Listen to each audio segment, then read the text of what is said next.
Rule number 4. 10 days before school let out, Mama announced that summer was canceled. She didn't say it straight out like that, but she might as well have.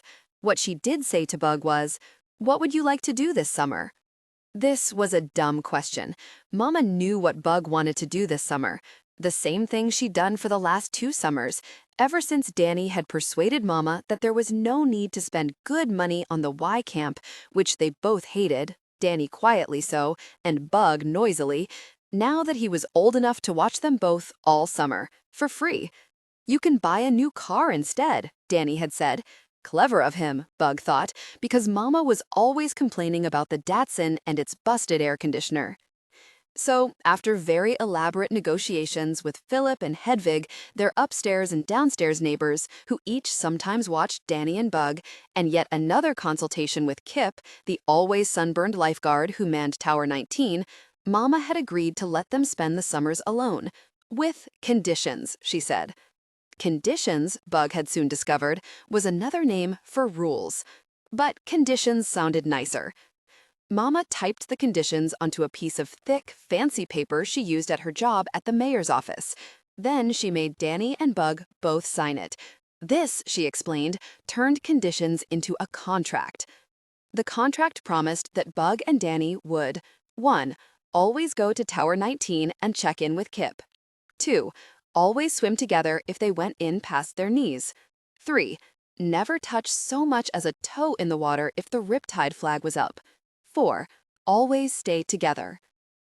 Rule number 4 was typed up in just the same way as the others, but Mama repeated its importance so often that Bug understood it was the most important one of all. Bug was not generally fond of rules, even when they were called conditions, but this one, the idea that she and Danny must always stay together, well, she liked that one just fine. It made her feel safe. The list had been taped to the refrigerator that first beach summer, and all that following fall and winter. In the spring, when Mama was doing her big cleaning, she had taken it down, but Bug had retrieved the paper from the trash and hung it back up. She'd told Mama it was because she might forget the rules this coming summer, but the truth was the list had become a promise. The promise of summer. For almost 3 years, the list had stayed on the fridge, fastened into place with a ladybug magnet. So when, in the waning days of 4th grade, Mama asked what Bug wanted to do for the upcoming summer, the answer was obvious. "I want to go to the beach," Bug told Mama. Mama got a funny look on her face, which in turn gave Bug a funny tickling in her stomach. Mama called this the gut voice and told Danny and Bug to listen to it. But Bug didn't want to listen to her gut voice because what it was saying, even before Mama said, "I think we might need to change it up this summer," was that summer was about to be canceled. Why do we have to change it up? Bug wasn't entirely sure what changing it up meant, but she didn't want to ask, lest she look babyish. That was Danny's favorite insult as of late, and there was no way she would prove it true. "It's just that Daniel," Mama stopped herself. Daniel. Daniel. That was what Danny wanted to be called now. Needs a bit of space this summer. Bug had been hearing a lot about Daniel's need for space these past few months. First, early in the spring, Danny had told Mama that he didn't want to go to the magnet school he and Bug had both attended since kindergarten. This coming fall, he would be attending Venice High School. A few weeks after that, Mama had taken Bug out for ice cream on the Santa Monica Pier and told Bug she was getting her own room. For a brief second, Bug had thought they were moving to one of those big houses with wall-to-wall carpeting and grassy backyards, like the one her friend Beth Ann lived in. But then why would Mama be taking her out for ice cream to deliver good news? Ice cream was for bad news. The bad news was this.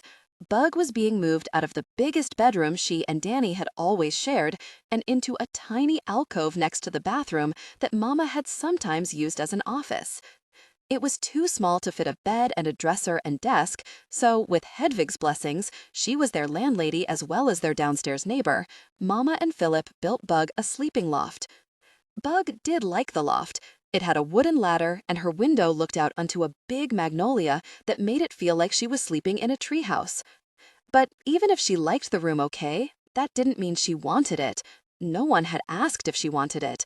And worse, Danny got to keep the biggest room instead of switching with Mama, who had the medium-sized room.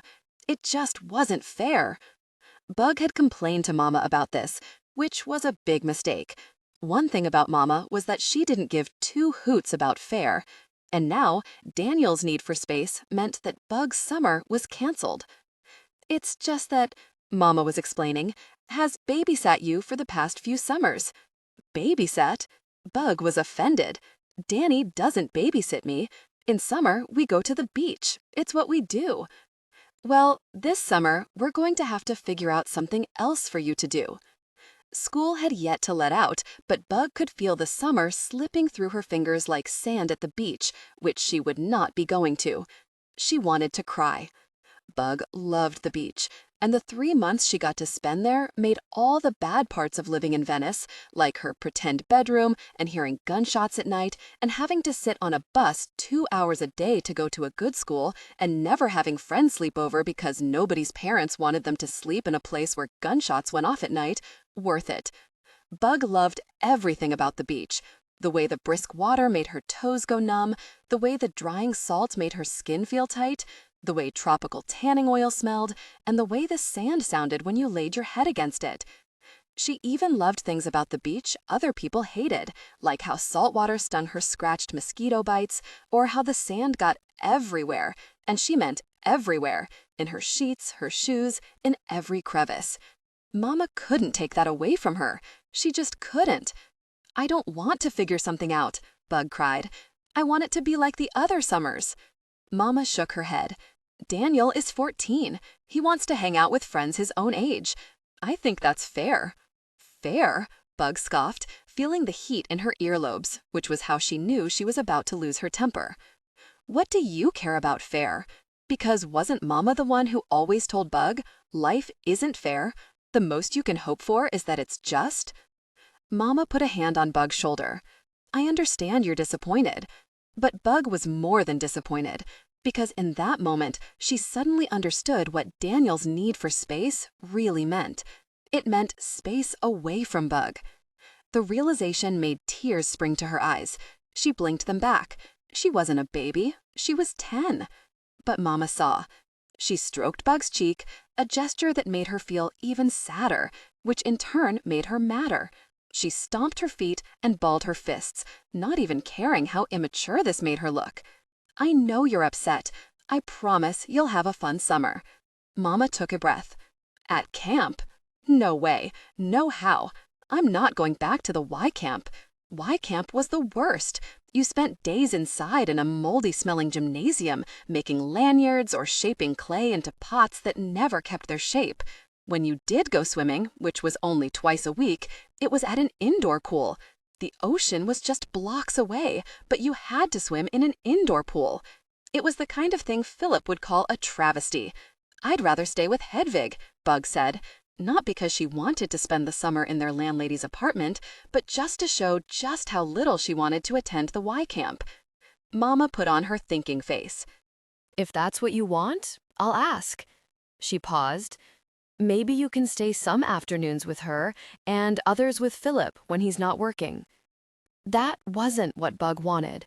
Hedvig was okay, but her apartment, which took up the ground floor of their building, was full of junk, and all Hedvig did all day was watch soap operas. Philip's apartment, which took up the top floor of their triplex, was much neater, and Philip, when he was home, did much more interesting things, like make collages out of old-time magazines with Bug, or play songs on his baby grand piano. But neither Philip nor Hedvig would take Bug to the beach, and the beach was the only place she wanted to spend her summer. "Can't I go to the beach by myself?" Bug asked. "I'd check in with Kip and only go up to my knees." The thought of not being able to dive headfirst into the waves made Bug sad, but not as sad as sitting home all summer. She would show Mama she could compromise. "I'm afraid not. But you let Danny go alone with me." "Daniel's a boy," Mama said. "What's that got to do with it? Bug could swim just as strong as Danny. She could stand the cold water just as long as Danny. She wasn't one of those girls who was scared of sand crabs or attacking seagulls. A lot, Mama said. And you're only 10. I'll be 11 soon, and Danny was only 12 when we started going to the beach ourselves. You'll be 11 in February, Mama reminded her. And I know 2 years doesn't seem like much, but there's a world of difference between 10 and 12. Mama shook her head. I'm sorry, Bug. You can't go alone. I won't be alone. I'll have Bion and Duane and Randy and Zeus. These were Bug's summer friends, people she didn't see too much during the regular year when school kept her too busy to spend much time on the boardwalk, but whom she saw every day as part of her and Danny's beach routine. I'm sorry, Mama repeated. No, you're not, Bug shot back, because if you were, you wouldn't be ruining my summer. And then she could hold it in no longer. She burst into blubbering, babyish tears. I'm sorry, sweetie, Mama repeated. I'll try to redeem your summer. Bug thought these were just empty words, but a week later, when Mama told her that some nephew of Philip's was coming to spend the entire summer in Venice, Bug understood, for better or for worse, whether she liked it or not, that this was her summer's redemption. Frankie. His name was Frankie. He was 11 years old, and from Ohio. That was all anyone would tell Bug. Not if he liked the beach, or knew how to roller skate, or ate fish and chips with tartar sauce like Danny did, or vinegar and salt like Bug did. You'll find out soon enough, Mama said when Bug peppered her with questions. This annoyed Bug. Frankie was being brought out here for her. Didn't she have the right to know these things? Philip was taking the day off from work to pick Frankie up from the airport, and he invited Bug to join him. I suppose I'll go, she said, as if she hadn't spent the first few days of summer vacation bored out of her skull, commuting from their apartment to Hedvig's to the tetherball courts at the elementary school on the corner, which, according to the triangle map Mama had drawn, was where she was allowed to go alone. But Bug refused to show any enthusiasm about this Frankie because, once again, no one had even asked her what she thought. Bug met Philip at his parking spot in the alley behind their building. He was already cranking down the top to his Cara VW Rabbit convertible, which Philip called the Cabriolet, because he knew that Bug always wanted the top down. Even in winter, when it was so freezing, Phillips had to blast the heater to keep Bug's teeth from chattering. He opened the glove box and pulled out the purple silk scarf he kept in there, special for her, tying it under her chin. You look just like Grace Kelly, he said, same as always, even though Bug knew from old movies that Grace Kelly had straight blonde hair and porcelain skin, and Bug had frizzy brown hair and what Mama called olive skin, which confused Bug because weren't olives green? If she was half excited to meet Frankie, Bug was whole excited to pick him up at the airport. Though they lived less than 10 miles from LAX, Bug had never been inside it. She'd never been on a plane, never gone to the airport to greet anyone, because the only person who ever visited them was Aunt Terry, and she always took the Greyhound bus down from Visalia. Airplanes fascinated Bug. She loved watching the jets take off over the Pacific. Danny had taught her how to follow their trajectory. If they turned around, Danny said, they were going to Chicago, or maybe New York, or maybe England.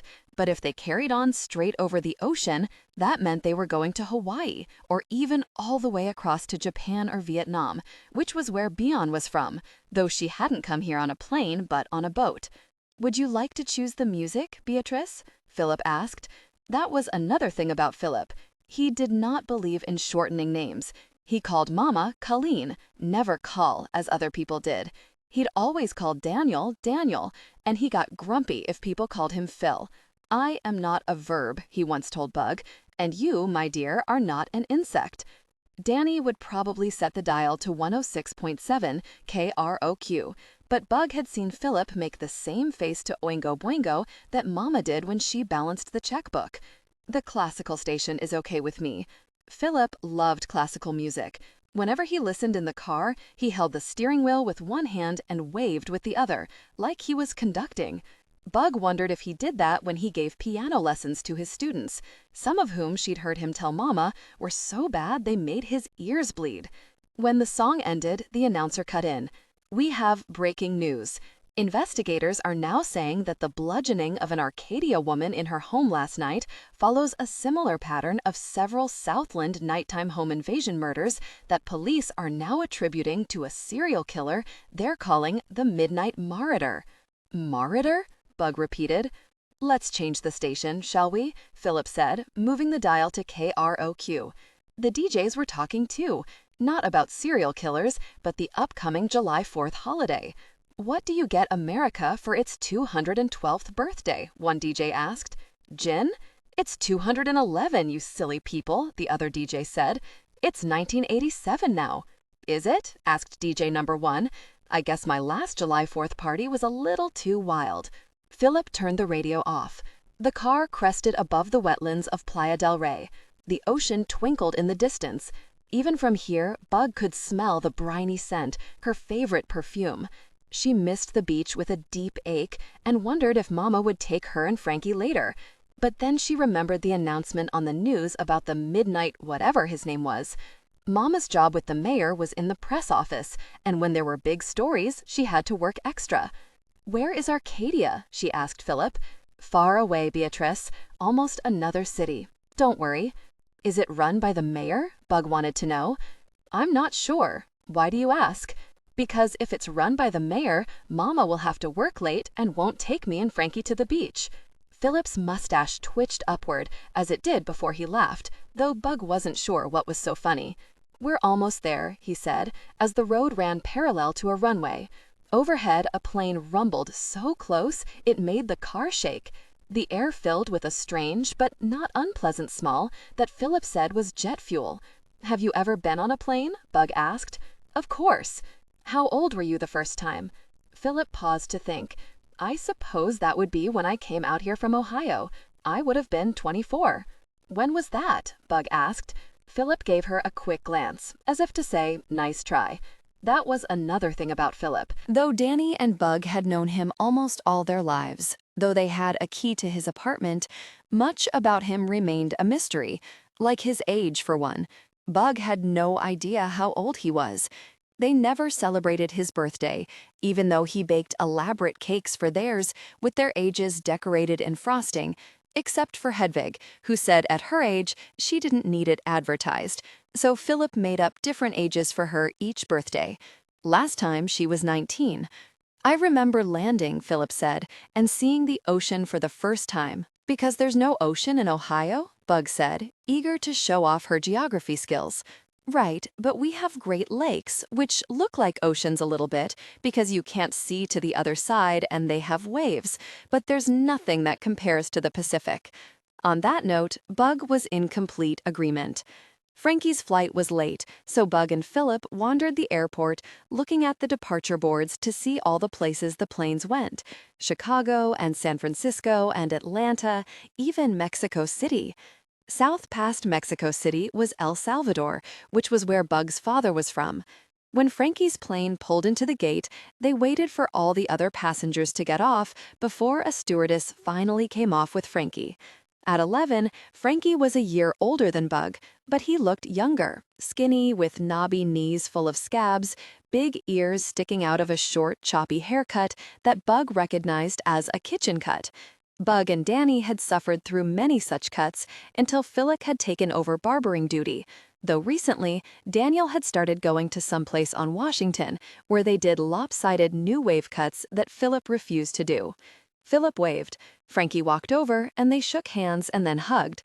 Bug felt a sting of jealousy.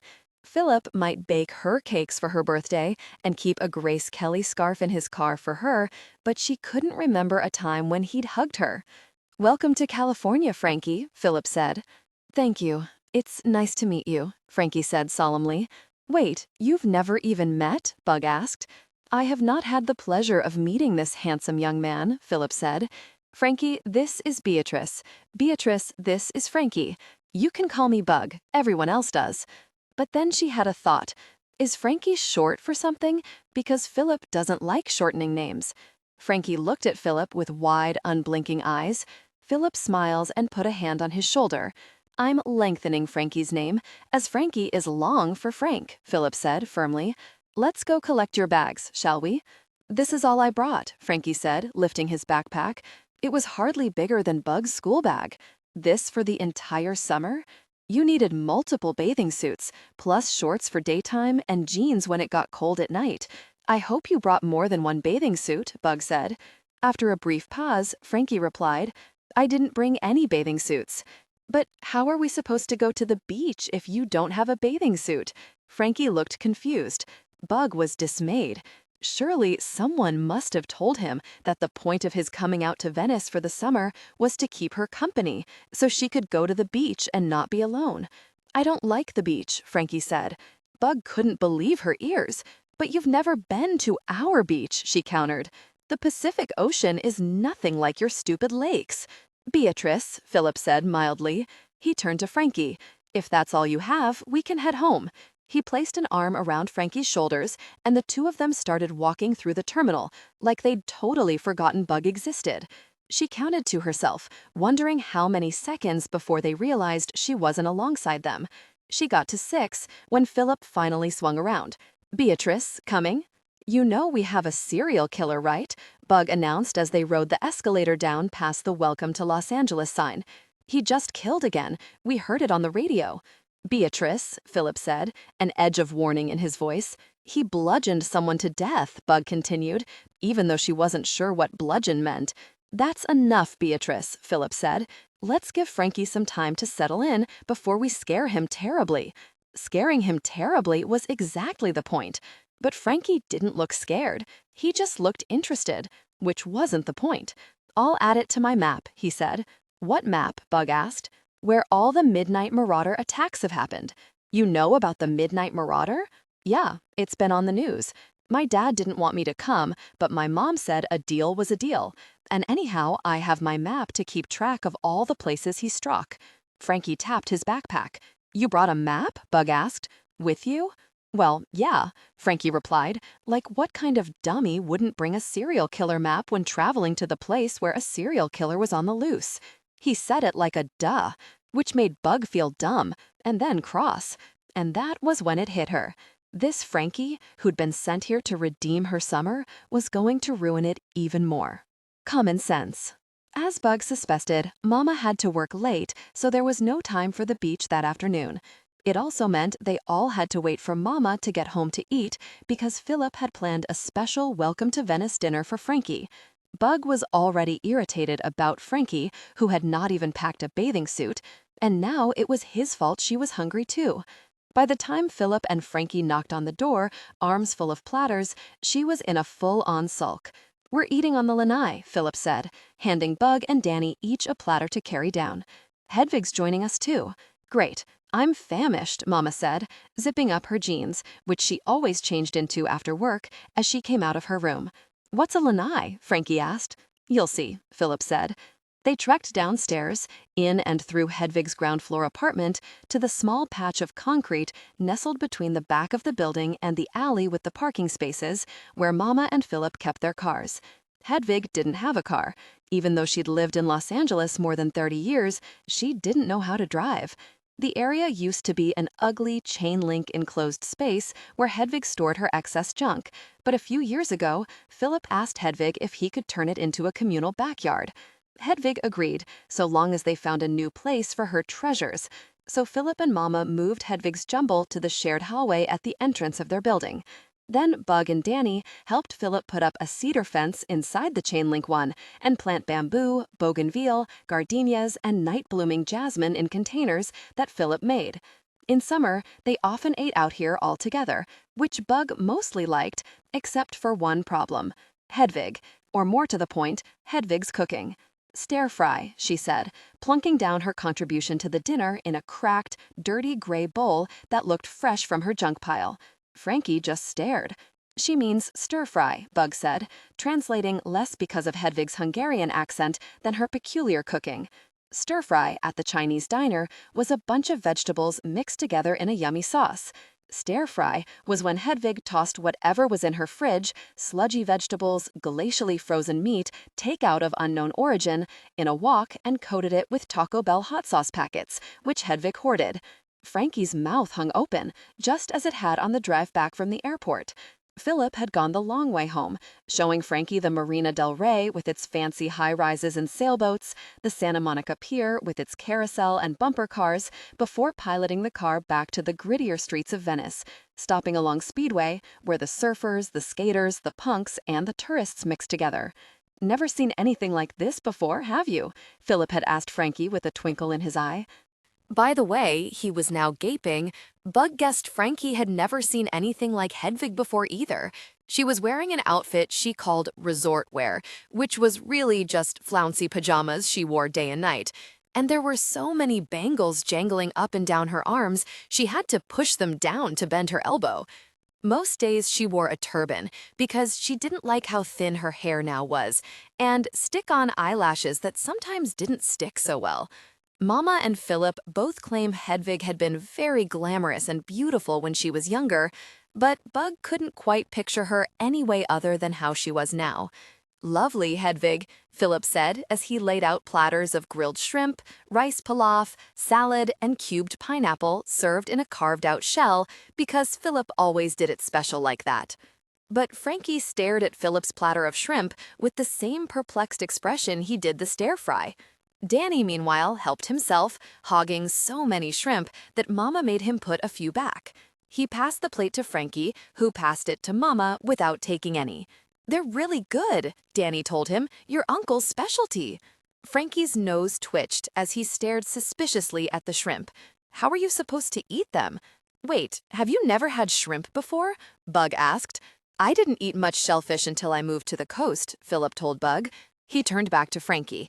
"Give them a shot. They are my specialty.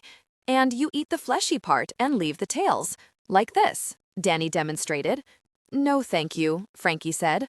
"Have some stir-fry," Hedvig said, thrusting her bowl at him. "It is my specialty."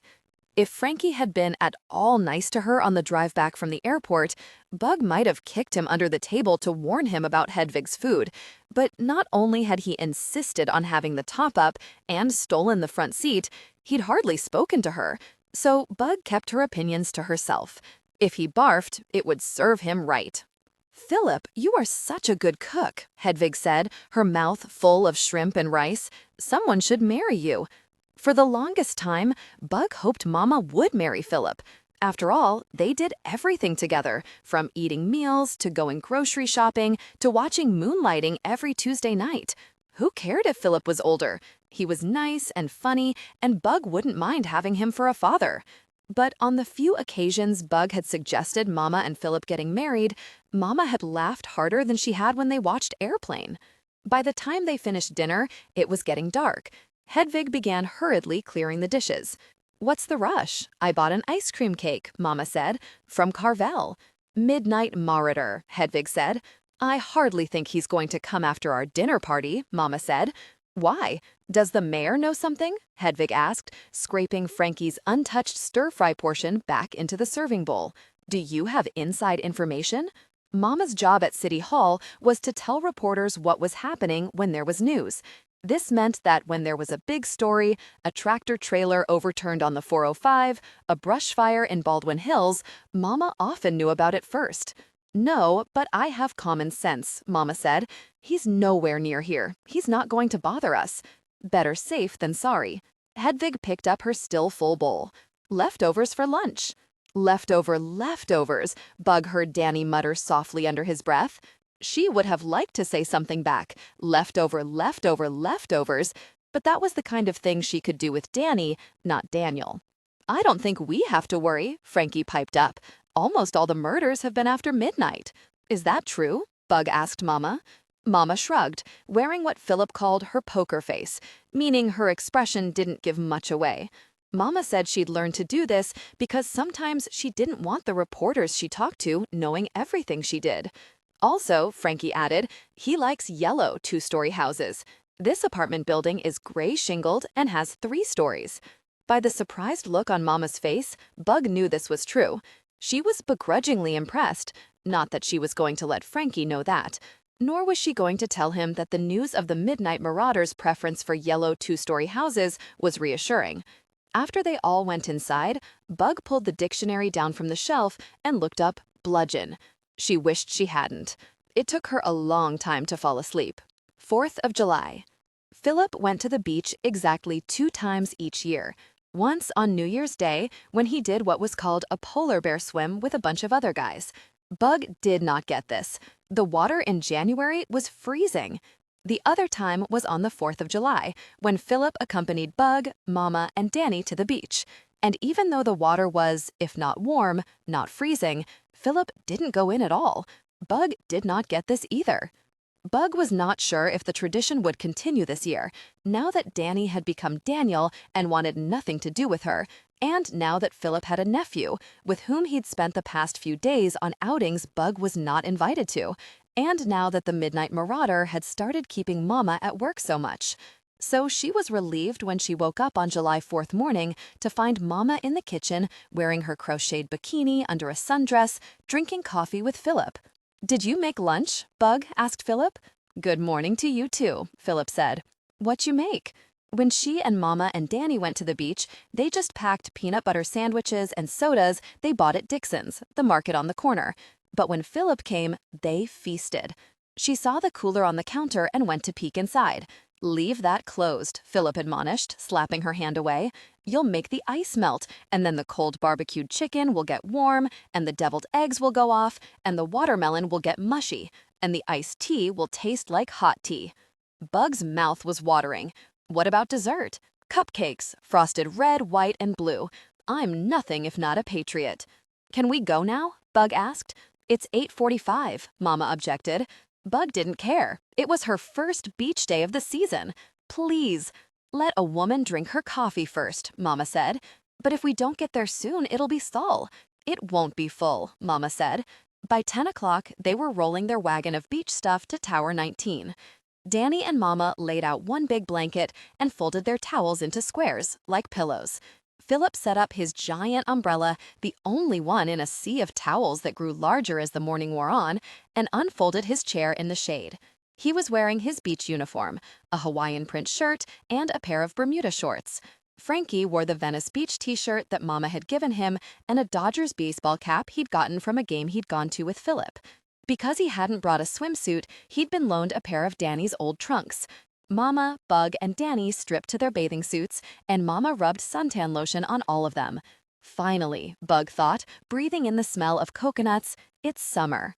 "Frankie, would you like some suntan lotion?" Mama offered, but Frankie shook his head and crouched in the shade of the umbrella. He didn't even take off his tennis shoes. "You're not going to take off your shoes?" Bug asked incredulously. "Even Philip went barefoot at the beach." Frankie scowled. "Maybe it's different in Ohio, but in California, we like to take off clothes on the beach," Bug said. "Bug," Mama admonished.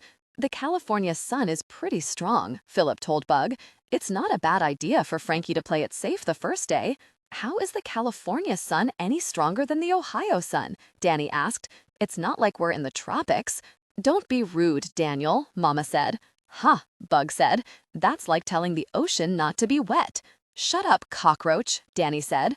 The insult was so old, it was barely an insult anymore. "You shut up, Danielle," Bug said. This insult was brand new, and it did the trick. The red $50 blooming on Danny's cheeks proved this. "Daniel," Daniel insisted. "Right." Bug was delighted to have found a crack. "Like I said, Danielle." "Who wants watermelon?" Philip asked, breaking out a Tupperware. That shut Bug and Danny up. They sat on the sand, eating, spitting the black seeds into 2 separate piles. They used to play a game to see who got more seeds, and another game to see how far they could flick the seeds off their thumbnail, but Bug suspected Daniel would think this was immature. The day grew warmer, the crowds flooding the beach like an invading army. Bug wanted to swim, but she needed a buddy if she wanted to go in past her knees. That was Mama's rule.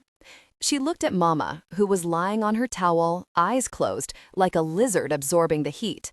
She knew Mama needed to be 1 degree below hell before she'd get into the cold water. Philip was a no-go. Danny was in his trunks playing solitaire on a towel, but no way was she going to ask him. That left Frankie. "Do you want to swim?" Bug asked. The face Frankie made was like Bug had offered him their slimy spit-out watermelon seeds for a snack. "Doesn't anyone want to go for a swim?" Bug moaned. Sleeping, Mama said. Now, Bug was mad. It was the first time she'd been to the beach all summer, and they'd been here almost an hour. This wasn't fair, not at all. She was gearing up to pitch a fit, to wake Mama up and make her go in, cold or not. But before she did, Danny put down his cards. I'll go. Part of Bug wanted to say thanks, but no thanks. That would show Danny that he wasn't the only one who needed space. But Bug didn't want space. She wanted her brother back. And she really, really wanted to go swimming. Fine, she said, trying to make it sound like she didn't care. But then Danny took off, racing toward the water, and Bug ran after him. Neither slowed their pace when they hit the surf's frothy edge, because they both knew if you hesitated, even for a moment, you'd chicken out. Even in July, the water was cold, shockingly cold for the first moment, breathtaking. And then, after you'd survived that, after you'd earned it, it was refreshing and perfect. Bug floated on her back. The sky was blue, the waves were rolling but not crashing. Kip was on duty, and Bug could see him squint at her from the blue platform of the lifeguard tower.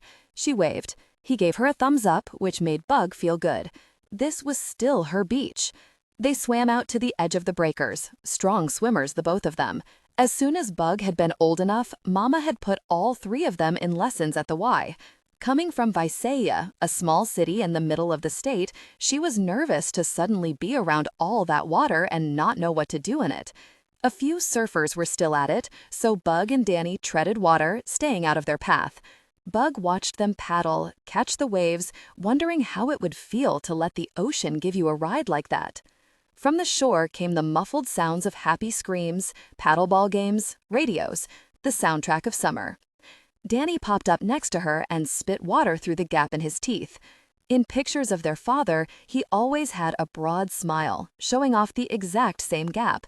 When she'd gotten her grown-up teeth, Bug hoped she would have the gap, but she didn't. Can you see Mom? That was another change with Danny. Until recently, he'd called her Mama too. Right there. Bug pointed to Philip's umbrella, like a bullseye on the beach. Frankie and Philip were huddled underneath it. Guess they're both allergic to water, Danny said. Must run in the family, Bug said. As soon as they got out of the water, Danny became Daniel again, taking his skateboard to the boardwalk. I'll catch you later, he called to Bug. He was friendly enough about it, but she felt all the betrayal and anger return. She thought about asking Frankie to play cards, but he'd only say no. So she flopped down on her towel and grabbed her book out of the beach bag. Mama had brought the Diary of Anne Frank, which was on Bug's school's summer reading list, but Bug had added her own selection, a book that her friend Beth Ann had loaned her. Mama pulled her big round sunglasses, her Jackios Philip called them, over her nose. I didn't realize Flowers in the Attic was on your summer reading list. Whoever put the Diary of Anne Frank on a summer reading list either didn't read it or doesn't understand what summer is about, Bug said. Mama smiled. Also, this one is about people hiding in an attic too, Bug added. Mama laughed and put down her book, which was something by Sidney Sheldon. Her nightstand at home was full of big historical books or biographies of war heroes, but Mama also understood the particulars of a beach read. Want to play Crazy Eights? Mama asked. It was what Bug always played with Danny. Playing with Mama felt like a sort of defeat. Still, she said okay. Mama shuffled the cards. Frankie, do you want to play? Frankie shook his head. Must be some book that has you so engrossed, Mama said. Not a book, Frankie said. It's the map. A map of what? Mama asked. The Midnight Marauder. Bug jumped up. Can I see? Frankie nodded. Bug abandoned the card game to look over Frankie's shoulder. It was a map of Greater Los Angeles with black dots on it. What are the dots for? Bug asked. They are where the attacks were, Frankie explained. I'm looking for a pattern. Bug peered closer. See here? Frankie traced a trio of dots on the map. All these were near each other. But then there's this one, in Burbank. It's an outlier. Bug didn't know what an outlier was, but she did know where Burbank was. Beth Ann lived there.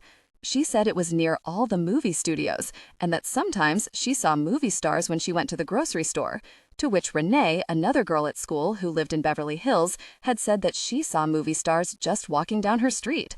This, they all suspected, was a lie. Everyone knew that famous people didn't just walk down the streets, not even in Beverly Hills. No one walked here. Danny even had a record with a song that went, "Nobody walks in LA, except for Venice." It was why Mama had settled here. Arriving in Los Angeles with Bug as a baby and Danny 4 years old, she got off the Greyhound bus and asked someone what was the best place to live in LA without a car. The answer was Venice. So they moved here. And it was true. People walked here. On the boardwalk, on Main Street, on Abbot Kinney, on Speedway. Though you didn't see movie stars in Venice. Well, Danny thought he might have seen Prince once at the record store, but he wasn't positive. "What does that mean, that it's an outlier?" Bug asked, hoping she got the word right. Frankie shrugged. "Not sure. Arcadia is kind of in the middle, just trying to find a pattern. Aside from yellow houses, I read he likes houses near the freeway. Was that true?" The freeway wasn't so near their house, but close enough you could hear the rivery whoosh of it at night. "How close to the freeway have the victims been?" she asked. Frankie held out the map to show, but then Philip interrupted. "Beatrice," he said, "why don't you show Frankie the boardwalk?" For once, Bug actually didn't want to go to the boardwalk, but Philip was already pulling out some money. "Here, for ice cream." "We haven't had lunch yet," Bug reminded him. He looked at Frankie. "It's a holiday. Live a little." "This isn't a boardwalk," was the first thing Frankie said. "What do you mean it's not a boardwalk?" Bug asked. "It's cement, not wooden planks. That's what makes something a boardwalk." "It is too a boardwalk," Bug said defensively, though as soon as she said it, she realized there were no boards. But still, who was Frankie to tell her otherwise? This was her beach. She knew every part of it. From the punk rockers hanging out in front of the place that sold pizza for a quarter a slice, to Muscle Beach, where Duane and Randy worked out, to the ice cream stand where her friend Beyond worked. As if to prove her point, as they walked toward the ice cream stand, Zeus came rolling down the boardwalk, wearing a Speedo bathing suit with the stars and stripes on it, and carrying his boombox. "Zeus! Zeus!" she called, waving. "That's Zeus," she told Frankie. "He's my friend." Zeus used his toe stopper to come to a halt right in front of them. Frankie stared with that same puzzled expression he'd been wearing since he arrived. "We the people signed the paper 211 years ago today," Zeus said, "which makes it the birthday of the US of A. Go get your skates on, Bugsy, and roll with me." "He always talks like that," Bug whispered to Frankie. To Zeus, she replied, "I wish I could skate with you, but I need new skates. My feet grew 2 sizes last year." "Better to grow than to shrink," Zeus said. "If you can't question, can you even think?" He did a twirl and then, peering behind him, began to skate backward. "Bye-bye, Bugsy and Bugsy's friend." Frankie said. "Bug and Frankie and Bug," Zeus said, skating away. Bug did not like that she'd been joined with Frankie and then put behind Frankie. This was her boardwalk. These were her friends. Frankie didn't know a thing about it. They carried on in silence until they reached the ice cream stand. The line snaked past the stand where you could buy a grain of rice with your name inscribed on it. "Why don't we go over there?" Frankie asked, pointing to the inferior ice cream stand. "The line is shorter."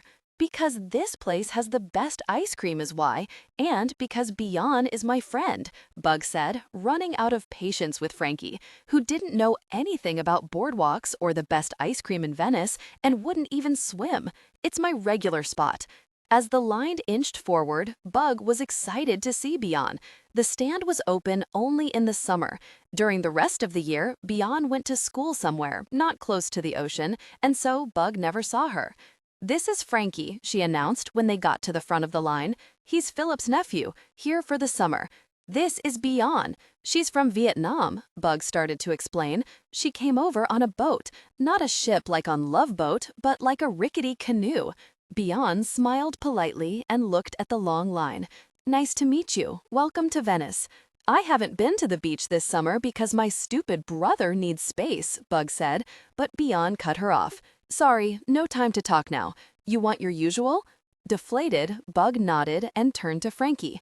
"I always get caramel swirl. Do you want that?" "I'll get vanilla." "Really? Just vanilla? That's so boring." Frankie shrugged. Bug gave Beyond $2. Frankie ate his ice cream in slow, circular licks. Bug watched him, feeling itchy with anger. She'd wasted all her conversation time with Beyond introducing Frankie, and Frankie didn't even seem impressed about the boat. He'd been sent out here to save her summer, and so far he'd done squat about it.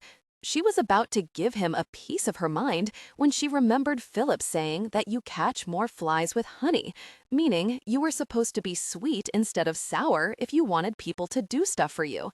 An idea Bug had never had much luck with, but maybe she would now. She took a deep breath and a giant bite of ice cream and turned to Frankie. "It's really great around here, don't you think?" she began. Frankie shrugged. "Like, there's so much stuff to do. You can roller skate, or surf, or swim, or play on the swings." Bug pointed to a bank of swings in the middle of the sand. "It's weird here," Frankie said. Bug knew people thought Venice was weird, and maybe it was, but it was her home. Still, she swallowed her irritation along with her ice cream. She was honey, catching flies. "I suppose they don't have weird people in Ohio," she mused. "They have weird people everywhere," he replied. Now Bug was confused because he'd just insulted Venice as weird, but he was saying Ohio was weird too. She took another deep breath and switched tacks. "So, do you like the beach?" "It's okay," Frankie said. "Because if you like the beach, we could come here sometime, together." "I don't know. I'll be pretty busy this summer." "Busy? Doing what?" Frankie scanned the crowded beach as if looking for something very specific. Then, still staring at the horizon, he told Bug, "I'm going to catch the Midnight Marauder." Muscle Beach 2 nights later. The Midnight Marauder struck again. "It looks bad," Mama told Philip the following morning as they drank coffee in Bug's kitchen. Frankie was there too, head stuck in his map. "It looks bad because it is bad," Philip said, taking the newspaper from Mama. "Should I stay home?" Mama asked. "Hedvig is visiting her son today." "You never stay home," Bug said, "unless Danny or I are sick." But then Bug thought about it. If Mama stayed home, maybe they could go to the beach. "But maybe you should. We might be in grave danger." "We're not in grave danger," Frankie said. "I already told you, the Midnight Marauder doesn't strike in the day. That's why he's called the Midnight Marauder and not the Noon Marauder." Bug scowled at Frankie. It was one thing to not want to go to the beach, but another thing to keep her from going. "I still think we'd be safest at the beach," Bug said, "surrounded by all those people." Philip stirred his coffee, his spoon clanking against the mug. "She's not wrong." Bug grinned in triumph. Until Philip added, "Alas, I have lessons all day today, so I'll be out until dinner." Mama slurped down her last drops of coffee, and then she went to wake up Danny, who usually slept until past 10. Bug listened to the muffled sounds of an argument. She couldn't make out the specifics, but she guessed it was Danny's version of not fair. Mama emerged looking end-of-day tired, even though it was not yet 8 o'clock. "Daniel will watch you two today," she announced. Bug was jubilant. If Danny was watching them, that meant they were going to the beach. Mama and Philip left for work. Danny went back to sleep. Frankie looked at his map and read the newspaper. He didn't talk to Bug, even though it was her apartment he was sitting in, her newspaper she was reading. Finally, Danny emerged. "Can we go to the beach now?" Bug asked. "The beach?" Frankie asked. "Yeah, that's what we're doing today." She turned to Danny, right? Danny looked like Mama before her coffee, even though he didn't drink coffee. "Yeah, I'll take you to the beach," he said, and went back into his room to change. "You should change too," Bug told Frankie. Frankie frowned. "I don't want to go to the beach." Bug was about to say "too bad" when she remembered Philip's rule about flies and honey. "It'll be fun." "I don't have time to waste at the beach." "Wasting time is what the beach is for." "Then you go." The first 24 hours after a crime are the most important for collecting evidence. Danny's in charge and he said we're going to the beach, so we're going. "I don't want to." "Well, tough. There's 2 of us and 1 of you. And if you don't go, I'll tell Philip on you, and he'll tell your parents, and you'll get in trouble." She'd added the last bit just for insurance. She didn't mean to scare Frankie, but she could tell by his expression that she had, and she felt kind of bad. So she added, in a softer voice, "It's fun as the beach, you'll see." Frankie didn't look too sure about this, but he folded up his map and put it in his backpack.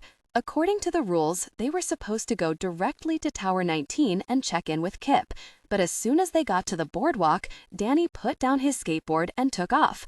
"Where are you going?" Bug asked, jogging to keep up. When Danny didn't answer, she added, "We're supposed to go to Tower 19, Mama said." Danny rolled his eyes, like Bug was such a baby, listening to what Mama said, still calling her Mama. At last, she saw where he was headed, to Muscle Beach. It had once been part of their routine, to come here for an hour or two and watch the guys work out. Bug enjoyed it, but that was back when time on the beach wasn't so precious. "Danny's taking us to Muscle Beach," Bug told Frankie when he caught up. "It's boring, just a bunch of people exercising on rings and bars and stuff. You don't want to do that, do you?" she asked, hoping Frankie would say no, and then it would be 2 against 1, and Danny would have to go to Tower 19. Frankie smirked at her. "Danny's in charge, so we have to do what he says." Bug's earlobes went hot, but she refused to lose her temper, not with so many people around. So she led Frankie through the chain-link entrance. Muscle Beach looked like a gym. It had parallel bars and uneven bars and rings and barbells, except for the floor, which was sand. A lot of the regulars were there. Randy with his short on top, long on bottom haircut, Dwayne with his glistening afro, Bill with his faded but still creepy skull tattoos he'd gotten in the army. Bug pointed each person out to Frankie. "Who's that?" Frankie asked, pointing to the parallel bars. "That's Vanessa," Bug replied. She was one of a handful of women who worked out here, and she was every bit as strong as the guys. "I've never seen a girl look like that," Frankie said, watching Vanessa hold herself in a plank, her muscles taut and bulging, her veins as sinewy as ropes. "Let's go say hi to Dwayne and Randy," Bug said, pointing to the area under the rings, where they were standing with Danny and a few other exercisers. None of them were working out. They seemed to be in the midst of a heated conversation. "About the Midnight Marauder. I told my cousin we gotta be locked and loaded," Randy said. "So we can take him down." "Yeah, cops don't do squat," Dwayne said. "We gotta take care of him ourselves." "That's why we do what we do," Randy said. "We stay strong to take on the threat." "You can't just use strength," Frankie said, stepping into the fray. They all turned to look at him. Bug waited for them to laugh. Little kids weren't usually welcomed at Muscle Beach. "Who's this?" Randy asked. "That's Frankie," Danny said. "Bug's friend." "He's not my friend," Bug retorted, but no one paid her any mind. "You can't catch the Midnight Marauder with just strength," Frankie said, unfazed by Bug's denunciation. "You have to use your brain." He tapped his forehead.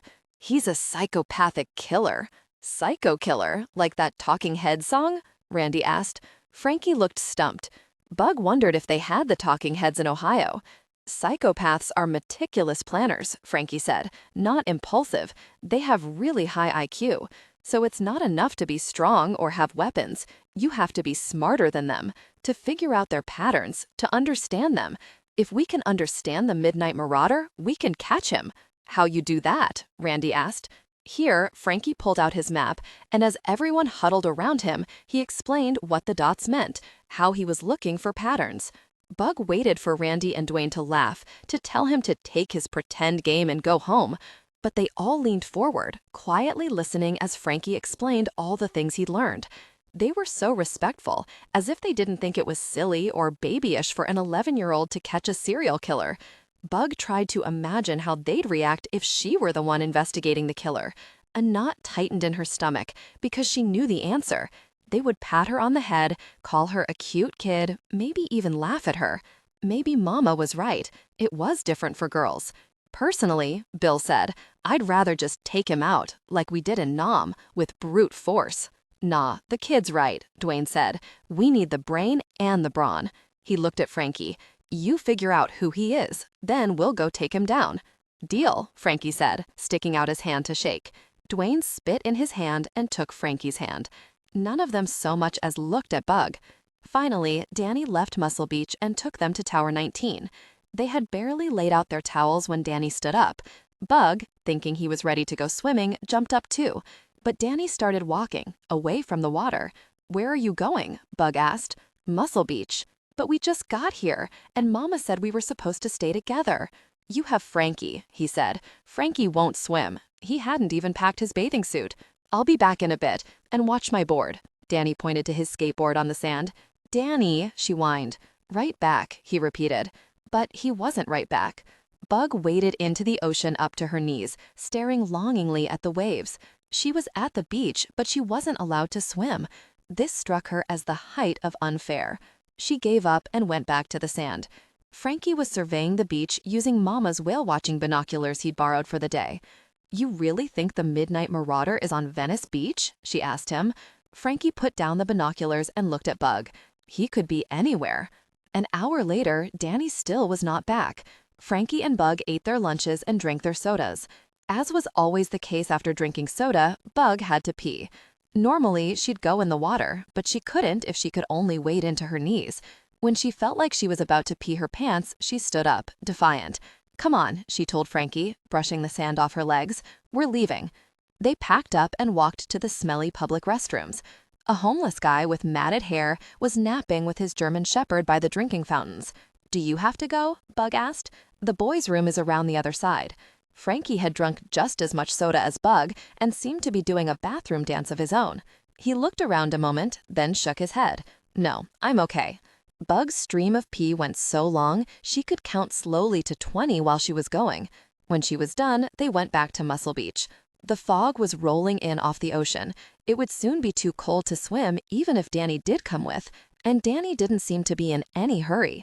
Bug found him in the middle of a set of sit-ups, with Dwayne pinning down his feet. "You're a big, dumb liar," Bug shouted through the chain-link fence, "and we're going home."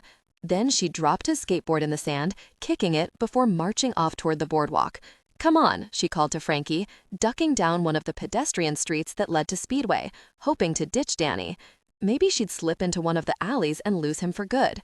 The only problem was Mama said Bug was not allowed to be in the alleys because cars sped through them like it was the freeway, and she was worried Bug would get hit. Maybe she would get hit by a car, and then Danny would get in trouble. That would show him. Only Bug didn't want to get hit by a car. And anyway, Danny had nearly caught up, wheezing, "Bug, slow down." Bug didn't slow down. She sped up, making the light at Pacific, while Danny got stuck at the red. Frankie, who could have waited for Danny, walked briskly to keep up with Bug, which made her dislike him a teensy bit less. They turned left on Pacific, the carnival-like atmosphere of the boardwalk giving way to a more sedate stretch of stucco apartment buildings, palm trees, a battalion of VW surfer vans parked on the streets where it didn't cost anything. Bug glanced behind her. Danny had stopped skating and was bent over his knees. "Maybe we should wait," Frankie said. "He looks hurt." It would serve him right. One day he'd taken her to the beach, one day, and they didn't even get to go swimming. She felt like crying. Bug could see the school playground on her corner in the distance. The punks were hanging out there. She saw their bright-colored hair, their spiky mohawks. Frankie saw them too, mouth agape. "Those are the good punks," Bug told him. "They're nice." "Are there bad punks?" Frankie asked. "The skinheads," Bug replied. "They beat people up just for fun." Danny caught up, breath ragged. "Why are you being such a brat?" he gasped at Bug. "I'm the brat," Bug roared. "First you ditch me this whole summer, and then on the one day you're supposed to take me to the beach, you ditch me again?" "I wasn't ditching you," he said. "I was trying to take care of you." "Ha," Bug scoffed. "You have a funny way of showing it. Look, I'm sorry. Let's go to Dixon's. I'll buy you bomb pops." Bug didn't want Danny to get off that easy, but an ice pop sounded good, and staying mad took up so much energy, and she'd been so busy being mad at Frankie, she was kind of worn out. Fine. They turned off Pacific Avenue and walked up Westminster. Before they got to the Hermit House, Danny turned to Bug. "Do you want to cross the street?" Bug could tell Danny was trying to be nice, to make it up to her, because normally he made fun of her for being scared to walk in front of the Hermit House. The place was huge, as big as Bug's entire building, only it belonged to one person, the Hermit. He almost never came out, but she'd seen him peering out of the window by the alley, long-haired, dead-eyed, a bogeyman, catty-corner across the street. Bug got a chill every time she passed by, which Danny said was because the overgrown trees blocked the sun, but Bug knew better. There was evil inside that house. Not that Bug was going to admit it, not after she'd been trying so hard to prove her grown-upness. "I'm okay," she said. They carried on down the block. The fog rolling in off the ocean hadn't made it inland yet, so it was still warm over here, but Bug felt it again, the icy coldness, when she stepped onto the section of the sidewalk in front of the Hermit House. Bug thought of what Frankie had said about the Midnight Marauder. He could be anywhere. She shivered and hurried past. Skinheads on Saturday mornings. Bug, Danny, and Mama went out to eat at the Chinese diner. That wasn't the restaurant's real name, but everyone called it that because it served Chinese food and all-day breakfasts. And Mama said it was the best deal in town. An omelet, home fries, toast, and coffee for $2. Can't beat that. Mama slept later than normal that Saturday because she'd had to work late again, so it was closer to lunchtime when they set off. Mama was silent and grumpy because they were out of coffee, and she always said she was no good until she'd seen the bottom of her first cup. As they walked up Westminster toward Abbot Kinney, Bug dragged a stick along the chain-link fence by the school, enjoying the rat-tat-cat sound it made, in a nice kind of concert with the thwack-thwack of Danny's skateboard hitting the grooves in the sidewalk. So she didn't see them until it was too late. There, right on the corner. Skinheads. Everything about them glinted, the zippers on their boots, the patches on their leather jackets, the severe lines of their always fresh buzz cuts, and scariest of all, the sharp things Bug couldn't see but heard they kept inside their jackets. There were lots of gangs around Venice, but the skinheads were different. Mama said if you weren't bothering the other gangs, they wouldn't bother you, but the skinheads bothering people was what they did. Bug counted 5 of them. 2 of them looked pretty young, around Danny's age, but the rest looked like grown-ups. She'd seen skinheads before, near the skate park in the marina, and at the old abandoned lifeguard tower that was their unofficial hangout, but this was the first time she'd seen them so close to home. Bug tightened her grip on the stick. "Mama," she whispered, gesturing toward the skinheads, "let's go home. I'm not hungry anymore." Mama was wearing her Jackie O sunglasses, so it was impossible to see her eyes, but Bug knew by the way her mother squared her shoulders and stared straight ahead that she'd seen the skinheads and had no intention of changing course. Mama was not scared of anything. Apparently, that was why Bug's father had fallen in love with her. At least, that was what Danny said. "Mama," Bug whined. Mama didn't answer but reached for Bug's hand, forcing her to drop the stick. Danny was on her other side, now holding his board. Mama didn't take his hand. The light at Abbot Kinney turned red right as they got to the corner. Suspense churned in Bug's stomach, like when she watched Poltergeist. They had to cross Abbot Kinney and go 2 more blocks to the right. They could cross Westminster now and wait for the light to change on the other side of the street, or jaywalk across the road. But Mama didn't do any of that. She waited on the corner, with the skinheads a few feet away, holding really still in a way that made Bug stop fidgeting too. "Hey, nice deck," one of the skinheads called to Danny, and Bug thought maybe it would be okay if they were complimenting Danny's skateboard, until he added, "Who'd you steal it from?" Danny's shoulders stiffened. "Maybe he snuck it across the border," another said. "Didn't know Mexican monkeys could skate." Then he called Danny an even meaner name that made the hair on Bug's neck rise. "I'm Salvadoran, not Mexican," Danny proclaimed. This was another change in Danny. Since Bug moved out of their room, he decorated it with Salvadoran flags and began declaring to everyone he was from El Salvador.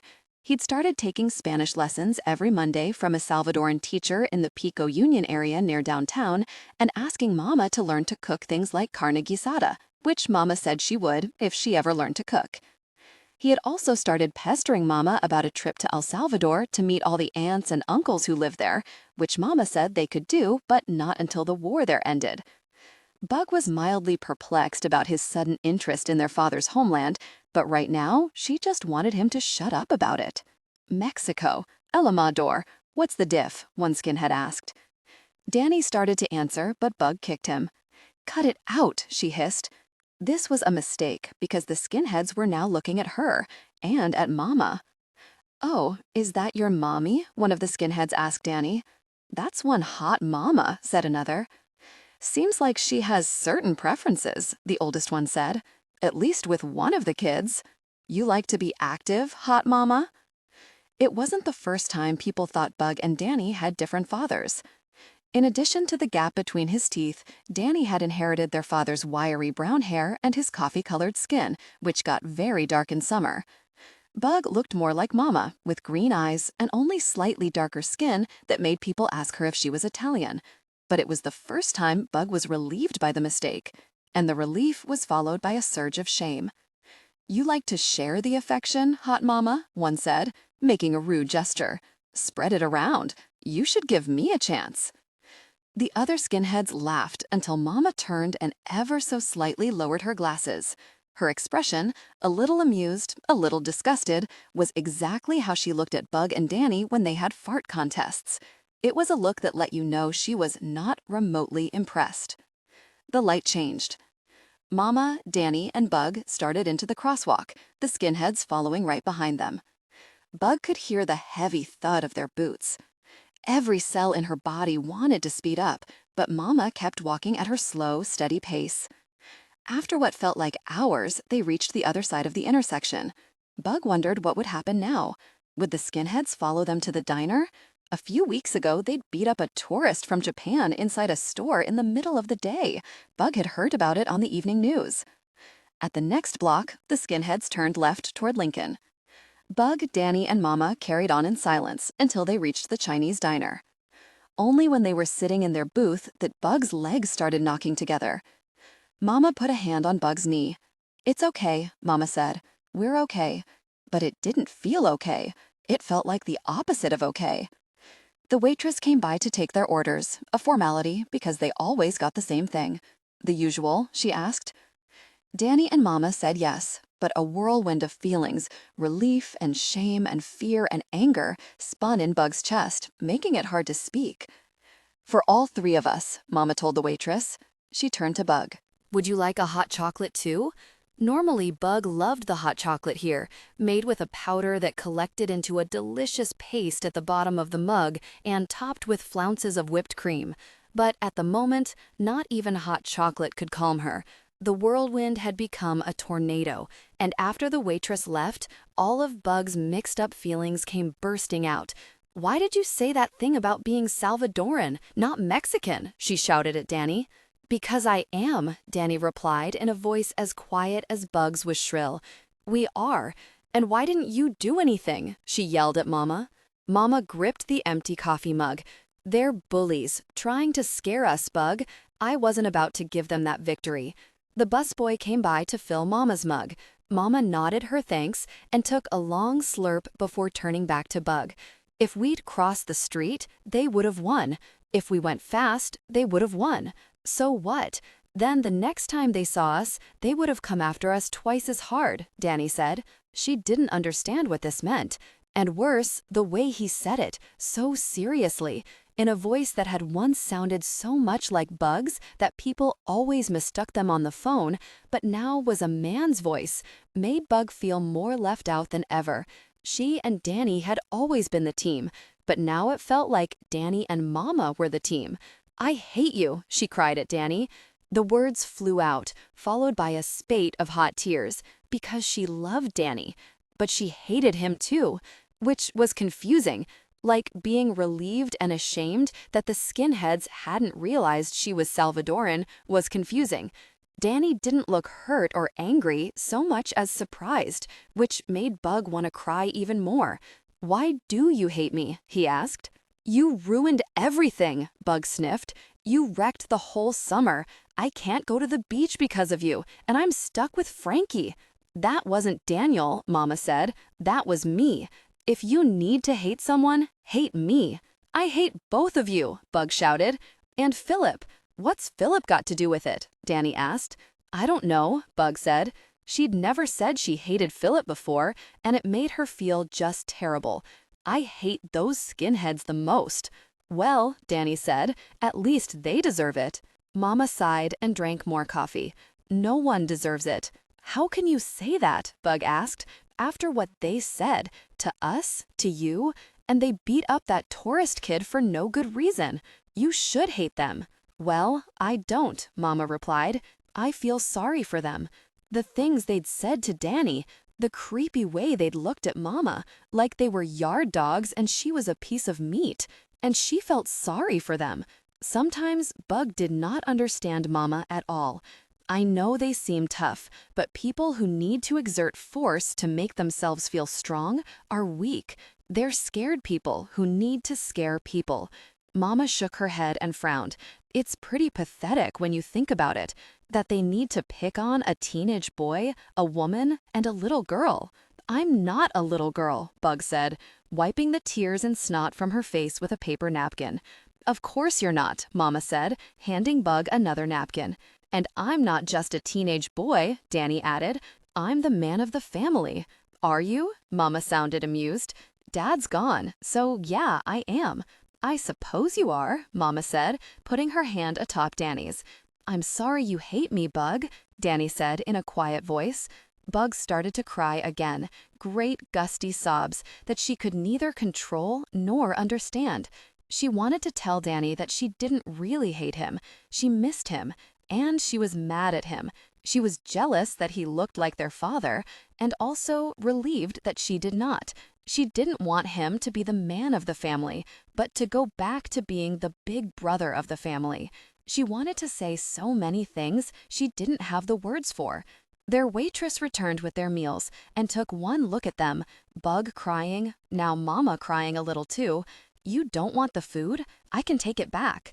No one answered at first, and then Mama started to laugh, accepting the platter of pancakes, along with her eggs and Danny's lo mein.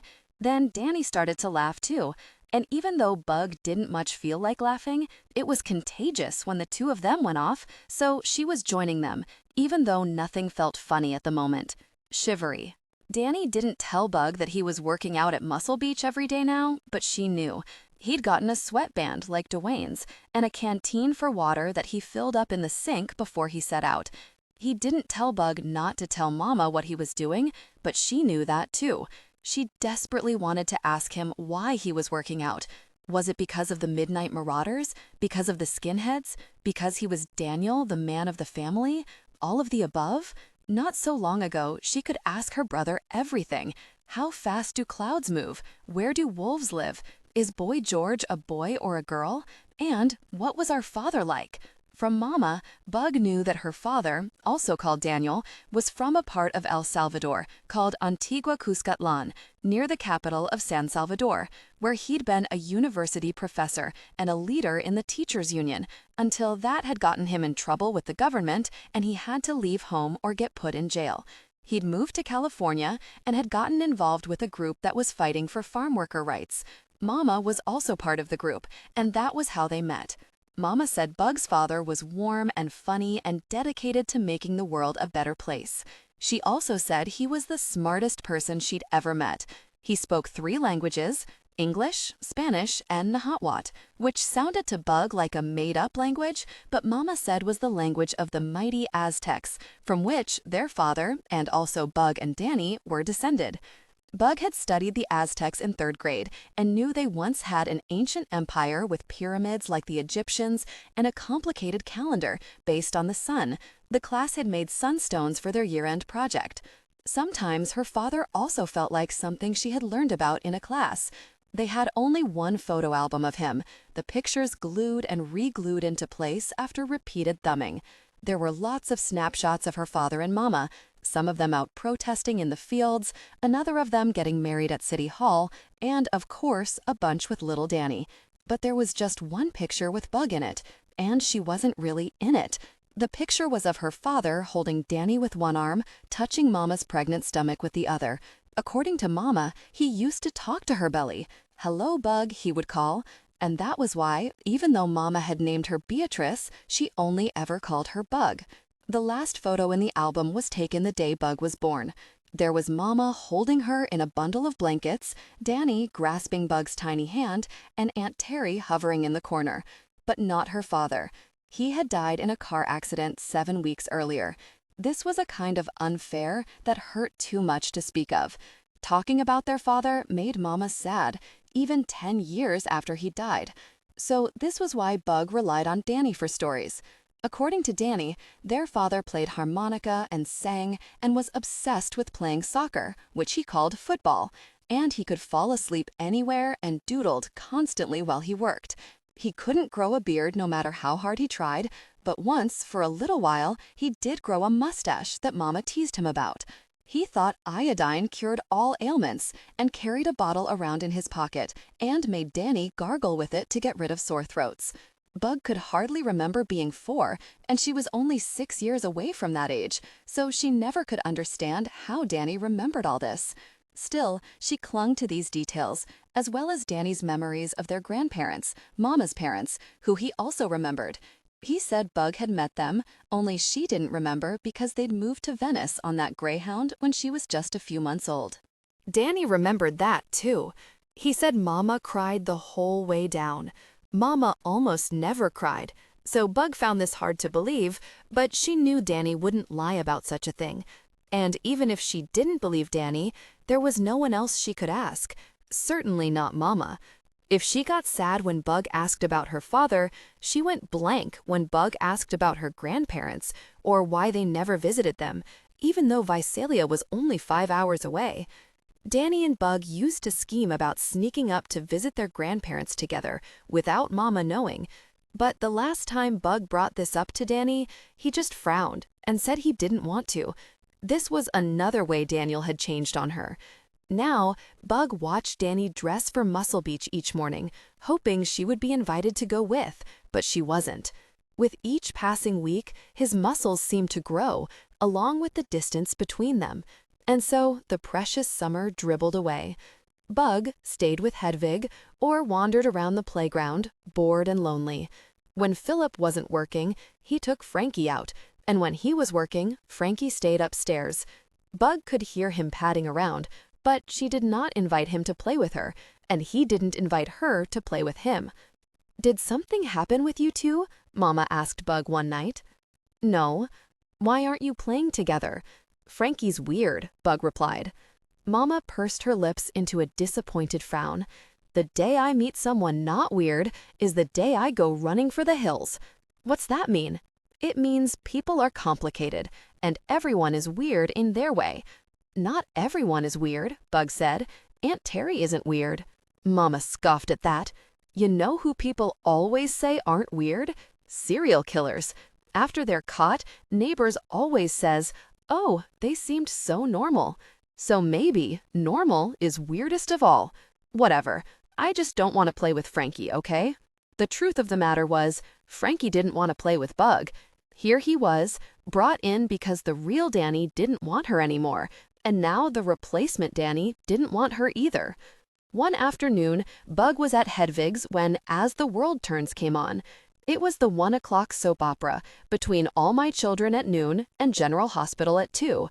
"I think that Lily and Holden, it happened for them today," Hedvig said.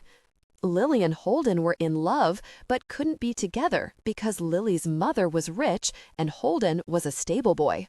"Not if Lucinda Walsh has anything to say about it," Bug replied. Lucinda was Lily's mother. She pretty much ran Oakdale. Hedvig nodded.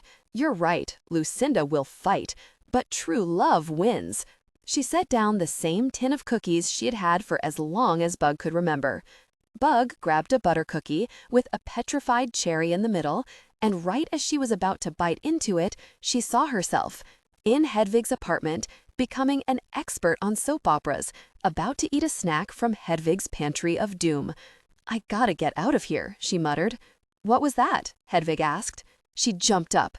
"I just remembered something. I've gotta go." "But they might kiss," Hedvig protested. "We've waited so long." Another reason to get away. Kissing, as far as Bug was concerned, was gross, and the soap operas had far too much of it for her liking. "You can tell me what happens later." She raced outside and hurried toward the tetherball courts. Halfway down the block, she bumped into Frankie. "Oh, hi," Bug said. "Hi," Frankie said. They stared at each other for a second.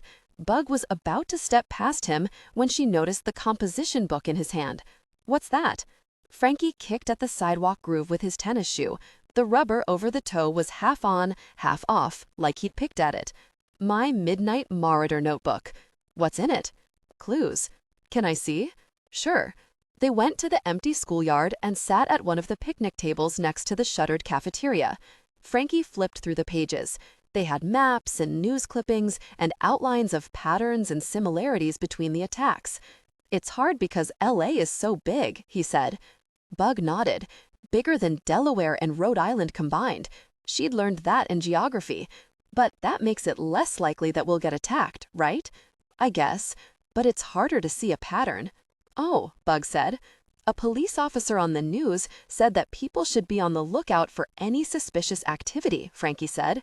So that's what I'm doing. He pointed to a page labeled Suspects. It was empty. There's nothing all that suspicious around here. There are lots of strange people, but that's not the same as evil. Evil. Bug felt the chill of the hermit house. What about the hermit? Bug asked. The hermit? He lives over there, Bug pointed, in that super creepy house. He's been there forever and hardly ever comes out. Frankie looked at her. He had his Dodgers cap pulled low so she couldn't see his eyes, couldn't guess what he was thinking. Probably he thought the same as Danny, that she was a scaredy-cat baby. Never mind, Bug said. I'm sure everybody thinks the killer lives in the creepy house on their street. Frankie looked up from under his cap, and Bug could see his eyes now, bright with curiosity. No, it's always the quiet neighbor on the block who the neighbors never suspect. That was kind of what Mama had said. So you think it could be the hermit? Frankie tugged on the rim of his cap. I think we should investigate. You want to show me? Sure. Bug led Frankie to the hermit house, stopping in front of the bungalow next door, painted turquoise and yellow, with surfboards on the porch. This was usually as far as Bug would go on her own, but with Frankie by her side, she felt braver. It's right there, and as soon as I step in front, I feel it chill. She shuddered just talking about it. Danny says it's because the trees are overgrown, but I'm not so sure. They stared at the hermit house. 3 stories, painted a white that had long ago turned gray. It looked like the haunted mansion at Disneyland, only the ghosts here felt real. Gingerly, Frankie and Bug stepped onto the first square of the hermit's sidewalk. It feels cold, right? Bug asked. It does to me anyhow. No, you're right. It does feel cold, and not from the trees. It's a shivery cold. Exactly, shivery. What a perfect way to describe it. Like the chill you'd sometimes get up your spine. Aunt Terry said those chills meant a spirit was passing by you. Maybe that was it. All the spirits of the people the hermit had killed were still in the house. Mama said Aunt Terry was silly and superstitious, but she had also told Bug that bad feelings were her gut voice's way of warning her. It seemed like Mama and Terry were both saying the hermit house was a bad place, and now Frankie thought so too. Bug was cold, as she always was outside the hermit house, but it was strange too, because at that moment, with Frankie by her side, on her team, Bug felt like it had finally become summer. Leads. Frankie and Bug started a new page in the investigation notebook with the heading Leads. In it, they listed all the things they knew about the hermit. He did not leave his house, by day anyway. Frankie had pointed out that just because Bug had never seen him ever leave during the day didn't mean he might not be sneaking out at night, like the Midnight Marauder. He never opened the shutters over the front windows. Bug and Frankie concluded this because the shutters were overgrown with vines. He didn't use his front door. This was Frankie's discovery. He'd noticed the leaves and takeout menus and ads for discount car washes all moldering on the porch, which suggested that no one ever came or went by the front door. But maybe he used his side door. It led out onto the alley that ran between San Juan and Westminster. Bug rarely went over there because she avoided anything in the hermit house vicinity and because she was not allowed to play in the alleys. He might have a car. Frankie had discovered a Chevy Malibu, old and rusty but with current registration tags, parked near his side door. Police said the Midnight Marauders stole the cars he used to drive to the attacks, but Bug pointed out that he might have to drive somewhere to steal a car. Frankie said he could take the bus, but Bug said that no one in LA took the bus if they could help it. Bug had been half kidding about the hermit being the Midnight Marauder, but when she looked at the outline in Frankie's block lettering, taking up 2 pages, she really did start to wonder if she and Frankie might be onto something. Bug imagined the 2 of them on the news. Their neighbors would be so impressed with their detective work. We had no idea they'd tell Tad Draper, who was Mama's favorite reporter. Thank goodness those smart kids figured it out. One afternoon, Danny came home, sweaty from his workout. Philip was teaching, so Bug and Frankie were upstairs in his apartment working on the investigation book. Danny poked his head in. "You guys want to go to the beach?" "With you?" Bug asked. "No, with Bono," Danny said. "I'm gonna go shower. If you want to go, be ready in 5. "More like 20, Bug muttered. Danny's showers were endless these days, using all the hot water. Still, she wasn't going to begrudge him now that he was being nice. "I'll get my bathing suit." Bug hopped up. She looked at Frankie, who hadn't budged. "Come on." He shook his head. "I'm not going." "Why not?" Frankie shrugged. "It's okay if you don't know how to swim," Bug said generously. "We can splash in the shallow water." "I know how to swim," Frankie said defensively. "Are you scared of the waves?" This Bug understood. She'd been munched by them enough. "I can show you how to dive into them. It's only scary at first, and it's okay if you need to hold your nose." "I'm not scared of the waves." The tip of Frankie's nose went Rudolph red. "I just don't want to go swimming." "But I do," Bug said. "So go without me," Frankie said without looking at her. Part of her wanted to say, "Fine, I will," except another part of her understood how left out he would feel if she did. They worked in silence until Danny returned, wet from the shower and holding a string bag full of snacks. "You two ready?" Bug looked at Frankie, sitting on the rug, and knew she could not go without him. Rule number 4, always stay together, no longer applied to her and Danny. Now it applied to her and Frankie. She wasn't happy about it. She wanted to go to the beach, but not enough to break the rule. She sighed heavily. "We're gonna stay here." She waited for Danny to argue, to cajole her, but he just shrugged and said, "Suit yourself." She waited for Frankie to say thank you, to acknowledge her sacrifice. But he didn't say anything either, just kept working on the book. Bug was annoyed, but then they got back to work. After a while, she forgot all about the beach. The alley. The Midnight Marauder struck again.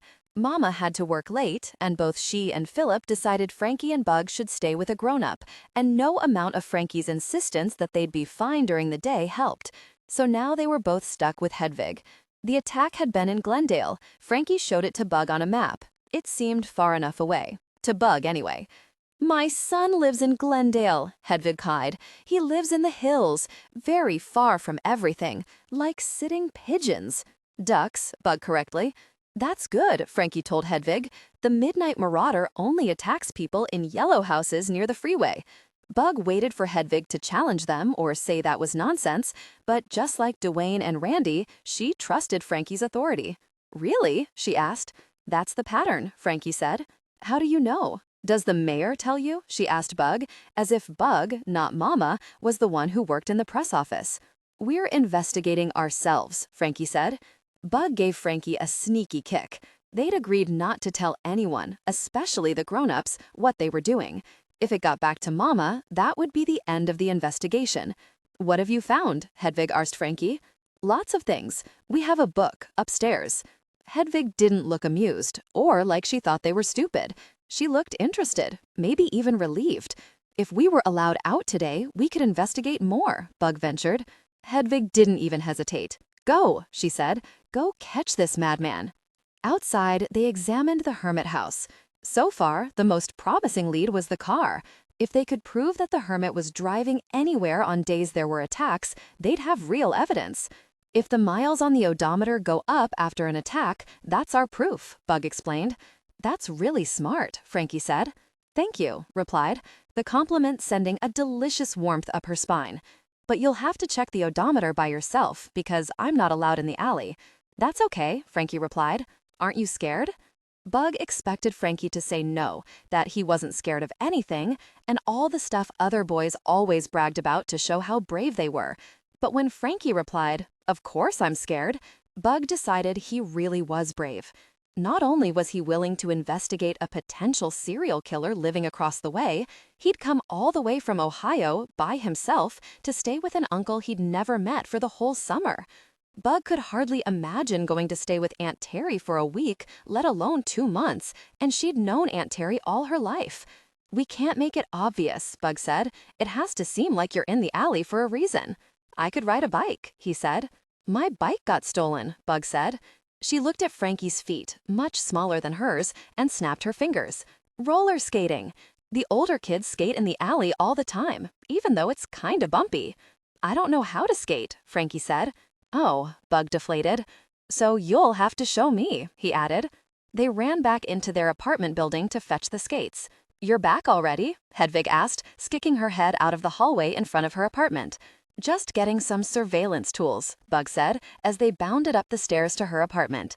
She dug out her old tennis shoe skates from the back of Danny's closet, where she still kept her stuff because her room didn't have a proper closet, only a dresser and a bar to hang things on. The skates were too big for Frankie, so Bug stuffed from tissues in the toe box. At first, Frankie was very wobbly, even when holding on to fences and trees. Skate, skate, grab, grab, all afternoon. By the end of the day, though, Frankie said he was ready for the alley. The next morning, as soon as Philip and Mama had both left for work, Bug and Frankie checked in with Hedvig and told her they had investigating to do. What are you waiting for? She asked, shooing them outside. I'll wait here at the end of the alley, Bug said, making sure to situate herself as far away from the hermit's property line as possible. I have the book, so anything you see, skate to me and I'll write it down. Got it. Frankie looked nervous. Bug couldn't tell if it was because of the skating or the proximity to the hermit house, but her own stomach was in snakes. Frankie took off down the alley. He shuffled more than skated, his hands flailing at his sides. He got about halfway to where the hermit's car was parked and turned around and shuffle-skated back to Bug. Are you okay? She asked. He nodded. Perspiration beaded his forehead. Just getting steady. Okay, want to take a break? He shook his head. Gonna try to go faster this time. Okay, Bug said. As Frankie set off again, Bug felt itchy and anxious, stuck here on the sidewalk watching his glacial progress. She could walk on her hands faster than he was skating. But then he began to pick up speed. Instead of shuffling, he was, if not quite gliding, then doing something that looked like skating. It was at that exact moment that Bug remembered the pothole. Round and deep. Mama had once lost a hubcap driving over it too fast. She didn't want to yell so close to the hermit house, so she started fast walking down the alley, calling Frankie's name. But it was too late. She saw the bright yellow toe stopper dip into the pothole, and then Frankie tumbled over, limbs and skates flying out in every direction. Oh no, Bug cried, running to him. He'd propped himself up and was gulping for air as he stared at his knee. It was gross, all pulpy and bloody, with bits of rocks mashed into it. Oh, Frankie, you're hurt. Bad.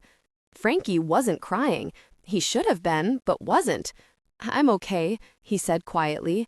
You're not okay, Bug wailed. Should I call an ambulance? I think a first aid kit will do, Frankie said. And maybe some help, getting up? Oh, right. Bug wiped her tears against the sleeve of her shirt and leaned over to help Frankie to his feet. Still on the skates, he slid out from under her. Maybe we should take these off first, she said.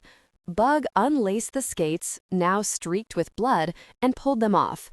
Then she hoisted Frankie up, and together they limped out of the alley and across the street.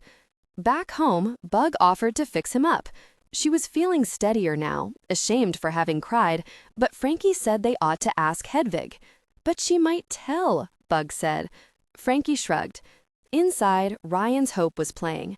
Bug expected Hedvig to make a fuss when she saw Frankie's knee, but she surprised her for the second time in 2 days. Come to the bathroom, she said. She didn't even make them wait for the commercial. Sitting Frankie on the toilet, Hedvig used tweezers to remove the pebbles.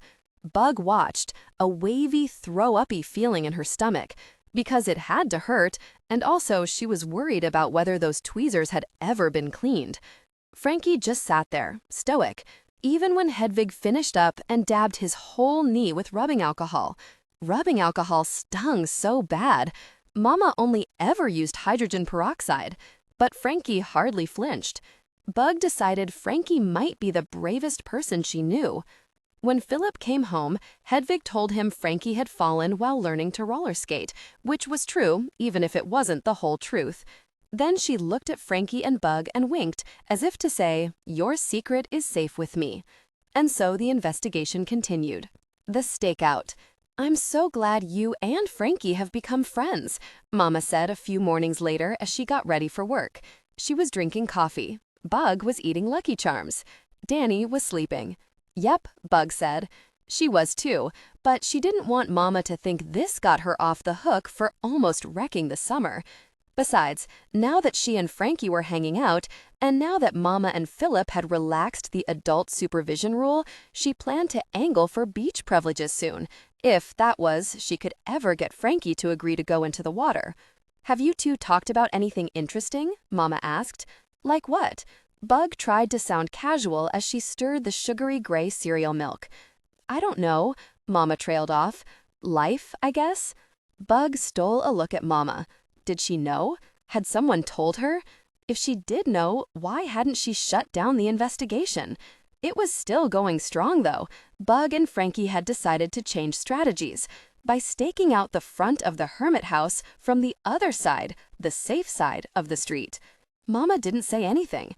She had a way of using silence as invitation to talk, and that was when Bug often got herself into trouble. The trick was to say something without giving anything away. "We just talk about kid stuff," Bug said noncommittally.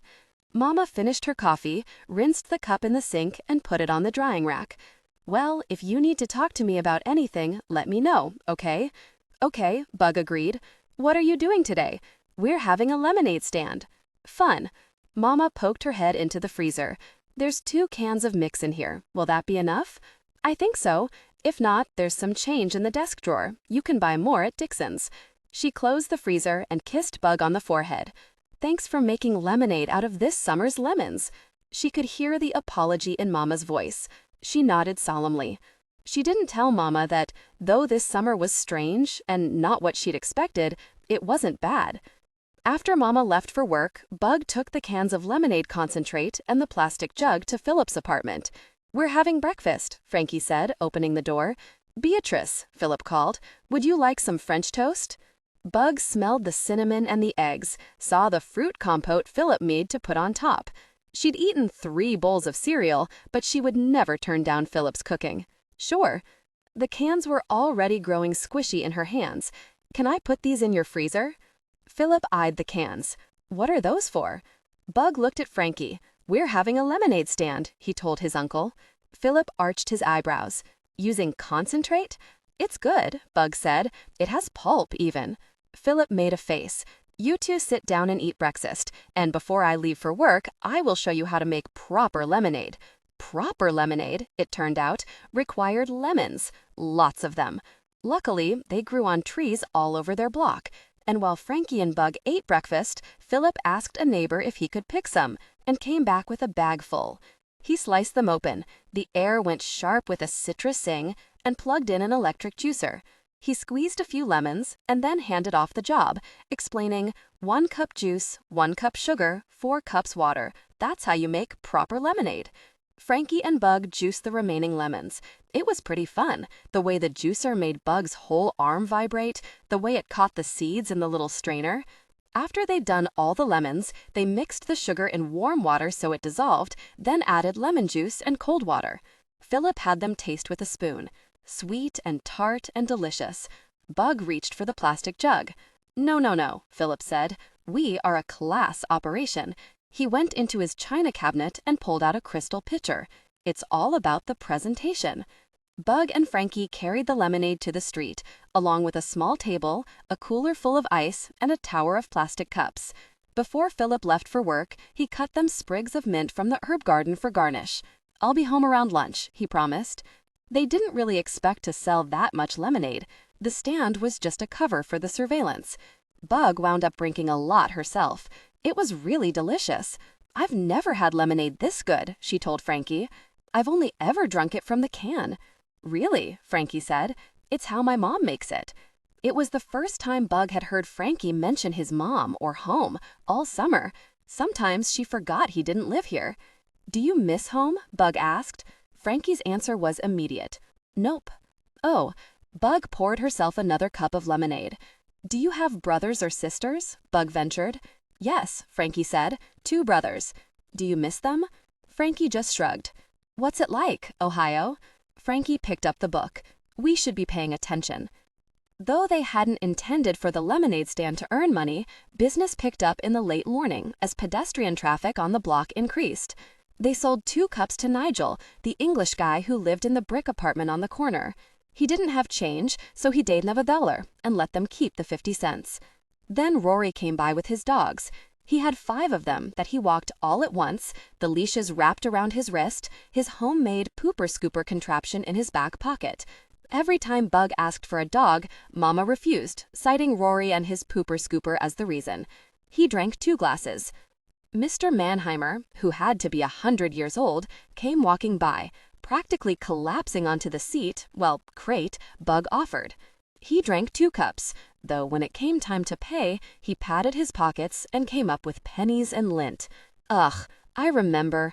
I was going to cash my Social Security check. He knocked his forehead with his knuckles. I pay you on my way home. Around lunchtime, Philip came back from teaching. Looks like your supply is getting low, he said. I can go get more lemons. Can we pick them? Bug asked. Their morning stakeout had not revealed much about the hermit house, but Bug had noticed how many lemon trees were in the neighborhood. Have at it, Philip said. Frankie didn't want to miss anything at the hermit house, so Bug left him to mind the stand and went around asking some of the neighbors if they could pick a few lemons. Almost all said yes, and they promised to come out later and try the lemonade. When she got back, Frankie was furiously scrawling in his book. I saw something, he said, in the upstairs window. Really? Frankie nodded. What? I don't know, but something. The curtain moved. We should stay and watch. We have to go make more lemonade, Bug said, and Philip's making lunch. But I saw something, Frankie said. Well, come back later. But we might miss it, Frankie insisted. Well, go fast. If we just sit here with no lemonade, it'll be obvious we're spying, Bug said. The truth was she was hungry, and Philip was making his special tuna salad sandwiches with the baby pickles he called gherkins, which Bug thought was about the funniest word in the world. Frankie reluctantly agreed. Back at Philip's, they squeezed more lemons while Philip grilled bread for the sandwiches. Can we eat outside? Frankie asked. Someone's motivated, Philip said, but he gave them their sandwiches on paper plates. They took the now full pitcher and their sandwiches back to the table. The sun had disappeared behind the clouds, but it was still very hot out. It's muggy, Philip said, buying a cup for himself before he left for his afternoon lessons. I think it might storm. In August, Bug said. It rarely rained in Los Angeles, and hardly ever in summer. Frankie and Philip looked at the sky and at each other, and then Philip finished his drink, placed $1 on the table, and left. There was a spurt of business after lunch, but no movement from the hermit house. The day grew thick with a sticky heat, and business dipped as the streets grew quiet. Hardly anyone seemed to be out. Bug saw Randy jogging up Cabrillo and waved, but he didn't see her. Bug wondered vaguely where Danny was. The wind picked up, sending leaves and garbage skittering across the pavement, but doing little to cool the afternoon. Frankie's nose twitched like a rabbit's. Philip's right, he said. It's going to rain. It doesn't rain in LA in summer, Bug said dismissively. Well, it rains in Ohio all the time in summer, and it smells just like it smells now. He sniffed again. Electric. Bug didn't think electricity had a smell and was about to say so, but then she remembered how Frankie had not questioned her shivery feeling about the hermit house and decided to keep quiet. This turned out to be a wise call because a few minutes later, the temperature dropped as if the whole block had caught the hermit house chill. There was a flash of lightning followed by a loud crack of thunder, and then it started to pour. They grabbed Philip's pitcher and ran, shrieking, back to Bug's apartment. Frankie went upstairs to change while Bug counted the money. $6.50. Not bad. Enough for 2 matinee movie tickets. Frankie returned with a deck of cards. Outside, the trees shook with rain and thunder. Normally, storms like this scared Bug, but this time, with Frankie, she felt safe and cozy. Almost summer. Philip was going away for the night. Bug overheard Mama and him talking about it when he was over watching Designing Women, their favorite show, after moonlighting. When's he going? Does he need us to water the plants? Bug asked the next morning. Watering Philip's plants was a complicated process because first he insisted you stick this prong into the soil that told you if the plant needed water. Bug loved doing the prong. Wednesday, and he's only going for 1 night, so I think the plants will survive, Mama replied. Can Frankie stay with us? Have a sleepover? If that's what Frankie wants. Of course that's what Frankie wants, Bug exclaimed. In her head, she began to make all sorts of plans. They could go to the Santa Monica Pier for fish and chips and ride the bumper cars. They could go to the movies. They both wanted to see Spaceballs. Frankie could sleep with Danny, or on the couch, or the two of them could camp on the living room floor. Or maybe they could sleep upstairs at Philip's by themselves. And best of all, they could investigate at night. Trying to see the hermit house after dark had proved challenging. The view from Bug's apartment was limited. They'd asked to go to Dixon's a few times to get bomb pops as an excuse to investigate, but Mama always sent Danny with them.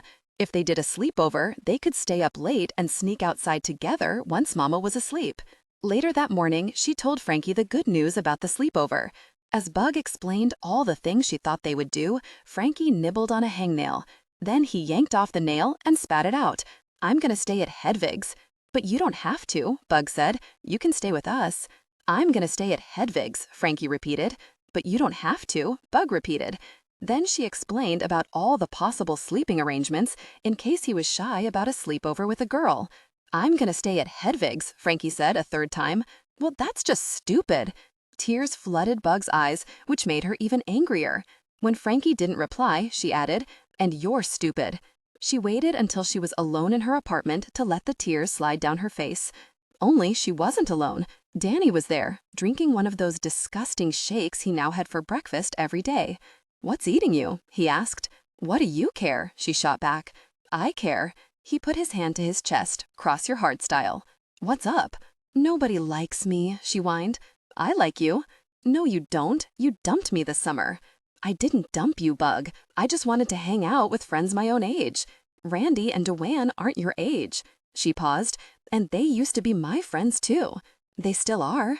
"No, they're not. No one is. Not even Frankie. I thought you two were cool." "So did I." She told him about Frankie refusing the sleepover, preferring to stay at Hedvig's. Hedvig's? Danny didn't spend too long at Muscle Beach, so they had the rest of the afternoon at Tower 19. It wasn't very busy, so Kip climbed down to talk to them for a bit. He and Danny got into a long conversation about surfing, which apparently Danny was learning. "Gotta hook you up with a wetsuit, man," Kip said. "That water is frigid even in summer. Can't handle it without my suit." "I can handle it," Bug boasted. "Yeah, but everyone knows you're tough as nails." This pleased Bug. That day, she stayed in the water longer than she ever had. She swam until her fingers and toes pruned and her teeth chattered. Partly because she loved the water, partly because she wanted to prove Kip right about her, but mostly because Danny stayed in the water with her. They dived into the waves and body surfed, and when they finally got out, they flopped on their towels, sunning themselves, playing cards, and eating apples and peanut butter just like they had the last 2 summers. They stayed at the beach until 4 and then went to get ice cream from Beyond.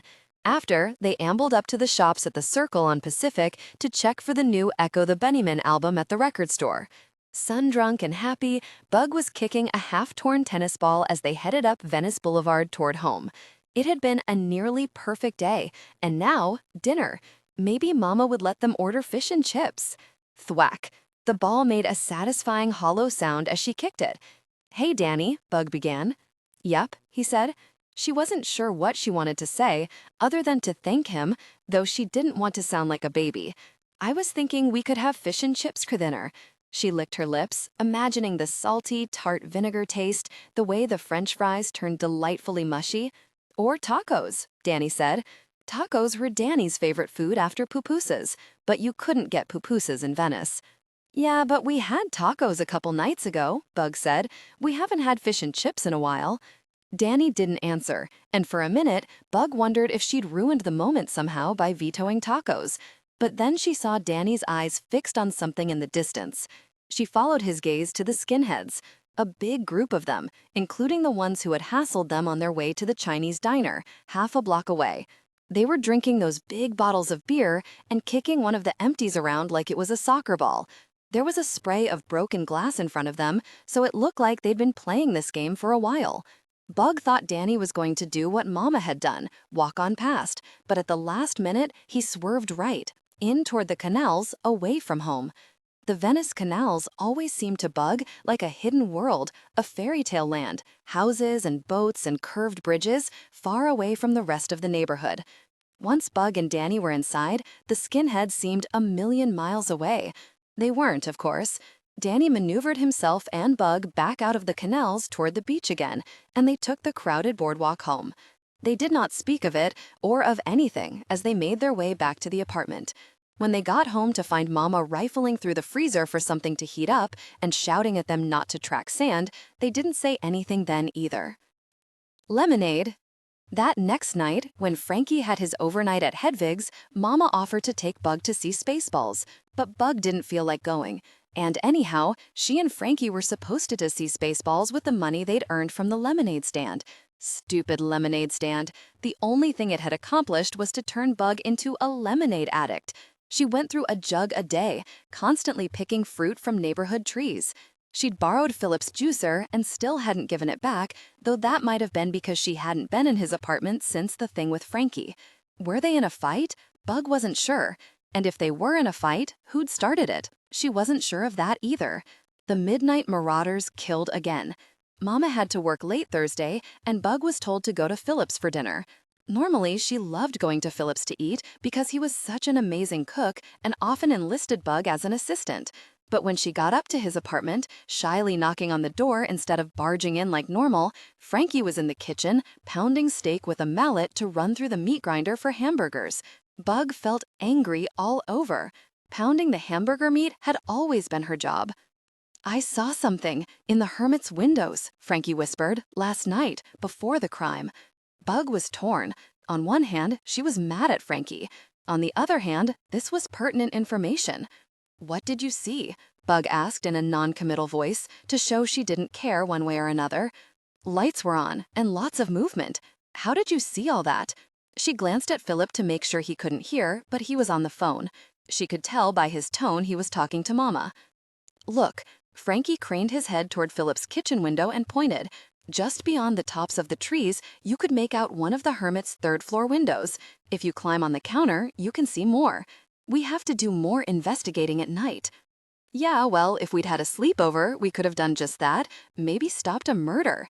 Bug could not keep the hurt and anger out of her voice. Frankie must have heard it too. His nose went red and he pounded the meat with extra force. "I'm going to go make lemonade," Bug announced, eager to get away from the sudden awkwardness with Frankie. "What a fine idea," Philip said, hanging up the phone. Then he smiled at Bug like she was offering something generous, which made her feel worse. She wound up making a double-sized portion, squeezing the lemons extra hard against the juicer, even though this made the motor work harder. The juice stung the cuts and hangnails that riddled her hands, but she didn't care. Let it hurt.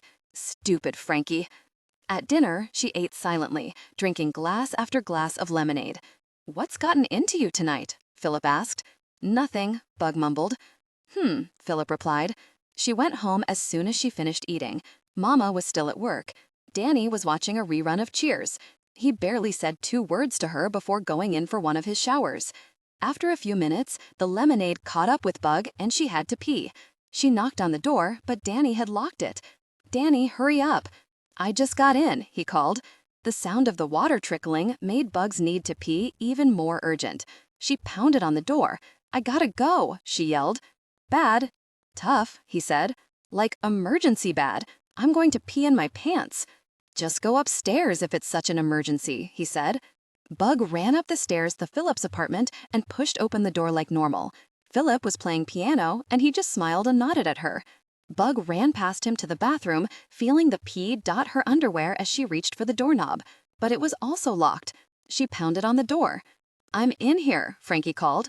"I need to pee," Bug cried. "But I'm in here," Frankie replied. "But I need to go, bad." "I'll be done in a minute." "It's an emergency," Bug cried. She heard the sound of the toilet flushing, but by then, it was too late. The dam had burst. She had wet her pants. Like a baby. She stared at the mess in horror, wanting to run downstairs and hide in her bed, pretend none of this had ever happened. But just then, Frankie opened the door. He took one look at Bug's wet shorts, the liquid pooling on Philip's freshly waxed wood floors. He got a funny expression on his face. And then he started to laugh. It was a knife straight to Bug's heart. Her so-called friend, who had slept over at Hedvig's instead of hers, was now laughing at her. "I hate you," Bug cried, turning to run. "Bug, wait," Frankie called after her. But she didn't wait. She ran down to her apartment and slammed the door, swearing never ever to see Frankie again. Sleepover at Beth Ann's. Bug wasn't sure what happened next, hiding as she was, in her bed. But Philip must have told Mama, because when she came home from work that night, she climbed up the ladder and laid down next to Bug. "What can I do to make it better?" Mama murmured, playing with Bug's hair. Bug loved it when Mama did that. It usually made her feel warm and tickly inside, but not tonight. Bug said, turning away and burying her head under the pillow. "Anything you want," Mama said. Bug peered up. "You can let me play with some of my real friends. Frankie is your real friend." Some friend. He laughed at me. Tears of humiliation stung at her eyes. She buried her head once more. "I'm sure he didn't mean it like that," Mama said, gently removing the pillow. Why did grown-ups always say things like that? He'd laughed in her face. What else could it mean? "You said you'd do anything I want," Bug said, sitting up. "I want to play with one of my real friends." Mama sighed. "Okay, which real friend do you want to play with?" "Beth Ann," Bug said. "She was a real friend, wasn't she?" Sure, they rarely saw each other outside of school, but that was because Beth Ann lived in Burbank, which was far, and Mama hated to drive, and Beth Ann's parents wouldn't let her stay in Venice. But at school, the two of them played every day at recess. "And I want to sleep over," Bug demanded, "at her house." Mama arranged it for Friday night. Because Burbank was closer to downtown than to Venice, Bug would spend the day at Mama's office, and Mama would drive her after work, or if she had to work late, on her dinner break. Bug knew it was inconvenient, a whole mess of running around, lots of traffic, but she didn't care. In fact, she was hoped there was extra traffic. It would serve Mama right for saving her summer with a mean friend who laughed at her. Probably they were all laughing at her. Mama's office wasn't really an office, so much as a desk in a big, noisy room full of other desks, which they called the bullpen. Normally, Bug loved going there. She visited with Mama's coworkers, many of whom kept candy or gum in their desks. Sometimes they let Bug sharpen their pencils or do their Xeroxing of newspaper clippings for them. One time, Bug had even seen the mayor walking through the office. Mama hardly even cared, though. She said that was old news. She only got excited when one of the famous TV newscasters, like Tad Draper, came by. Not because they were famous, but because they were reporters. Mama had a thing for reporters. She'd been studying to become one when she met Bug's father, but she'd had to stop after she got pregnant with Danny. Later, after they moved to Venice, Mama finished her degree. When she'd graduated, the Herald Examiner had offered her an internship, which paid a little and had no health insurance, while the mayor's office had offered her a job as an assistant press officer, which paid a salary and did have health insurance. Mama, who'd been scraping by, waiting tables and juggling Bug and Danny with the help of Hedvig and Philip, said it wasn't even a question. She took the job at the mayor's office and had been there ever since. At home, they had a stack of videotapes of movies about reporters. All the President's Men, boring, Network, so many bad words, and His Girl Friday, Bug's favorite. Mama and Bug would watch the movies together sometimes. "Do you still wish you were a reporter?" Bug would ask her as they watched. "I wish a lot of things," Mama said. "That's what makes them wishes." Bug knew that the Midnight Marauder was a big deal. Mama's late nights had been a testament to that. But when she got to the bullpen, she understood just how big this story was. There were blackboards full of information about each of the attacks. There were enlarged maps of the city, kind of like Frankie's, with details on each incident. News clippings from papers all over the country covered 4 entire bulletin boards. If Frankie could see this, Bug thought, but then she banished the thought. She no longer cared what Frankie could see. Mama spent the morning on the phone, while Bug sat on an extra chair next to her desk, pretending to read the Diary of Anne Frank, but really eavesdropping on Mama's conversations. Though her and Frankie's investigation was obviously over, Bug wished she'd thought to bring the notebook, just to jot down some of what Mama was saying, even though a lot of what she was saying was that she couldn't say a lot. "Billy, you know I can't tell you that," Mama told one reporter, a variation on what she'd said to the one before. But with one caller, she gave a bit more information, lowering her voice to an almost whisper. Off the record? Okay, off the record, we think he's slowing down, getting more cautious, and we credit that to law enforcement's presence, but no one here is breathing until he's in custody. Slowing down, getting more cautious, no one's breathing. Bug tried to memorize the words, then reminded herself she didn't need to anymore, then did anyway. Mama paused, and in a quieter voice, yes, dead would work too. Dead. Bug made a note of that in her mental notebook. As if Mama could read Bug's thoughts, she looked up. Hang on a sec, she said into the phone. She rummaged through her bag for some quarters and instructed Bug to go to the vending machine for a soda. Bug didn't want a soda, but understood she was being sent away.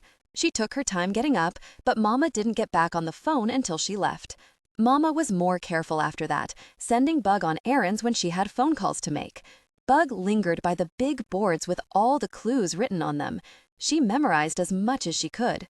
That afternoon, Mama had to go out to a press briefing, and though she sometimes allowed Bug to come with, today she made her stay with a secretary who had Bug sharpen pencils in the electric machine. Once she had enjoyed this, pushing the dull pencil in and pulling it out with a perfectly pointy tip, but today it only made her feel like the stupid kid who couldn't be trusted to know important things. Finally, it was time to leave. They fought their way through rush hour traffic to Burbank. When they got to Beth Ann's neighborhood, Bug peered out the windows looking for movie stars, but didn't see any. Beth Ann's mom was waiting with a tray of snacks and lemonade. From a can, Bug could taste the difference now. She brought the tray upstairs, where Beth Ann was flopped out on her bed, leafing through a stack of Tiger Beat magazines. "Which tailor do you like?" Beth Ann asked, holding up a magazine with the band Duran Duran on the cover. "Roger, Andy, or John? Nick Rhodes is mine, so hands off." The last conversation Bug had with Beth Ann, back in June, had been about the space shuttle. Beth Ann thought women shouldn't be astronauts, because if they exploded like the Challenger did, they would die.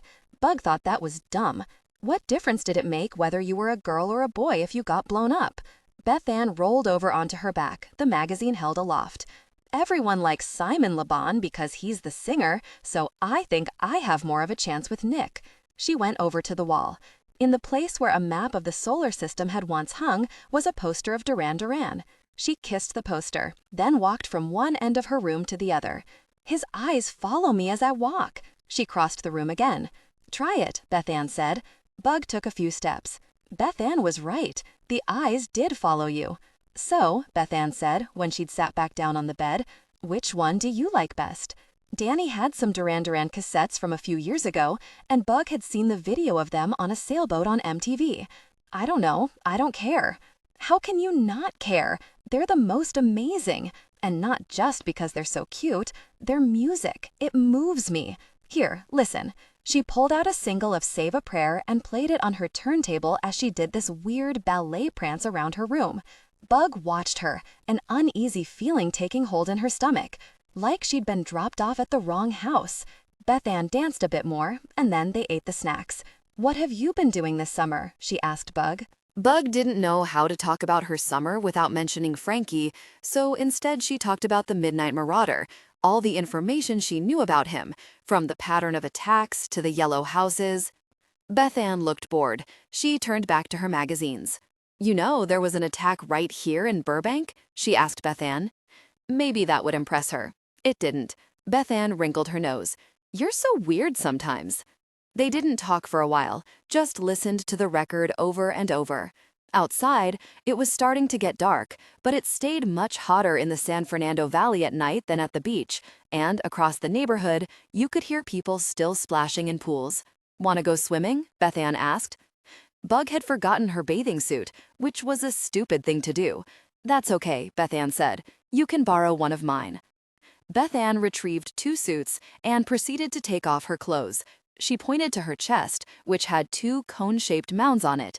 "I'm developing. My mom got me a bra." Bug's own chest was flat. It had never bothered her before. She turned to face the wall to change into the bathing suit, a feeling of sadness hollowing out her belly. She felt homesick, which was so confusing because wasn't home what she'd wanted to get away from? No word. Mama had arranged to pick Bug up the next morning, but when the car beeped at 10, it wasn't the scratchy Datsun horn, but the more musical honk of the cabriolet. "Your mom got a convertible?" Beth Ann asked. It was the first time she'd sounded impressed since Bug arrived. "No," Bug replied, grabbing her backpack and running out the door, saying thank you to Beth Ann's parents like Mama had taught her to. As she approached the curb, she wondered why Philip was picking her up instead of Mama. Had there been another Midnight Marauder attack? When Bug saw who else was sitting in the car, she skidded to a stop. "What's he doing here?" Frankie climbed out of the passenger seat. "I asked to come." He stared at his knees. "I want to talk to you." "You two can sit in the back," Philip said. "I'll put the top down so you can have privacy."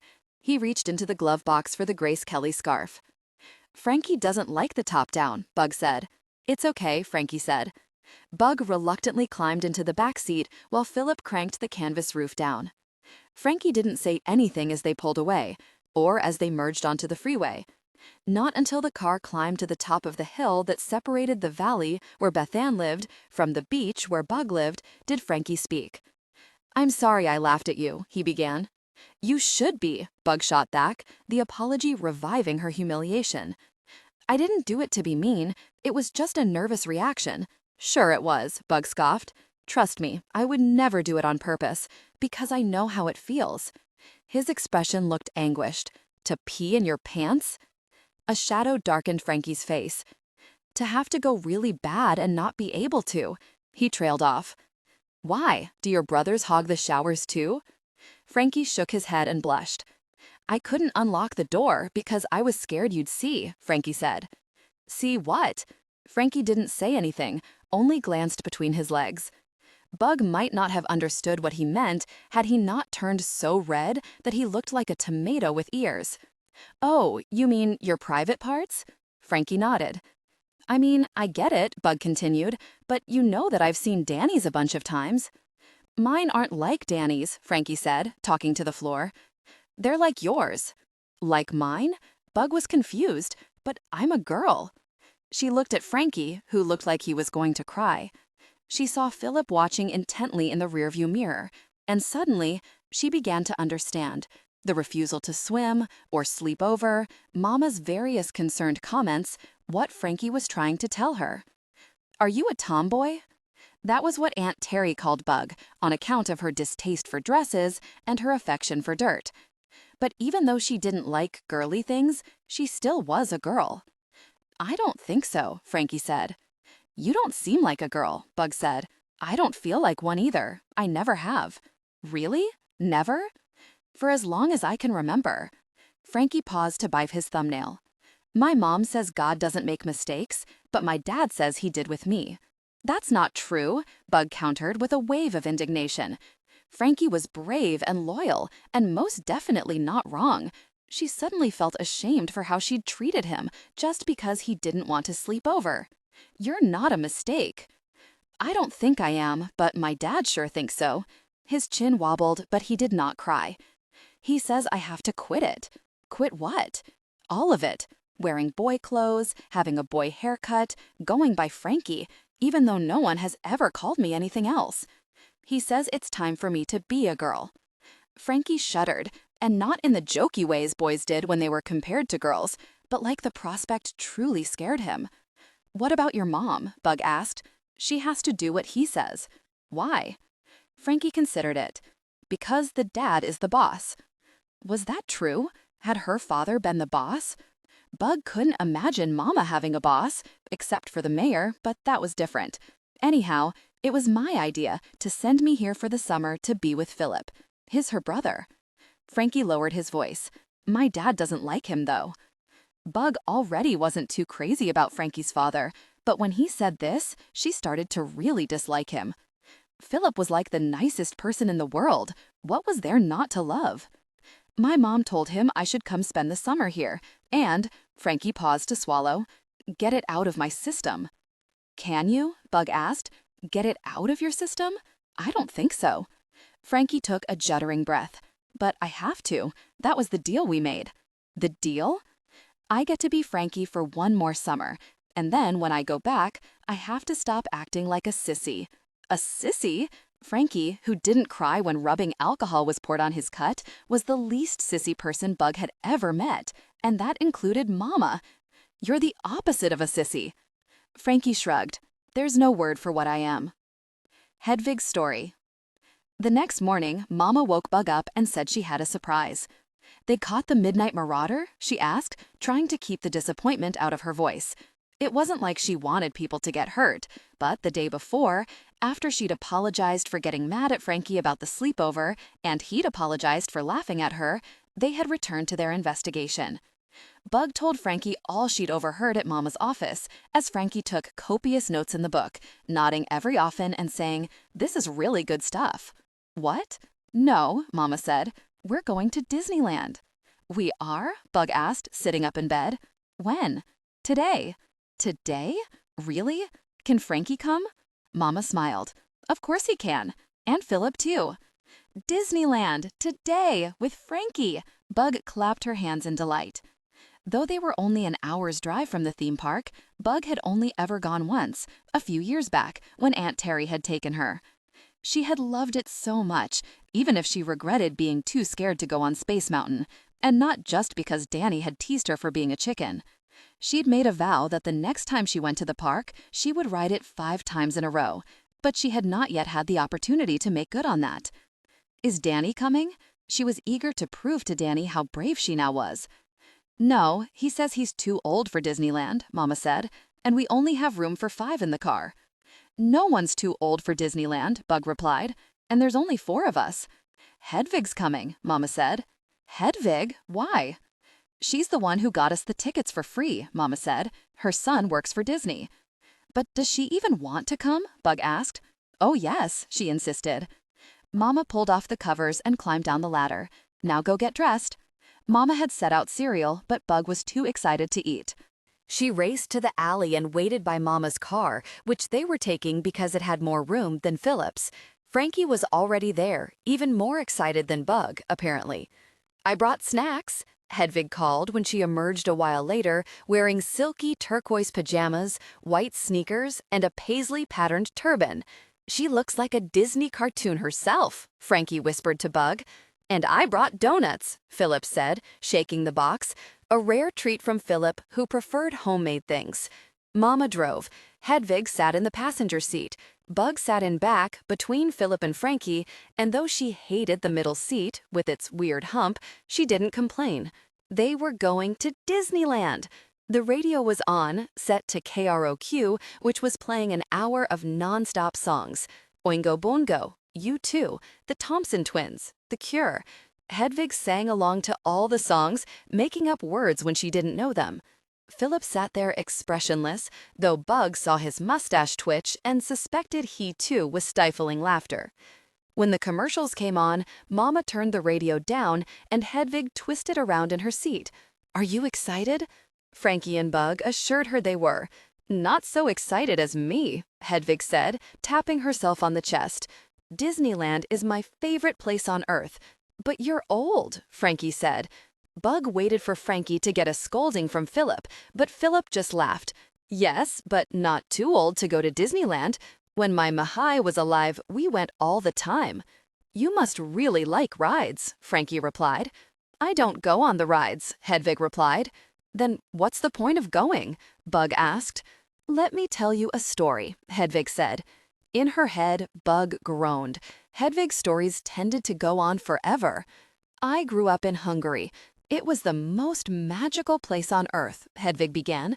"We lived in Budapest, a city so beautiful you cannot imagine. It is like Sleeping Beauty's castle, but a whole city of it. And summers, we went to the Balaton, like Tom Sawyer's Island, only you can swim in the lake." "Uh-huh," Bug said. She did not see what this had to do with Disneyland. "And then the Soviets came," Hedvig continued, "and we fell behind the Iron Curtain." Bug knew that the Soviet Union was bad and had like a zillion nuclear bombs pointed at America that could blow them all to smithereens. "We thought we could resist them. The Hungarians rose up. We had a revolution." "That was in '56, wasn't it?" Philip asked. "Yes," Hedvig replied. "I remember watching it on the news when I first moved out here." Bug scrambled to do that math. It was 1987 now. Philip had moved to Venice in 1956, which meant Philip been living in Venice since Mama was 5 years old. The revolution was not successful, Hedvig said, and after, the Soviets came down with an iron fist. Everything in Budapest became gray. Even the Balaton became gray. But it didn't really become gray, Bug asked. She knew the Soviets were bad, but could they erase color? No, Hedvig said, but it seemed that way. The joy was gone from everything. I was married then, only a short time, to my Mihai. We had started a store before the occupation, a clothing boutique. I designed, Mihai sewed. Our clothes were very stylish. When the Soviets came, fashions too became gray. Bug looked at Hedvig in her pajamas and turban. She wasn't sure if they were stylish, but they definitely were not gray. We decided to defect, Hedvig continued. Defect? Frankie asked. It means to sneak out of the country, Philip explained. One summer, we packed like we were going to the Balaton, one suitcase, with bathing suits and sandals, because we did not want to make any suspicion. I could not bring anything else, not even a picture of my family. Otherwise, they could be arrested. Arrested? Why? Frankie asked. For aiding us. When we said goodbye, I could not allow myself to cry when I kissed my Anya, my mother, because she would be suspicious. Then we drove like we were going to the Balaton, but really we went close to the Austrian border. We hid our car in the bushes by the side of the road and walked across the border. You couldn't drive? Frankie asked. The borders were closed. We had to sneak across in darkness. Like the sound of music? Bug asked, enthralled. Exactly, Hedvig said. Only I didn't sing. I cried all night, imagining my beloved Anya hearing that the car was found. If they told her we defected, she would be under suspicion. But if they didn't tell her, she would think we had died. They might even tell her we had died. But that's a lie, Bug cried. Defecting was humiliation for the Soviets, so they hid the truth. So what happened? Bug asked, leaning forward in her seat. The story had started out boring, like something from school, but had turned interesting. Hedvig, who lived downstairs with all that junk, had escaped from the Soviets in the middle of the night. To look at her now, you would never guess. Bug glanced at Frankie.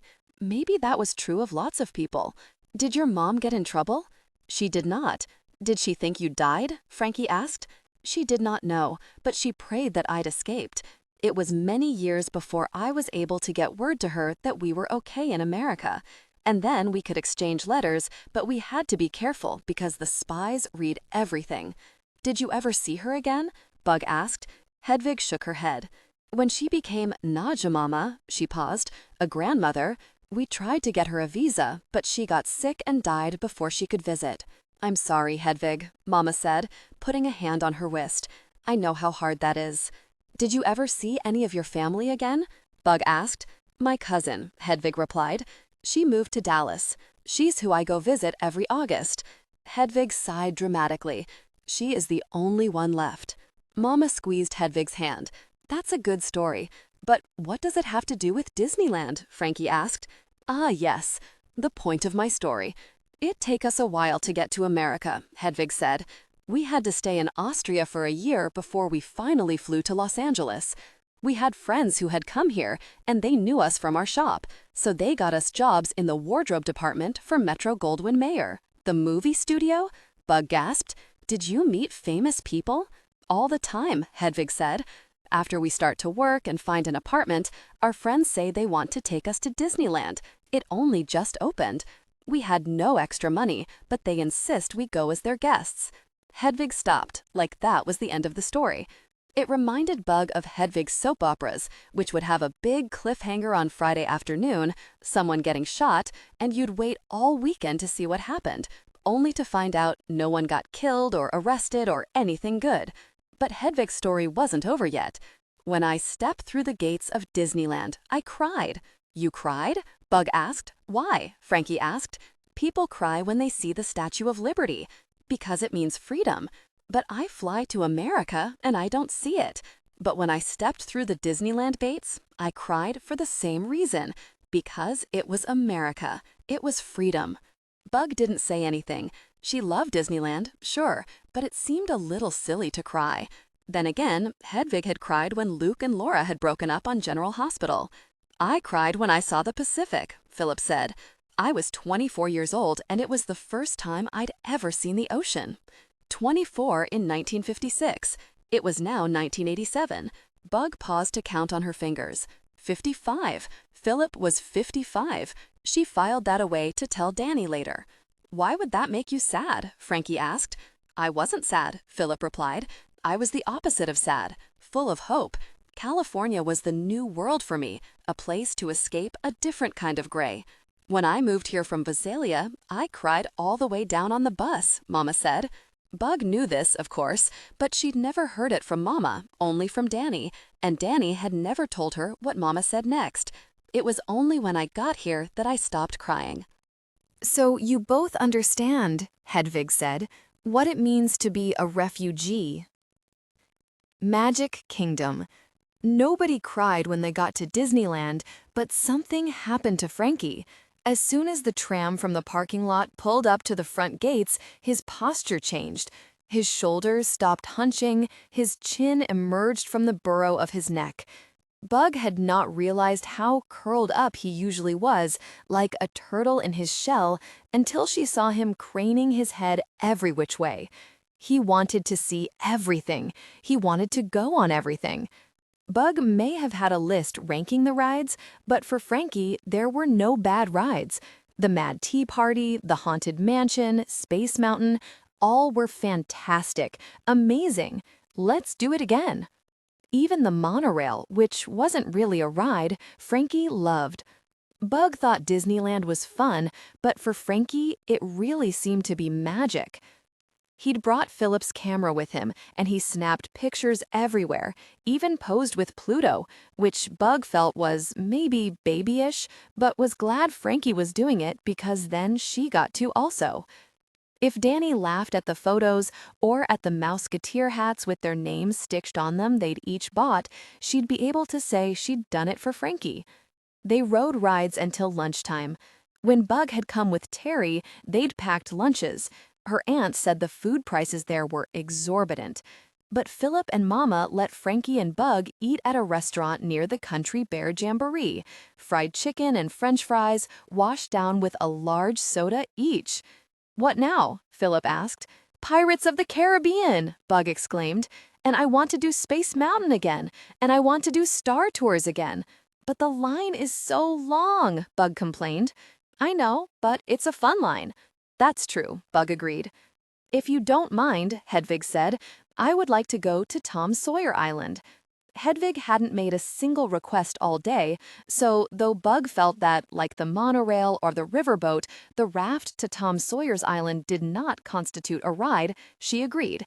At least the line wasn't too long. Over on the island, they climbed around the shore, visited the fort, and then Frankie got a funny look. What's the matter? Bug asked. I have to find Philip, he said. Is everything okay? He nodded, but his face looked weird. He found Philip, and Frankie whispered something, and Philip looked around. Okay, let's just go. On the raft back, Frankie was dancing from side to side, like really fast. Bug might have thought he was goofing around, were it not for the grimace on his face. And that was when Bug realized he had to pee. Now that she thought about it, she had to go too. She'd drunk a lot of soda with lunch. There was a bank of bathrooms right when they got off the ferry, but Frankie didn't go in those. We'll meet you at the Pirates of the Caribbean, Philip called behind him. After the bathroom, they went to the Pirates ride. Mama said they could go on without Frankie, but Bug preferred to wait until Philip and a very relieved-looking Frankie reappeared. Where'd you go? She asked. To a handicapped bathroom, he replied. Why not just go in the boys' bathroom? I'm not allowed to, he said. Says who? Bug asked. My dad. He paused. Everyone. Well, that's just dumb. Who cares where you pee so long as you don't get it on the seat? Frankie sighed. People care. The rest of the day went too fast, like all best days did. Before Bug knew it, the sky had darkened and it was time for the Main Street Electrical Parade. She had missed it when she'd come with Aunt Terry, whose feet had hurt and who had insisted that 6 hours in the park was enough. And though she'd felt cheated at the time, now she was glad they hadn't stayed for the parade, because she could not imagine a better way to see it than with Frankie, who lit up as much as the fireworks that rainbowed across the night sky. After the parade, even Bug had to admit she was getting sleepy. They made their way down Main Street, stopping at the candy store so they could bring Danny back some fudge. The park was getting ready to close. The crowds were streaming out the gates. I wish I could live here, Frankie mused. Yes, Hedvig said, in Sleeping Beauty's castle. Bug had been thinking the exact same thing, but just then she had a different idea. Frankie couldn't live at Disneyland, but why couldn't he live in California? He'd stay with Philip and never have to go back to his mean family. They could go to school together. They could solve mysteries together, roller skate together, go to Disneyland once a year. The idea planted itself like a warm ember in Bug's belly as the car rumbled onto the freeway. She would ask Mama about it tomorrow, but now her eyes were drooping. Her head fell onto Frankie's shoulder, his head leaned against hers. They slept that way the whole ride home. Sharks. Somewhere around the time that Bug and Frankie were dreaming their way home from Disneyland, the Midnight Marauder struck again. If we hadn't gone to Disneyland, we could have stopped it, Frankie groused the next morning. I know, Bug agreed solemnly, though deep down she would not have traded the day at Disneyland for anything, not even catching a serial killer. It occurred to her now, though, that if they did catch him, maybe Disneyland would let them go whenever they wanted to. Free tickets for life for the heroes. Frankie wanted to do another lemonade stand stakeout, but Bug was sick of stakeouts, even a little sick of lemonade. Maybe we can find a different way to investigate, she suggested. How? Frankie asked. You're not allowed in the alley. I know. Maybe we should try other leads. What leads? Just then, Danny emerged from his room, yawning. How was Disneyland? Okay, Bug said, afraid that if she enthused too much about it or showed Danny her mouse ears, he would call her babyish. The Midnight Marauder struck again, Frankie said. I know, Danny replied. I heard last night. You want to go to the beach? Mom left me money to take you and buy you lunch. He held up a note and a $10 bill. If you pack lunches and let me keep the money, I'll take you twice this week. Danny paused. Or even 3 times. What do you need the money for so bad? Bug asked. I want to buy a wetsuit. He paused. Whitney's teaching me how to surf. Who's Whitney? Bug asked. Danny didn't answer, but his cheeks went pink, so she understood Whitney was a girl. Danny and Whitney sitting in a tree, she began in her head, but she didn't say anything because she wanted to show how mature she was. Aren't wetsuits expensive? She asked.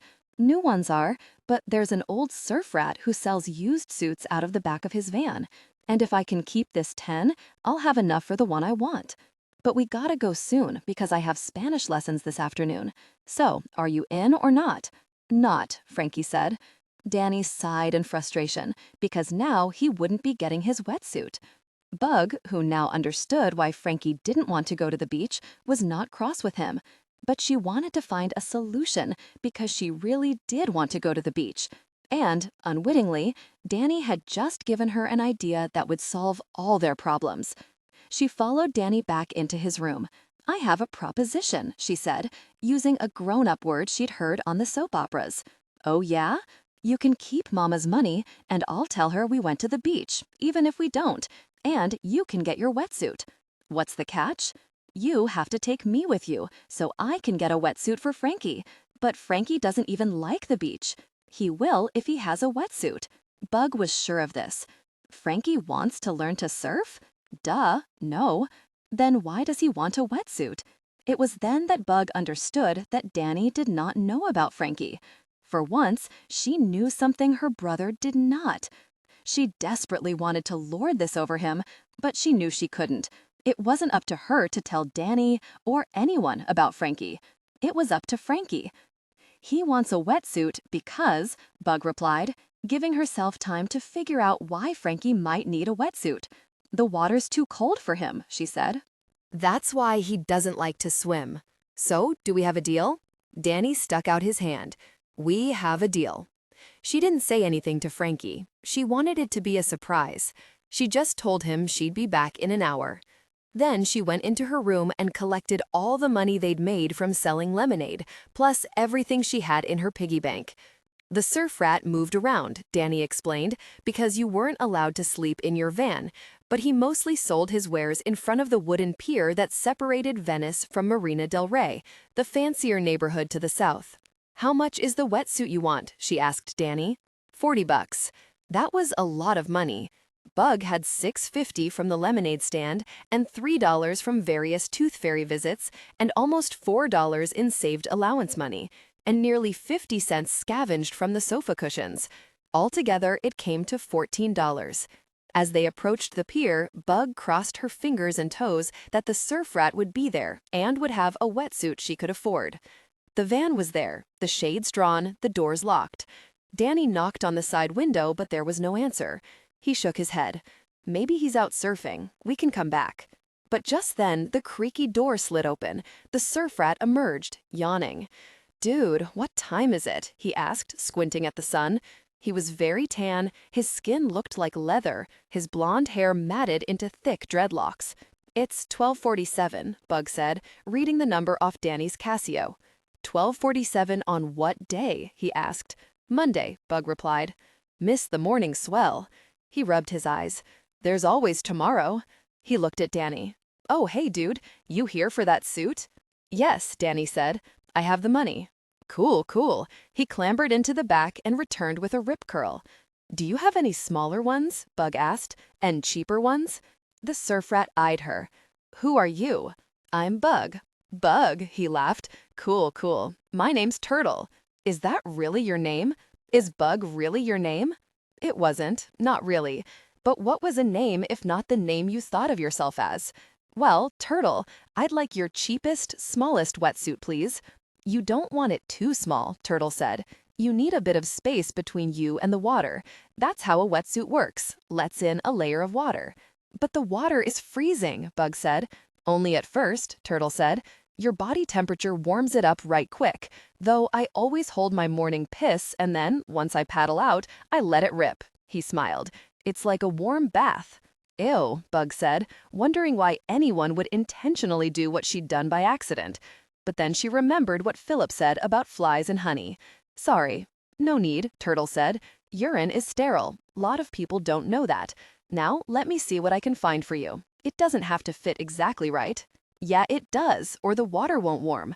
I don't care about that, Bug said. I thought Frankie didn't like the cold, Danny said. Right, Bug replied, getting caught up on her own fibs. Hold on. Turtle disappeared into the van, closing the door behind him. They could hear him moving things around. It sounded like he had a lot of stuff back there. He emerged with a bright blue Ocean Pacific shorty with a rip up one of the legs. My pal Jamie got snagged on a nasty piece of coral in Mexico. You should see the scar. Gnarly. She tells people it was a great white and they buy it. Anyhow, I was gonna try to repair it, but if you want to buy it, I'll let you have it for cheap. How cheap? I don't know, $20. But it's ripped. That's why it's cheap. I only have $14. Turtle scratched his chin. Please, she said, it'll make my friends so happy. He continued scratching his chin. Then he smiled, a big, gappy grin. It looked like it had been a long time since he'd seen a dentist. I can work with 14. Bug ran all the way home, hugging the wetsuit, imagining the look of happiness on Frankie's face when she showed it to him. But he barely looked up from the notebook when Bug presented the wetsuit with a dramatic, ta-da! Thanks, he said absently. Now you can go to the beach, she declared. I don't want to go to the beach. But I got you a wetsuit. It cost $14. I had to use my tooth fairy money and all the lemonade money. Frankie frowned. That was our money. But I used it to buy something for you, Bug exclaimed. You didn't ask me if I wanted a wetsuit. I wanted to surprise you. No, you wanted to go to the beach, and you can only go if I go. I want you to want to go, and I didn't want you to worry about bathing suits and stuff. Frankie's face went all scrunchy. That's not why I don't want to go swimming. It's not? Bug was confused. Why don't you want to go then? I just don't, Frankie said in a wounded tone that made Bug feel like she'd done something wrong, even though she hadn't. She'd used her money to buy him a wetsuit. Frankie was just a stupid booger and still refused to go to the beach. It wasn't fair. They hardly talked for the rest of the afternoon, and Bug wondered if they were in another fight, and if so, why? She hadn't done anything wrong. She tried to do something nice. Frankie was being dumb. But like a worm in an apple, there was this niggling feeling pushing up that whispered maybe she had done something wrong. That night, she was in her pajamas when Frankie knocked at the door. "I'm sorry about the wetsuit," she said at the same time Frankie said, "I'm scared of sharks." "What?" Bug asked. "I watched all the Jaws movies and I'm terrified of sharks. I have nightmares about them." "Sharks?" It took Bug a minute to understand.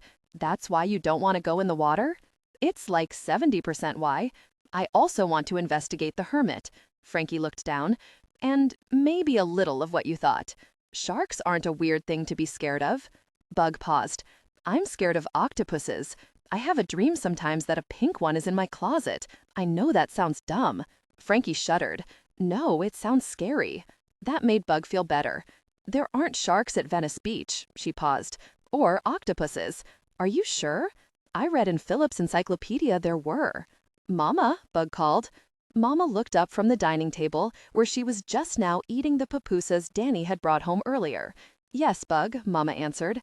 "Are there sharks in the ocean here?" "Not the kind that bite people," she said. "Are you sure?" Frankie asked. "I work for the mayor's office," Mama replied. "If there were great white shark attacks, I would know. And if there were great white shark attacks, I would not let any of you go in the water." "Really?" Frankie asked. Mama sighed and took a swig of her beer. "Trust me, sharks are the last thing you have to worry about." The beach day. The next morning, Frankie appeared at Bug's door wearing his wetsuit and carrying Philip's cooler. "Submarine sandwiches, homemade chocolate chip cookies, and potato salad," he announced. "Philip packed us lunch," he added, unnecessarily because who else made such a feast on a regular Tuesday? Just when the day didn't seem like it could get any better, Danny appeared, even though it was not yet 10 in the morning. "Let me shower," he said, "and then we'll get going." Who showers before the beach? Bug thought, but she held her tongue. She was realizing you didn't always have to say the things you thought. She didn't even balk when Danny asked if he could stop by Muscle Beach first. "Of course," she said, enjoying how magnanimous she felt. She turned to Frankie. "If it's okay by you." "Sure," Frankie replied. The whole gang was there, and they greeted Bug and Frankie warmly. "Where have you two been?" Randy asked, as he pushed himself up and down on the parallel bars. "Have you found any clues about the Midnight Marauder yet?" Dwayne asked, midway through a sit-up. "We have a suspect," Frankie said. "You do?" Randy leapt off the bars. "Who?" Danny asked. "The hermit," Bug admitted. She waited for Danny to laugh at her or call her foolish, but instead he just nodded. Maybe he too had learned to think things instead of saying them. Or maybe he didn't think it was such a crazy idea. "Who's the hermit?" Randy asked, his leg jumping up, down, up, down. He was always moving like that. He reminded Bug of the Energizer Bunny from the battery commercials. Frankie pulled out the book and explained that the hermit was, well, a hermit, that he lived alone in the big house, and that his car tended to move on the nights of attacks. "He's a Vietnam veteran," Danny said. "Came back from the war not right in the head." "How'd you know that?" Bug asked. "Mom told me." "Lot of guys came back from Nam not right in the head," Bill said knowingly. "That kind of violence does something to a person." Frankie nodded solemnly. "You two keep at it," Vanessa said, "and we'll get back to making sure we can take him on once to get proof." Frankie put away the notebook, and he and Bug retreated to a bench half shaded by a palm tree. They watched the exercisers, and then, when that got boring, they watched the boardwalk. Zeus was out with his boombox, skating with a group of people, each one taking a turn at the center of the scrum in a sort of skate dance-off. Bug and Frankie walked over to watch. The tricks were impressive, spins and leaps. At one point, a very tall, very dark-skinned skater wearing a spangled unitard and a hot pink wig took the center. Frankie gasped. At first, Bug thought he was reacting to the outfit, but then she heard the skaters say something to Zeus in a baritone voice. "Oh, it's a man," she remarked to Frankie. This was not that unusual. Venice had all sorts of people dressing up in all sorts of ways. Frankie just kept staring at the skater, which Bug thought was a little rude, but she kept that opinion to herself. And anyhow, after a while, the pink-haired skater caught Frankie's eye and winked. Frankie lit up with a high-beam smile. They watched the skaters so long that Danny came to fetch them. "You ready to hit the beach?" "Am I ever?" Bug said. She expected Frankie to be tentative in the water, given his fears of sharks and being from Ohio, where they didn't have oceans, just Great Lakes, but Frankie ran in without hesitating, same as she and Danny did, whooping like they always did when the first shock of cold licked at their skin. Bug showed him how to dive into a wave without getting water up your nose. Frankie's fearlessness should not have surprised her, but seeing him carefully eyeing the waves, then plunging under, like he'd been doing this all his life, made Bug admire him all over again. When they got tired of ducking waves, they swam past the breakers and treaded water. "Let me know if you get tired," she said. "I will," Frankie said, "but the wetsuit makes it easier to float." "Really?" Frankie nodded, flipping onto his back, arms in a T. "This is the life." Bug couldn't agree more. "I love summer," Bug proclaimed. "Don't you?" "I love this summer," Frankie replied, still floating. "What about other summers?" she asked. "They were kind of boring." "What would you do in Ohio?" "I don't know. I'd just sit around, build with Legos, or play softball." "Do you have lots of friends?" Bug asked. Frankie dunked under the water and popped back up.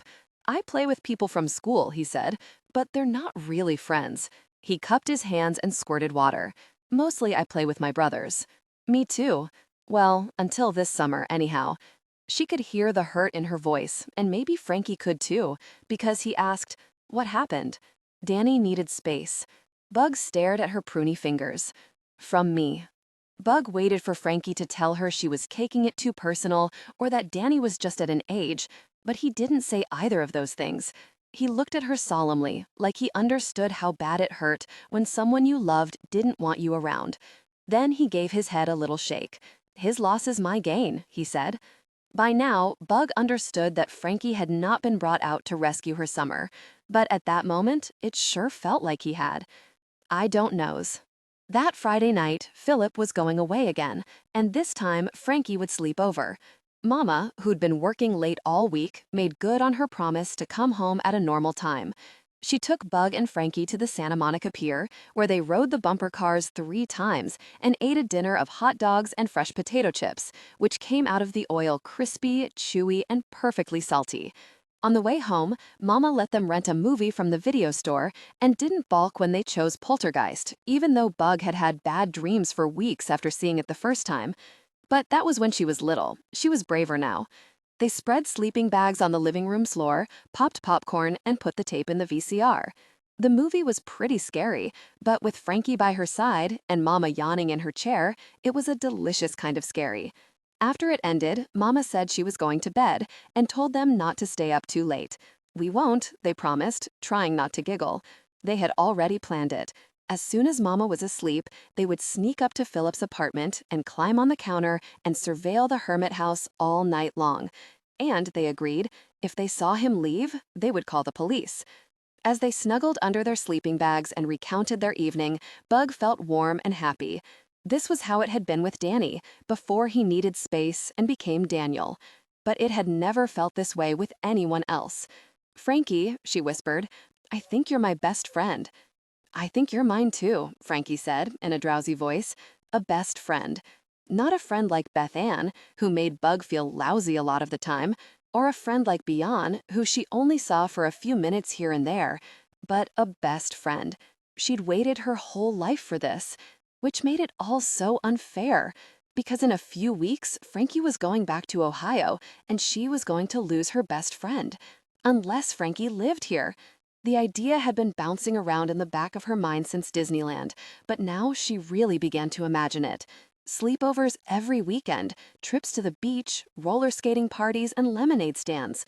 Bug would even learn to play softball if he wanted to join a team together. That was what best friends did. "Frankie," she began sleepily. Frankie said, his eyelids fluttering. "You should live in Venice," she said. "Forever." "Uh-huh," Frankie said, and then yawned and rolled over. Is that a yes? It sounded like a yes, but she wanted to hear the word. But Frankie had fallen asleep. We're supposed to be watching The Hermit, Bug said before falling asleep next to him. Bug was dreaming of the scary pink octopus in the closet when she heard the front door open. She sat up and saw Mama there, taking the keys from the hook. Was Mama going to work? Bug's brain was fuzzy, but she thought it was still the weekend. Where are you going? She asked. Nowhere, Mama whispered. Go back to sleep. Bug blinked, and the clock on the VCR came into focus. It was 3:14. Mama never left for work this early. Is it the Midnight Marauder? Bug asked. No, baby, nothing like that. I'll see you in the morning.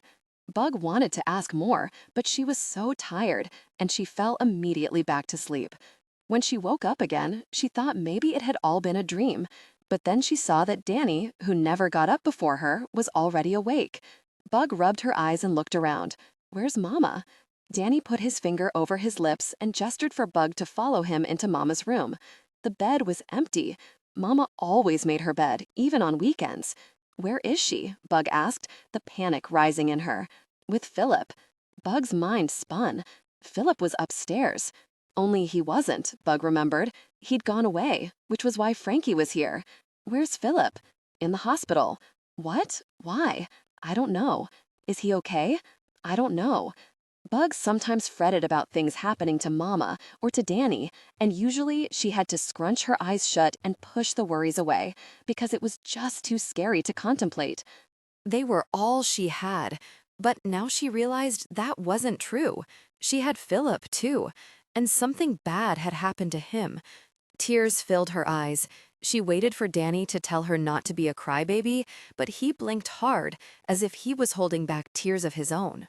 What do we tell Frankie? Bug asked. I don't know. Danny put his head in his hands. I'm sorry, Bug, but I just don't know. They decided to let Frankie sleep. Maybe by the time he woke up, they'd have more to offer than I don't knows.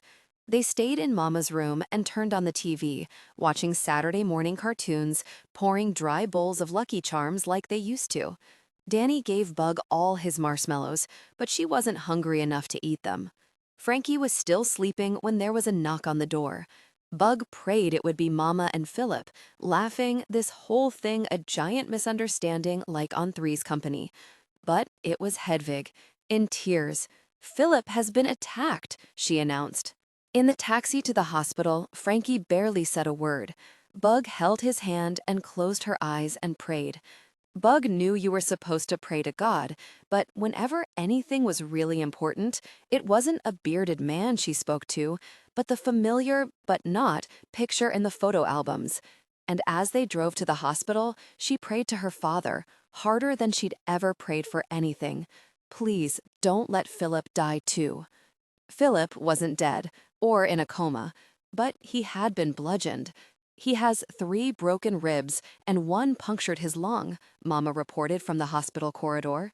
But the doctors got that inflated again, and his face is pretty banged up, but thankfully there's no concussion. Who did this? Hedvig asked.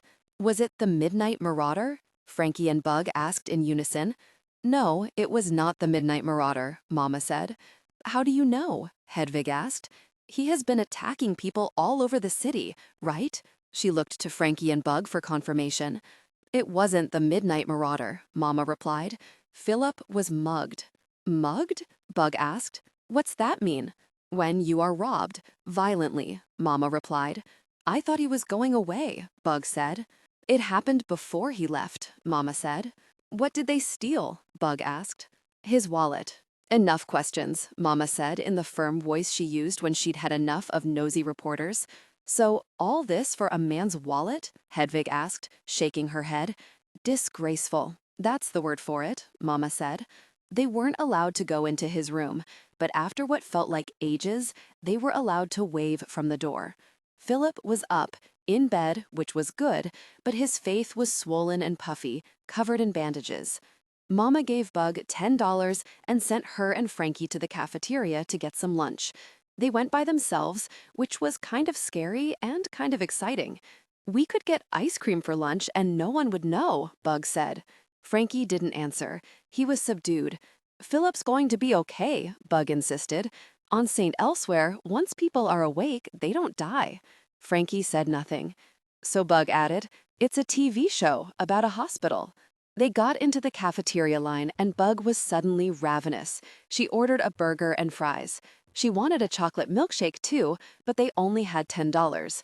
What do you want? Bug asked. Nothing, Frankie replied. Nothing? I'm not hungry. Bug felt bad about being hungry, like it meant she wasn't worried enough, so she went without the shake. They walked over to an empty table and sat down. All around them were doctors in white coats and nurses in scrubs, and it really did feel like she was in an episode of St. Elsewhere. Are you okay? Bug asked him.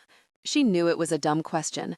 She'd almost cried thinking about something bad happening to Philip, and they weren't even related. But she wasn't sure what else to say.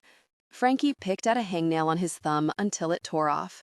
Finally, he looked up and said, I have to catch him. The Midnight Marauder? No, Frankie replied. Whoever did this to Philip, I have to catch him. That's more important now. It's personal. If she were honest about it, Bug had never truly believed they were going to catch a serial killer. Sure, it would have been great, them heroes on TV, free lifetime passes to Disneyland, but they were a couple of kids. And the hermit, scary as he was, had lived there for years, so why start murdering now? She couldn't tell if Frankie had ever really believed they'd catch the Midnight Marauder either. But by the way he was looking at her now, his eyes pinpoint focused, his mouth set into a grim line, Bug understood that this time he meant it. Because this time it was Philip. And though she wasn't entirely confident they could do this, he was her best friend. So she summoned her courage and said, we'll catch him together. After lunch, Mama drove everyone home. What about Philip? Frankie asked. Mama laid a hand on his shoulder. They want to keep him for observation for a few days. You'll stay with us, Bug said to Frankie, to preempt any discussion. But then she remembered what he'd told her about asking what he wanted, not assuming, and added, if that's okay with you. Frankie nodded. But when they got back to the apartment, he kept walking up the staircase when they reached their door. Bug started to object, but Mama shook her head. Give him some time alone. Inside their apartment, Danny was pacing. He's fine, Mama said. Really? Danny asked, looking to Bug for confirmation, which made her feel very grown up. He was awake, Bug said. They're keeping him for observation. He'll be home in a few days, Mama said. So there's no use sitting inside worrying. Danny went to his bedroom to change into his wetsuit. Mama put on a pot of coffee. It was then that Bug realized it was Saturday and they had not gone to the Chinese diner. With everything else going on, this shouldn't matter, but somehow it did. Mama poured her coffee and let out a heavy sigh. Bug sat down next to her, putting her hand over Mama's. Philip's going to be okay, she said. Mama smiled wearily. I know that, baby, but thank you for telling me. Do you want to watch a movie? Bug asked. All the President's Men? That movie, which was all about reporters investigating a president, was super boring, but it was one of Mama's favorites, and today Bug would watch just about anything to make Mama look less sad. Maybe later, Mama said, after I talk to Frankie. About what? Mama sighed again. About going home. For a brief moment, Bug thought Mama had had the same idea as Bug, that Frankie shouldn't go back, that he should stay here and make Venice his home. But then she saw Mama's face. The faint lines around her eyes, more etched than usual. The sadness, always there, more obvious than usual. And that was how Bug understood what Mama meant. Not that Frankie didn't have to go home, but that he had to go home early. No, Bug cried, you can't send him back. What choice do we have? Mama said. Philip can't take care of him. So, Frankie can stay with us. He can have my room. I'll sleep on the floor. We won't go outside. We'll stay in all day and watch soap operas with Hedvig. Mama shook her head. Hedvig is going to visit her cousin in Texas on Monday. Then we'll sit in our apartment. We won't go outside. Bug swallowed hard. She would do anything to keep Frankie from having to leave early. I won't even ask to go to the beach. Baby, Mama replied, with everything that's going on, I have to work all the time. And now Philip's laid up, and Hedvig's going away. She shook her head. I don't see any other option. Then you're not looking hard enough. Frankie had 3 weeks left in Venice, maybe more if Bug could figure out how to make that happen. He can't go back early. None of this is Frankie's fault, Bug said, the tears she'd been bottling all day finding release. Not the Midnight Marauder or what happened to Philip. None of it. I know, baby, Mama said. Sometimes life isn't fair. You always say life isn't fair, and that the most you can hope for is that it's just, Bug said. Frankie going back early isn't either. Bug had never really got what Mama meant by her whole fair just thing. It was another one of those baffling things grown-ups said. But when Mama sucked in her breath, raised both eyebrows and said, "I'll figure something out," Bug wondered if maybe she did understand it after all. Aunt Terry, Mama's way of figuring something out, was Aunt Terry. When she arrived that Monday, Bug went with Mama, who had taken the morning off work, to pick her up from the bus station. Mama had offered to pay for a taxi, but Aunt Terry had refused, so Mama had to drive from Venice to downtown, back to Venice, and then back downtown again for work. A taxi? Aunt Terry tisked to Bug as they walked from the bus station to the parking lot, Mama lagging behind them under the weight of Aunt Terry's flowered suitcase. For all I know, the driver could be the Midnight Marauder. "It's daytime, Aunt Terry," Bug said. "The Midnight Marauder only strikes at night." "Well, you can't be too careful." She got into the car and tried to lock all the doors. The front passenger door only locked from the outside, so she made Mama get out of the car and lock it for her. "I can't believe you still have this clunker." "Me neither," Mama replied. "If you lived somewhere less expensive, you could have a nicer car." She turned to Bug. "I used to have the sweetest Mustang, 1968, cherry red." This Bug knew. Aunt Terry talked about her cherry red Mustang a lot. "What are you waiting for?" she asked Mama. "Let's go before we get attacked." "My office is a mile away, Terry," Mama said, "and no one's attacked me yet." Yet being the operative word. They pulled out onto the street and drove through Skid Row on the way to the freeway. Aunt Terry clucked her tongue at all the homeless people pushing shopping carts full of their belongings. "I don't understand how you can live in this cesspool." "There's poverty everywhere," Mama said, "even in Visalia." "Yes, but they're not roaming the streets like wild dogs. Your mayor should just put them all in jail." "For what crime?" Mama asked. "Being poor?" "Oh, I'd imagine you'd have plenty of crimes to choose from. They look like the criminal element." Mama started to say something, but then sealed her mouth into a grim line. Aunt Terry turned around in her seat so she was facing Bug. "Wouldn't you rather come live somewhere cleaner, with no criminal element? And no serial killer?" "Terry, please don't," Mama said. "Wouldn't you?" she repeated. "You could have your own room." "I have my own room now," Bug said. "What, that closet?" She turned to Mama. "Why don't you come home already? Get a job in Visalia. It's been 10 years. Water under the bridge." "The bridge is burned, Terry," Mama said in a quiet voice. Bug perked up, not quite sure what they were talking about, only knowing it was important. "But your kids should be with family," Terry said. "Think of how much easier it would be if you had 3 adults to look after them." "We have 3 adults to look after us," Bug said. "Who?" Aunt Terry demanded. "Mama, Philip, and Hedvig."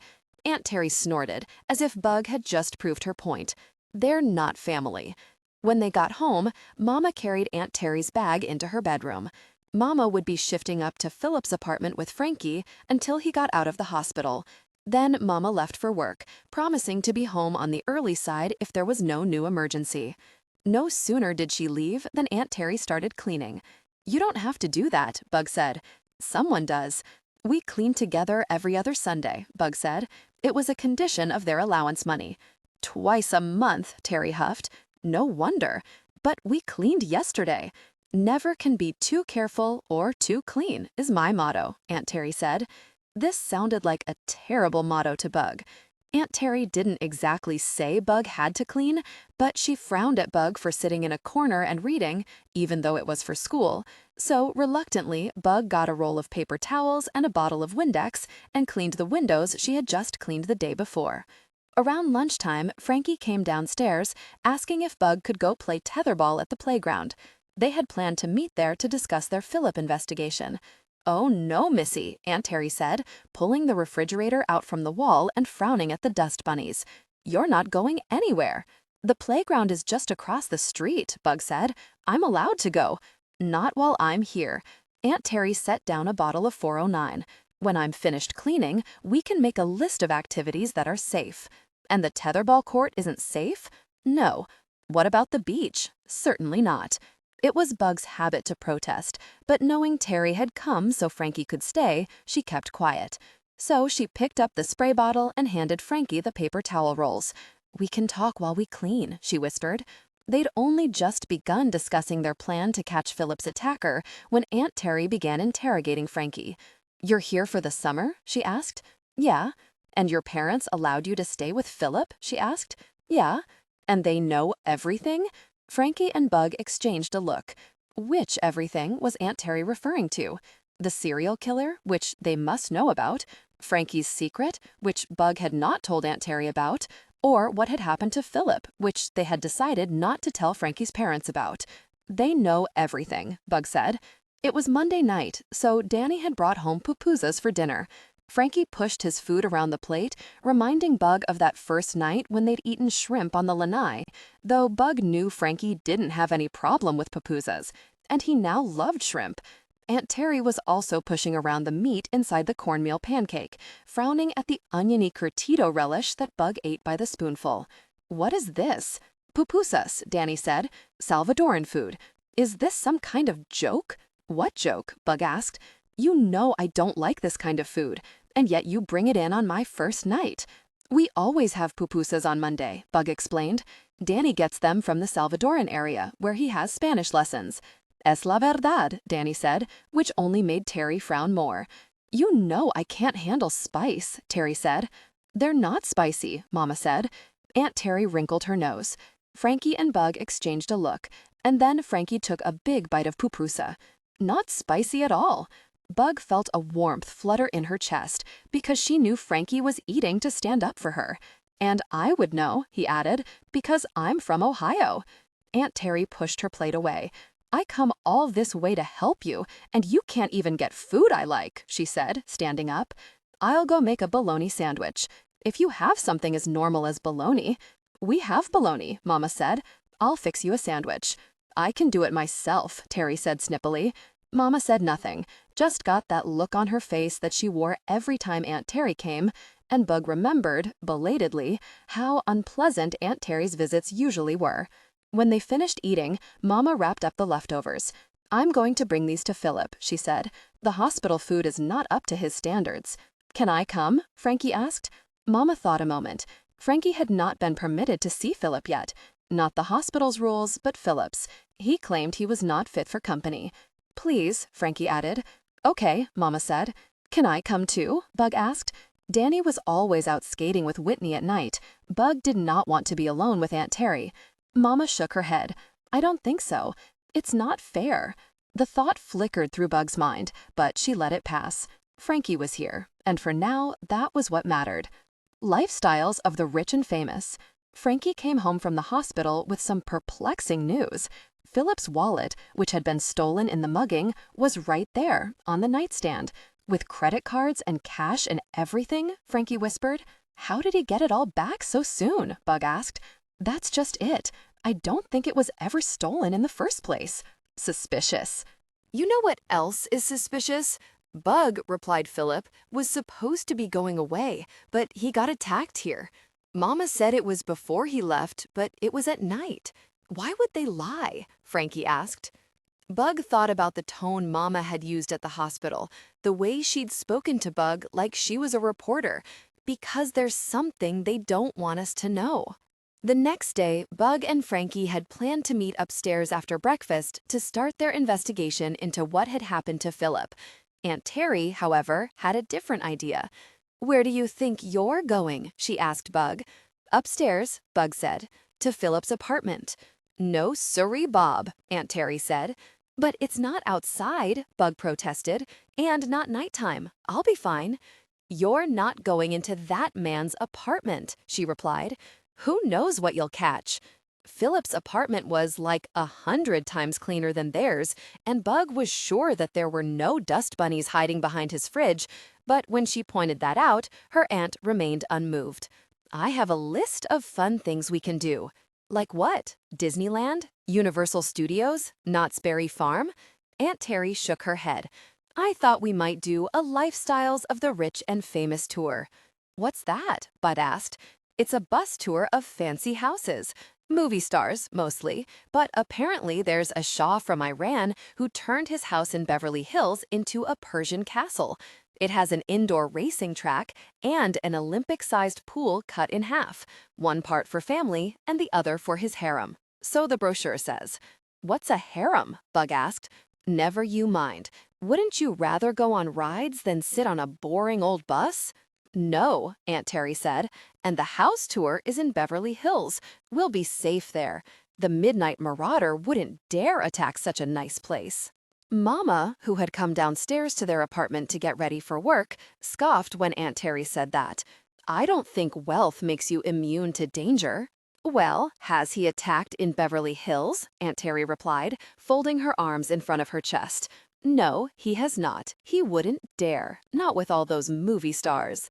Bug told Aunt Terry that the Midnight Marauder had attacked Burbank, which, according to Beth Ann, was lousy with movie stars. Burbank is not Beverly Hills, Aunt Terry sniffed. Bug couldn't argue with that. Can Frankie come? Aunt Terry frowned, looking as if she was sucking on a lemon. Mama answered for her. Of course Frankie can come. Terry started to object, but Mama cut her off. It's why you're here, to look after the children. That child is not my family, Aunt Terry said. He's our family, Mama said, and while you're here, he's yours too. She shot Terry one of her looks. Aunt Terry's sigh was as gusty as the Santa Ana winds, but she backed down. Fine, Frankie can come. When Bug told Frankie the news, he said he didn't want to go. Why not? Bug asked. Looking at houses? That sounds boring. We're supposed to be investigating. I know, Bug agreed, but maybe it won't be boring. One house has a harem. What's that? Frankie asked. I'm not sure, Bug admitted. Please come. We can find out together. Your aunt doesn't like me, Frankie said. She doesn't like anyone, Bug said. That's just how she is. And you're sure she doesn't know about me? I'm sure. Just then, Danny emerged, yawning, up 2 hours earlier than normal because that was when the real surfers went. I'm going to the beach today if you want to tag along. I have to go with Aunt Terry on a Lifestyles of the Rich and Famous tour, Bug said sullenly. What about you? Danny asked Frankie. Frankie didn't have to go with Aunt Terry. She was not technically in charge of him, and Bug knew her aunt would not object if Frankie went to the beach. If she were Frankie, she'd sure rather go to the beach than spend the day on a boring bus. You go on without me, she told Frankie. But it was as if Frankie, without ever having been told, understood rule number 4, always stay together. Nope, he said. I want to see a harem. Mama had arranged for Aunt Terry to borrow Philip's car, but she refused to drive it, so she took Mama's instead. She was nervous about traffic, so she made Frankie and Bug leave so early they got to Beverly Hills at 9:30 in the morning, a full hour and a half before the tour began. The streets were quiet, most of the stores were still closed, but Aunt Terry said they'd window shop. Let's play a game, she said. In each store, pick out which outfit you like best. She pointed to a display of poofy dresses with curly Q collars. Which one would you wear? Bug and Frankie exchanged a quick look. Was she asking both of them? I'd wear that one, Terry said, pointing to the frilliest one in the center, blue with shiny sequins on the hem. She turned to Bug. What about you? I don't like to wear dresses, Bug replied. Aunt Terry sighed. You'll grow out of your tomboy phase one of these days. She turned to Frankie, and Bug's heart thundered in her chest as she imagined her aunt saying the same thing to him. But instead, all she said was, her mother was like that when she was younger, too. She was? Bug asked, perking up. Oh, yes. Connie was always running around in the fields, making friends with the farmhands like a wild child. She clucked her tongue. On second thought, maybe she didn't grow out of it. Mama wears dresses all the time, Bug protested, but Aunt Terry didn't answer. Instead, she carried on her window shopping game. She had all kinds of opinions on the clothes, which were trashy, which were classy. "We could be investigating," Frankie whispered after they'd been doing this a while. "I got a new notebook." He pulled out the kind of composition notebook Bug used for school. On the cover, he'd written "Trip Diary." "It's a decoy," Frankie explained, "so no one finds out what we're doing." Smart. "Should we write down leads like we did for the Midnight Marauder?" Bug asked. Frankie nodded. $400 for a skirt? Aunt Terry was asking. "Is it made of gold?" "Aunt Terry," Bug said, "we're a little tired. Can we sit on a bench and wait for you?" "Fine," Aunt Terry said, "but stay in the shade. You don't want to wind up all dark like your brother." "What did she mean about staying in the shade?" Frankie asked after they'd sat down. "She doesn't want me to get too tan. Otherwise, I'll look Salvadoran, like Danny does." Bug paused. "Like my father was?" "What's wrong with looking Salvadoran?" Frankie asked. "Some people don't like Salvadorans," Bug explained. "Or Mexicans, or people like that. And I guess Aunt Terry is one of them." "But aren't you half Salvadoran?" Frankie asked. Bug nodded. Frankie was silent for a long while, nodding slowly to himself. Then he turned to Bug and said, "So you get it?" "Get what?" The composition book sat on Frankie's lap, but he didn't open it. He just thumbed at the cover, as if he was thinking. And then he put his hand on top of Bug, the way Mama sometimes did to make her feel better. It was the biggest display of affection she'd ever seen from Frankie. "What it's like for people to be mad at you," Frankie said, "just for being you." "Welcome to the Lifestyles of Wealthy Celebrities tour," the guide began after they'd climbed onto the bus, which is not affiliated with the television show Lifestyles of the Rich and Famous. The bus was a double-decker, and when she'd seen it, Bug had been excited. She'd never been on a two-story one before. But when they boarded, Aunt Terry had made them sit downstairs. And though she didn't say so, Bug knew it was to keep her out of the sun. This, coupled with what Frankie had said, left Bug's stomach in knots. She knew Aunt Terry loved her. She said so in the birthday card she sent, always with a crisp $5 bill tucked inside. But was it possible her aunt didn't like her? And was this how it was for Frankie at home? As the bus chugged through the leafy streets of Beverly Hills, Aunt Terry oohed and awed and snapped picture after picture. "It is beyond me why your mother moved to Los Angeles and didn't choose to settle place like this." Bug avoided stating the obvious. Because they weren't rich. Or famous. "Your mother was so beautiful," Aunt Terry said. "Prettiest girl in town. Prettier than any Hollywood actress. She was homecoming queen. She could have had the pick of the litter, married someone respectable, lived in a mansion like this." She gestured to a large, ivy-covered brick house behind a tall row of hedges. Instead, she threw it all away on someone like that. Aunt Terry gestured to one of the men trimming the hedges. "A gardener?" Frankie asked. "A farmhand," Aunt Terry said. "My father was a teacher," Bug said. "Well, he spent all his time among the farm workers, so he might as well have been one," Aunt Terry replied. "He smelled like one, that's for sure." Bug swallowed the urge to defend her father's smell, which, for all she knew, was the best smell in the world. But she wanted Aunt Terry to keep going, to tell her things about her father. So she tried Mama's trick and kept her mouth shut so Terry would keep talking. And it worked. "Your mother was always so naive, always trying to save the world." Aunt Terry frowned, like saving the world was a bad thing. "He must have seen her from a mile away, picked her up, easy as a—" Aunt Terry paused to consider it. "A grape." Then she laughed. "A grape?" Bug asked, not getting the joke. Oh, they met when the grape pickers were striking. Such rabble-rousers. "It's one thing for Co, but your father, he was a guest in our country. You'd think that he'd be grateful." She turned toward the window. "Oh, would you look at that house? Isn't it a beauty?" "It's nice," Bug said without looking. "What did my grandparents think of my father?" she asked casually, as if this was not forbidden territory. "Oh, they hated him," Aunt Terry replied almost merrily. "That's why your mother had to keep him secret." Mama had kept her father a secret? Why? "Of course I knew," Aunt Terry bragged. "Co could never keep anything from me. We were very close." Bug had a hard time picturing that. "Did they ever find out?" she asked. But then she realized this was a dumb question. Of course they'd found out. After all, Mama had Danny and Bug. Oh, you bet. And were there ever fireworks? They kicked your mother right out of the house. When Bug gasped, Aunt Terry put her hand over her mouth, as if realizing she'd said too much. "How many bathrooms did you say were in that house?" she asked the tour guide. 11, he said. "Why did they kick Mama out?" 11, she repeated. "Wouldn't you love to live in a place like that?" Bug thought about their apartment, with her not really a bedroom and only one bathroom that Danny was always hogging.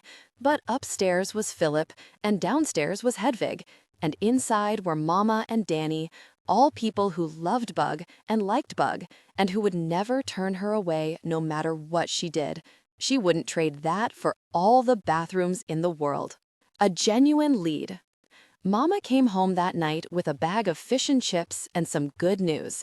Philip is being discharged in the morning. "Hooray," Bug said, dousing her French fries with vinegar, which made them deliciously mushy and pungent. "I'll get him in the morning and take the day off," Mama continued. "Philip will stay here with us for the first few days, along with Frankie." Mama turned to Aunt Terry. "You can shift up to his place." "I most certainly will not."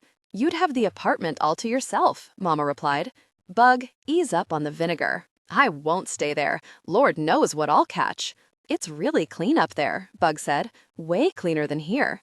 "There is a kind of filth you can't see," Aunt Terry said. "You mean like the words coming out of your mouth?" Mama countered, her voice rising, which it almost never did.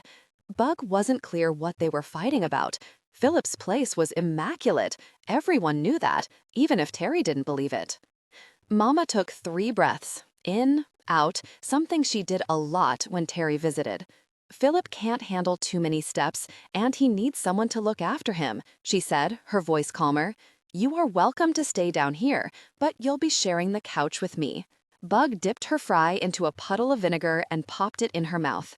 "I'd sooner sleep on a box in the street than sleep in that man's apartment," she sniffed.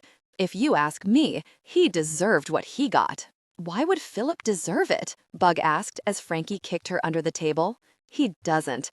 Nobody does," Mama replied, before turning to Terry. "What a despicable thing to say."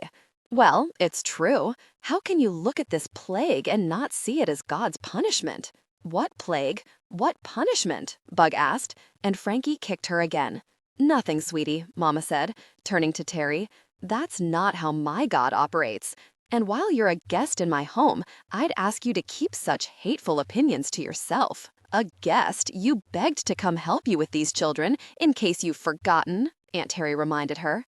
"Like you'd let me forget it," Mama grumbled. Frankie and Bug looked at each other. Mama and Aunt Terry looked less like grown-ups than siblings who were about to get into a punch-up. And they might have, had Danny not barged through the door. "Sorry I'm late. Fish and chips. Yum, I'm starving." No one spoke as Danny sat down and loaded his plate with fish and French fries and tartar sauce. "How was the rich people tour?" he asked Bug. "Oh yes," Mama said, her voice chirpy and bright.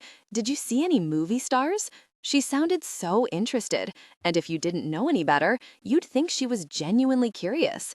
But Bug knew Mama didn't give 2 flips about movie stars. "They're just people," she'd often said in the blasé tone of someone who regularly saw famous TV reporters like Tad Draper, not to mention the mayor, who was always on TV. "No, but we saw some gorgeous homes," Aunt Terry said.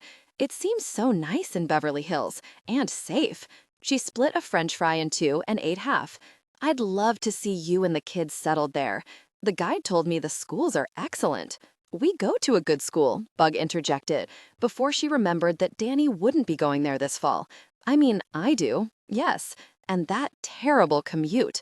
If you lived in Visalia, you could ride your bike to school. Doesn't that sound nice?" "So, do you want us to move to Beverly Hills or Visalia?" Mama asked. "I'm just trying to be helpful. I don't see why you always make it so hard on yourself." "Life's hard, Terry. Haven't you heard?" "Indeed," Aunt Terry said. "But you always seem to look for extra helpings." They continued the meal in silence. When they were finished, Frankie offered to do the dishes. "It's Danny's night," Bug protested. "That's okay," Frankie said. "You'll help me." Bug was about to protest again, but then Frankie kicked her underneath the table a third time and raised his eyebrows, which Bug knew meant he had something important to tell her. "Fine, I'll help." "Thanks," Danny said, reaching for the telephone. "I can go and meet Whitney." "You just got back," Terry said, "and it's a little late for going out." "It's not even 8, Danny protested. "Go on," Mama said. "Just stay where it's well lit and full of people." "You do let your children wild, Co," Terry said. "No wonder." In the kitchen, Bug turned on the taps. Frankie clanged the dishes extra loud. "What is it?" Bug asked. "It better be good to let Danny out of dishes." "That thing your aunt said about Philip deserving what he got," Frankie said. "It's a clue." "What do you mean?" "I'm guessing she knows he's gay." "He is?" Bug asked, confused. "He's nice and all, but not exactly the jolliest person. And anyway, why would that bother Aunt Terry?" "Not happy gay," Frankie whispered. "Homosexual gay." "What's that?"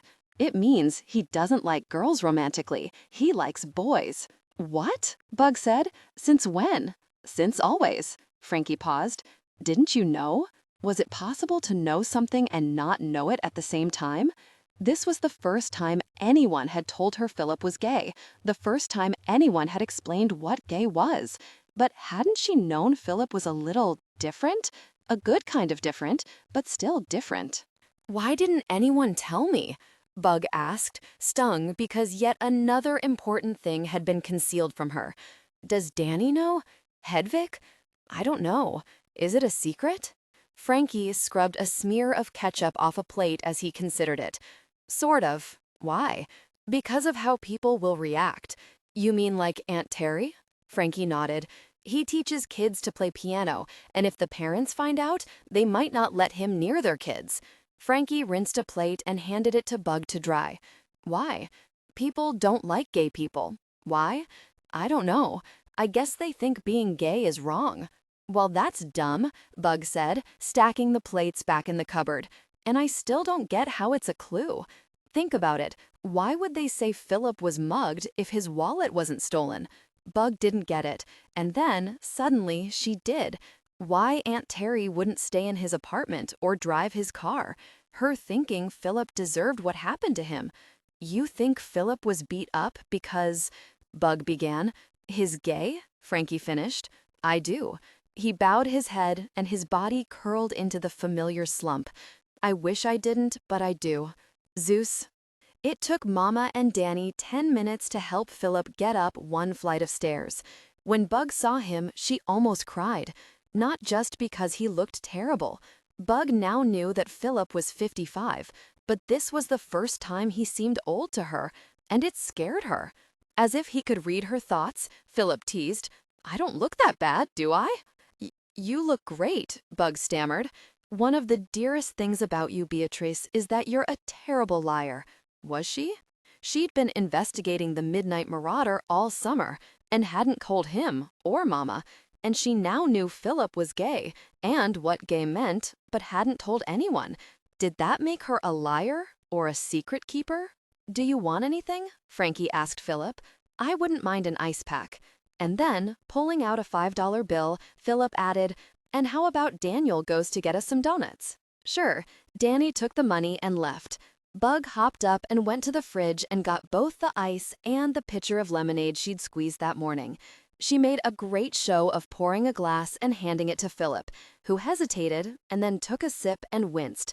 Lemons, Bug realized, were awful for cuts. You don't have to drink that, she said. But I want to. You've mastered the recipe. Philip looked around. Where's Santa Teresa? She went out, Mama said. In this crime-ridden ghetto? Philip shook his head. She took Mama's car to Beverly Hills, Bug said. She's going on another fancy house tour. Frankie and Bug had been invited along, but they had said no because Frankie wanted to be home when Philip arrived.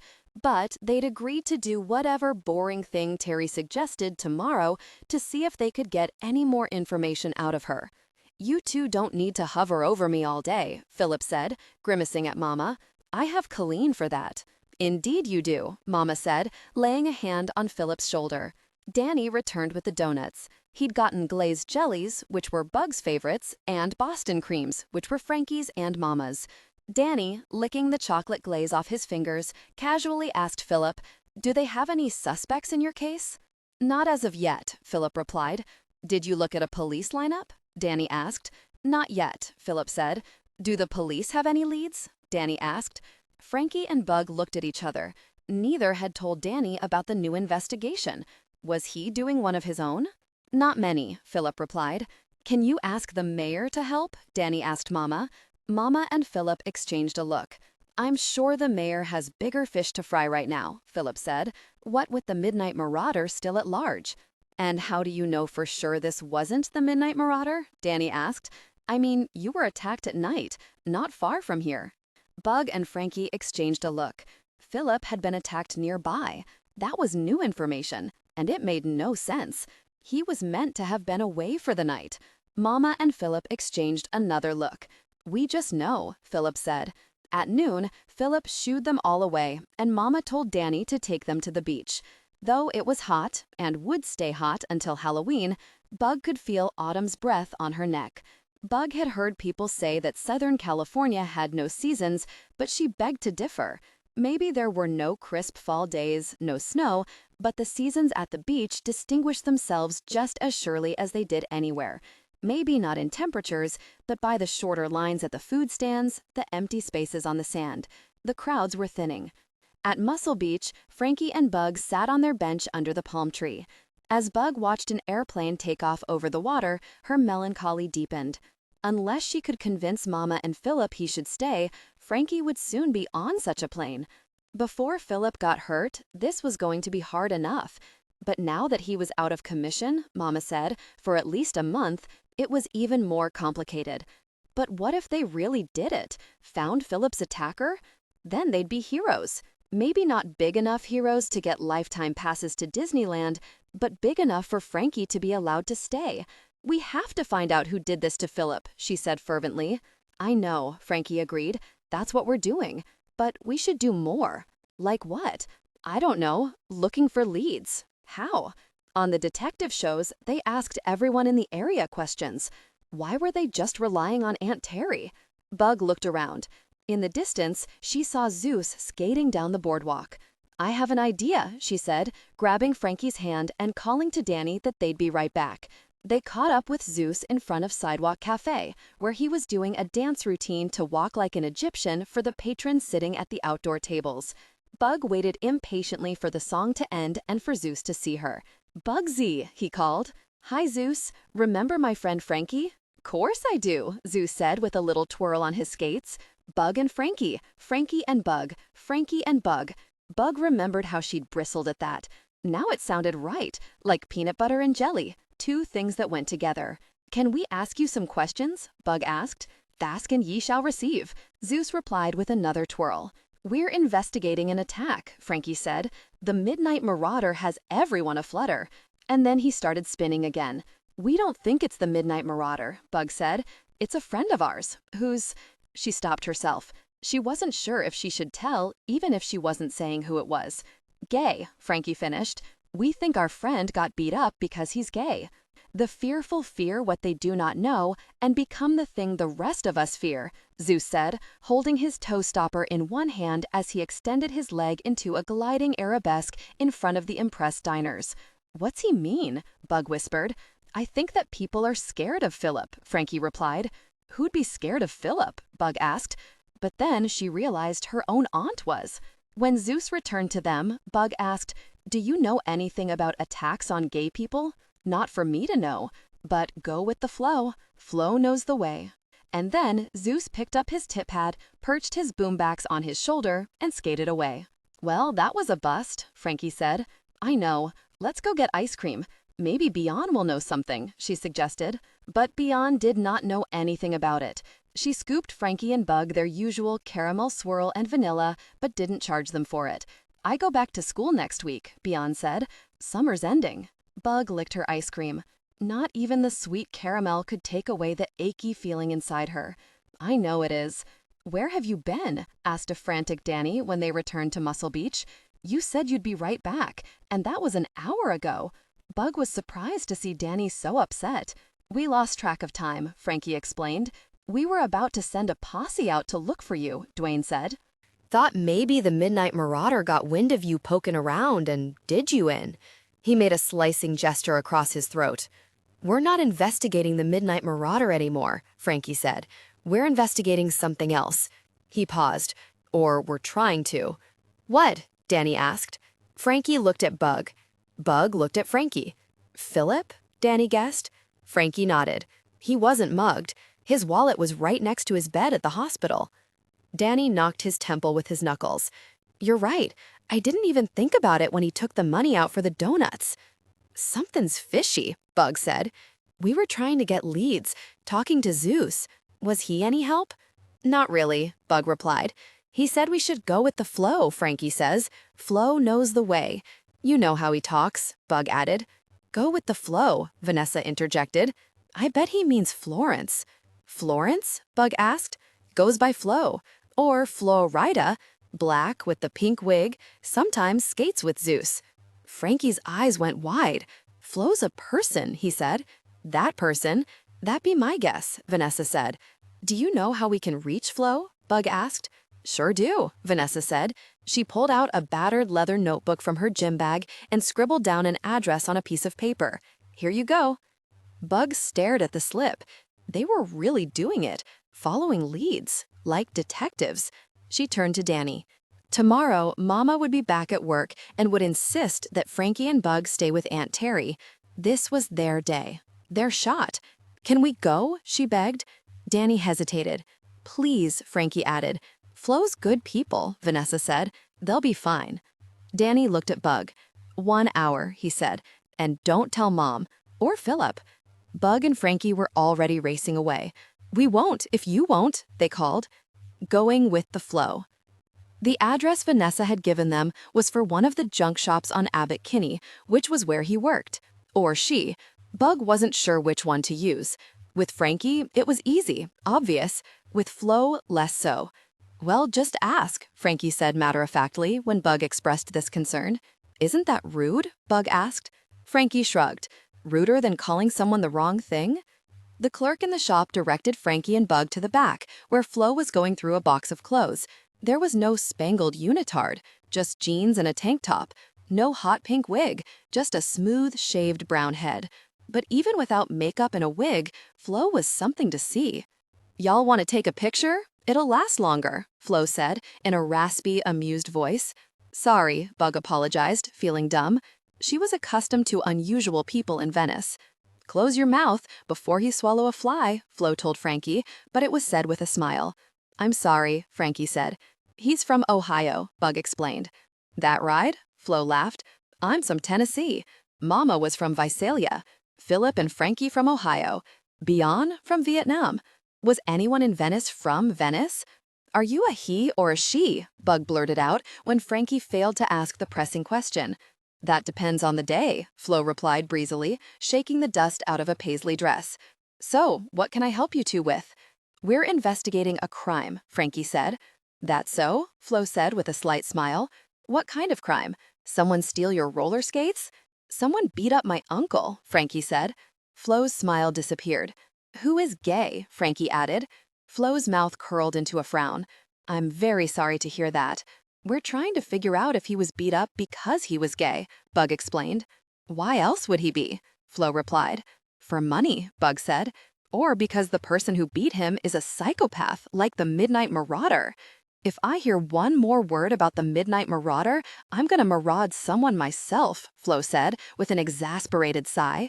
We're being beaten up left and right, but do you hear about that on the news? No, you don't. Frankie and Bug looked at each other. Frankie's hunch was right. Who's being beat up? Bug asked. All manner of queers, but the gay men getting it worst right now. Why? Oh, folks don't need a reason. Old is time to beat on what you don't understand. But with AIDS, it's given them all a mission. AIDS? Bug asked. The queer cancer. The gay plague. Flo looked disgusted. Plague. That was what Aunt Terry had said. It's a disease killing our people, and if it weren't enough, our own bodies are attacking us. We got actual people attacking us too. Flo's tone softened. I'm sure your uncle will be fine. So, do you think being gay is why he got beat up? Bug pressed. I'd be surprised if it were any other reason. It's open season on queers. You keep saying queer, Frankie said. Isn't that a bad thing? In some circles, I suppose, but I mean it as a term of love for gays, lesbians, bisexuals, transsexuals. Flo tossed the quickest look at Frankie before adding, you know, all us folk. At the us folk, Bug's breath caught. Did Flo know? Would Frankie be upset? She glanced over. Frankie didn't look upset. He had a funny little half smile on his lips. His eyes were open and shining. Is that what I am? He asked in a quavering voice. It's not what you are, it's who you are, and that's up to you. But I know plenty like you who call themselves transsexual. Transsexual, Frankie repeated. So there is a word for it. Oh, honey, there's a word for everything on God's green earth. And if there isn't, we can just make one up. And there are other people? Like me? Frankie asked in a halting voice. Flo laid a manicured hand on Frankie's shoulder. Sweet boy, more than you could ever imagine. After Flo sent them away with a business card and a phone number, Frankie and Bug found Danny, and the three of them went to Tower 19. The water was unusually calm, in contrast to the thoughts crashing around in Bug's mind. There was a plague killing gay people. How did you get it? Did only gay people get it? Did Philip have it? Was this why Terry was so scared of him? Should Bug be scared of him too? Could she be scared of Philip? She didn't think so. It would be like being scared of Danny or Mama. As riled up as Bug was, Frankie seemed serene, as if the meeting with Flo had answered a question instead of raising a zillion new ones. He lay on his back, floating, staring at the clouds in a world of his own. And when they got out of the water, he laid down in the sun and fell asleep. Bug contemplated all the questions while watching Danny, who was sitting on a surfboard in the water, along with a girl who had corkscrew curls and sunburnished skin. After a while, Danny slid off her board and swam back to shore. Is that Whitney? Bug asked. She's pretty. Danny flushed. She's a really good surfer. He tugged at the zipper of his wetsuit. Did you know about AIDS? Uh-huh, Danny replied. Does Philip have it? Bug asked. Why would Philip have it? Danny replied, pulling the zipper the rest of the way down, revealing his newly chiseled chest. Because, you know, because he's gay, Danny said matter-of-factly as he shimmied his arms out of the wetsuit. You knew? Who told you? No one told me. I just figured it out. Hold the towel, will you? Bug held the towel around his waist like a curtain while Danny continued to change. Do you also know about... She trailed off. She meant to say Frankie, but realized it wasn't her place to ask. Frankie? Danny answered for her, kicking off the wetsuit.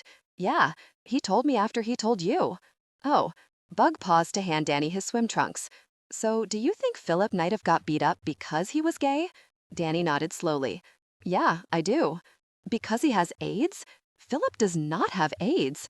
But he's gay, Bug said. So? Danny asked, taking the towel from Bug and slinging it around his neck. Gay people get AIDS. Some gay people get AIDS, Danny said, but other people do too. Like that kid Ryan White, who got it from a blood transfusion. Remember we saw that TV program about him? Bug remembered. He was a boy not much older than her, who'd been on TV with Elizabeth Taylor, the beautiful actress who had been married like 7 times. She didn't really understand what the show had been about. She remembered watching him and Elizabeth Taylor and feeling a little jealous because he was friends with a movie star. Now that she knew it was because he had a deadly disease, she felt a little bad about that. When Frankie woke up, the back of his legs sunburned, they packed up and walked toward home. Danny went on ahead with Whitney, with Bug and Frankie lingering behind. Are they boyfriend and girlfriend? Frankie asked. Bug wasn't sure. They weren't kissing or even holding hands, but they kept bumping shoulders in a way that Bug recognized was more than friendly. I can't imagine Danny having a girlfriend, Bug said. He's just Danny. How come you call him that? What? Danny. Everyone else calls him Daniel. Well, everyone else calls me Bug, but Philip calls me Beatrice. Do you want to be called one or the other? Frankie asked. Bug had never really thought about it. Bug was her name. It was how she thought of herself. But she liked that Philip called her Beatrice, like it was a special nickname. I like both. Does your brother like both? Frankie asked. He doesn't care. But then she stopped, because hadn't Danny expressly asked to be called Daniel? Hadn't he corrected her a bunch of times when she'd used the wrong name? She'd told herself she was calling him Danny out of habit, but she now realized there was more to it. Danny was her brother. Daniel was the person who'd left her behind. When they got home, Frankie went up to Philip's to change. Danny lingered on the sidewalk with Whitney. To give him space, Bug went inside and waited for him in front of their apartment door. "You locked out?" he asked when he came upstairs and saw Bug standing there. "No, I just wanted to thank you, Daniel," she said. The name felt strange on her tongue, but also familiar. It was her father's name, after all. "For what?" he asked, hanging up his towel on the pegs Mama installed in the hall to keep them from tracking sand into the apartment. "For today, Daniel." She knew it would take practice to call Danny Daniel, but she wanted him to know she would try. If he was surprised or happy to hear her use this name, he didn't show it. He opened the door, and then he and Bub went through it, together. The Price is Right. "How was everybody's day?" Aunt Terry asked that night as they ate takeout from the Chinese diner.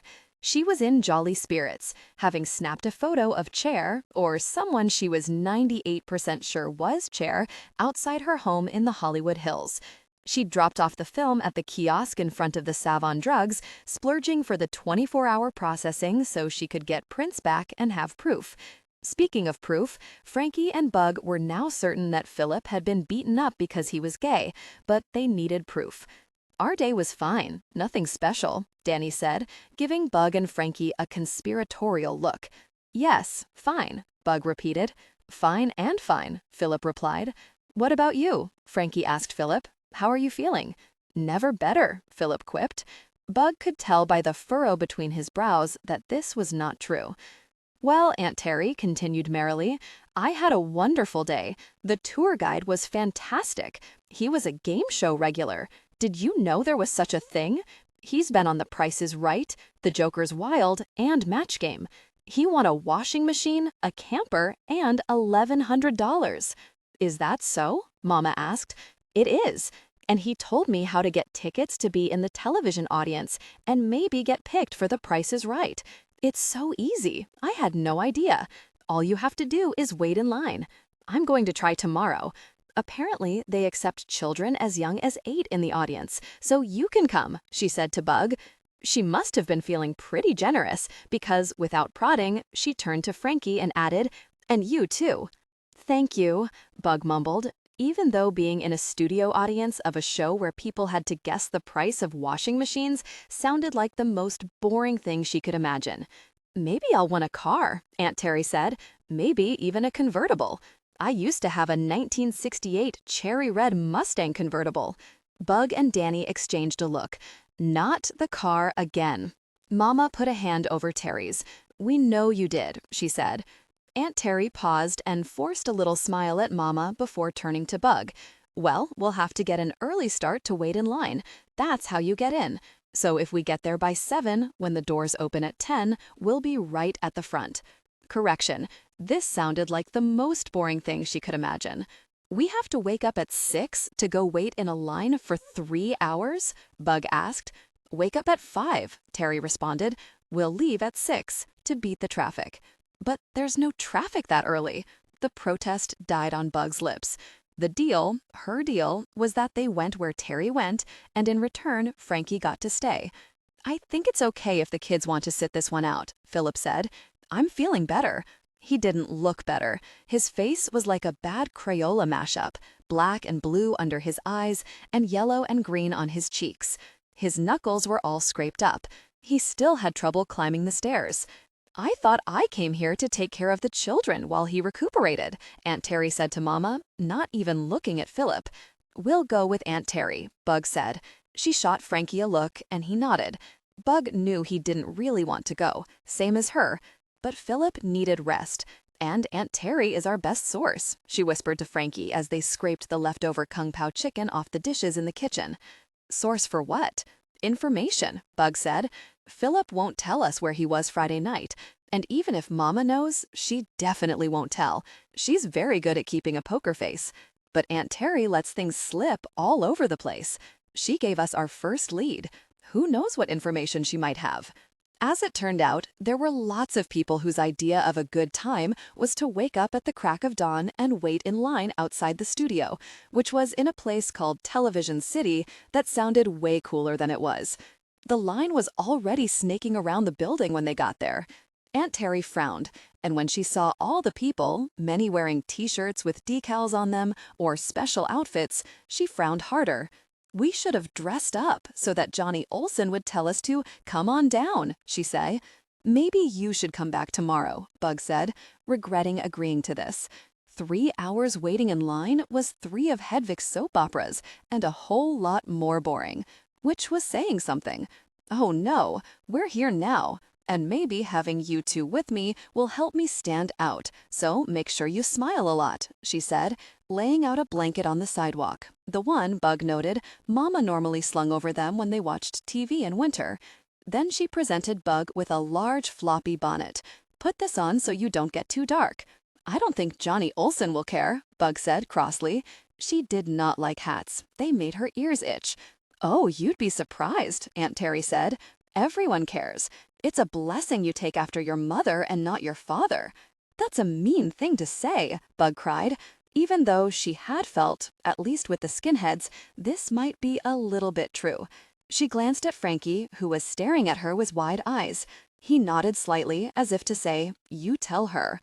"You might not like Salvadorans," Bug continued, "but my father is one, and you shouldn't talk about him like that." "Are you calling me prejudiced?" Aunt Terry huffed. "I have a friend who's from Mexico. Just ask her if I'm prejudiced." "But you don't want me to look like my father. And you said Mama should have married someone else, and not some," Bug paused to remember the term, "rabble-rouser." "Well, he was a rabble-rouser, getting the pickers to strike, causing all manner of headaches, with the farmers and for your mother." She sighed. "But I have nothing against him personally." "Then why don't you want me to look like him?" "Because it'll be easier for you." Easier how? People will treat you differently if they think you're foreign. What people? Bug asked. All people. You'd be surprised. Aunt Terry paused. Even your own family. For a moment, Bug thought Aunt Terry was referring to herself, but then she realized it was other family she was talking about, the ones Mama never spoke of. "You mean my grandparents?" Aunt Terry sucked in her breath. "So you know?" Bug felt a tingle go up her spine. She forced herself to stay calm, to have a poker face. "Of course I know," Bug fibbed. "Mama cried all the way down on the Greyhound." As she said the words, Bug wondered, for the first time, why Mama had been crying on that bus. It wasn't like her father had just died. And why was she traveling alone, with a little boy and a new baby, to a town where she didn't know anyone, didn't have any place to go? She'd had to ask a stranger where the best place to live was. And why did she talk to Aunt Terry but not her own parents? And what did Hedvig mean when she told Mama that she also knew what it was like to be a refugee? Bug had been puzzled by that ever since the trip to Disneyland. According to the dictionary, refugee was a person who fled a foreign country to escape danger. She understood how Hedvig was a refugee, but how was Mama one? "Who wouldn't cry after all that?" Terry replied. "All that? What all that?" Bug needed to find out, and she needed to play her cards right. "Because my grandparents," Bug trailed off, doing that trick Mama did to let other people fill in the blank. "Offered her a deal with the devil," Terry said. Bug's heart throbbed in her chest, but she said nothing. "Remind me of the deal," she said, forcing her voice to stay calm, to make it seem like she'd just forgotten this minor detail. And for a second, it seemed like it worked, because Aunt Terry opened her mouth, but then she snapped it shut, narrowing her eyes at Bug. "You'll have to discuss that with your mother," she said in a tight voice. Bug wanted to probe further, but when Aunt Terry added, "I wonder if they'll ship washing machines," Bug understood the conversation was over. Things you don't want to know. The Price is Right taping took 2 hours, and though they got home at lunchtime, it felt like they'd been away for days. When Bug looked around her apartment, it seemed oddly unfamiliar, like someone had changed the paint colors a few shades. "I'm taking a nap," Aunt Terry said. She had not been called to come on down, so she didn't win a new car or a washing machine or a trip to Hawaii. She took off her shoes and lay down on the couch. "I'm going upstairs," Frankie announced. After Frankie left and Aunt Terry fell asleep, Bug was alone, all the questions itching inside her like a swarm of mosquitoes biting her brain. What exactly did Aunt Terry mean? That people would treat you differently if you were foreign? Had Bug's own grandparents treated her differently? What deal with the devil had they offered Mama? Bug knew this was somehow related to the reason she never saw them, and maybe even the reason Mama left Visalia on that Greyhound, crying all the way to LA. She went to the bookcase and pulled down the photo album from the high shelf, thumbing through the familiar pictures until she got to the last one, of herself as a baby in Mama's arms, Danny, the protective brother, Aunt Terry in the corner. Who, Bug now wondered, had taken that picture? Who was on the other side of the camera?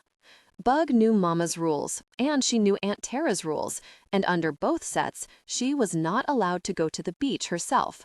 But she needed answers, and at the moment, that was more important than any contract. She found Danny at Muscle Beach, doing crunches as Whitney pressed on his feet.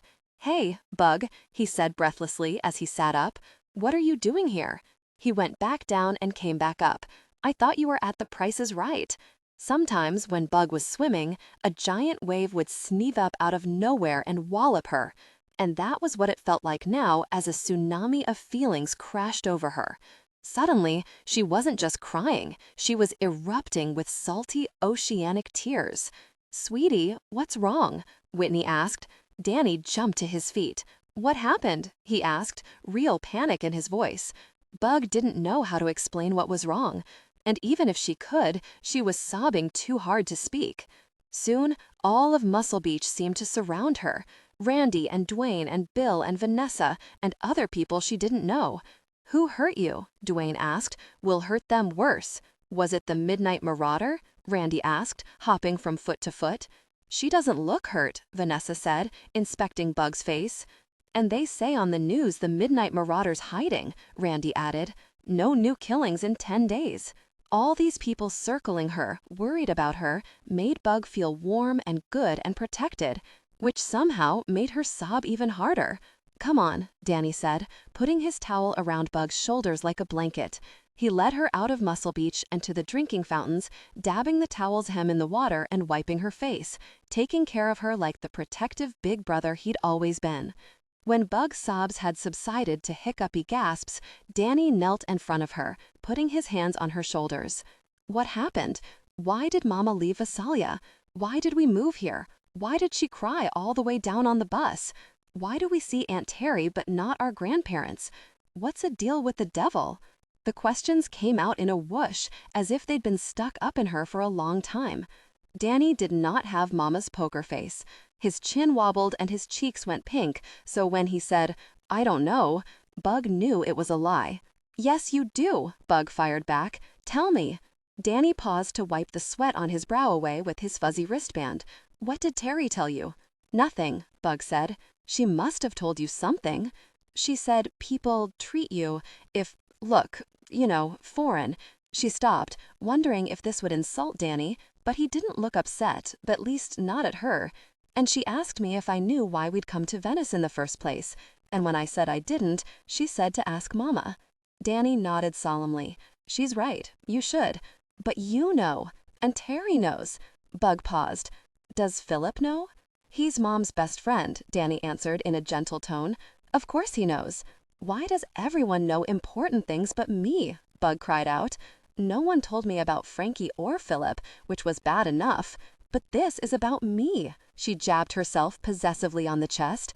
"I have a right to know. I'm not a baby." With the tear stains on her face, Bug would not have been surprised if Danny had contradicted this. But instead he said, "I know you're not. But trust me, there are some things you don't want to know." "But you know," Bug said. "Mama told you." Danny nodded. "But only recently." "When?" "Around my birthday." His birthday was in March, around the time, Bug now recalled, that Danny suddenly started needing space, asking to be called Daniel, calling himself Salvadoran, and learning Spanish. "What did she tell you?" Danny shook his head. I'm not trying to be a jerk, Bug, but this is something you have to ask Mom. And when you do, if you need to talk about it, come find me. I'm here." And then Danny did something he had not done in ages. He hugged her, and in her ear, he whispered, "I'll always be here." Back at home, Frankie was waiting on the landing in front of Bug's apartment. "I need to talk to you," he hissed urgently. Bug opened the door, bracing against Tara's scolding, but she was still snoring away on the couch. Bug led Frankie into Mama's room and locked the door behind them.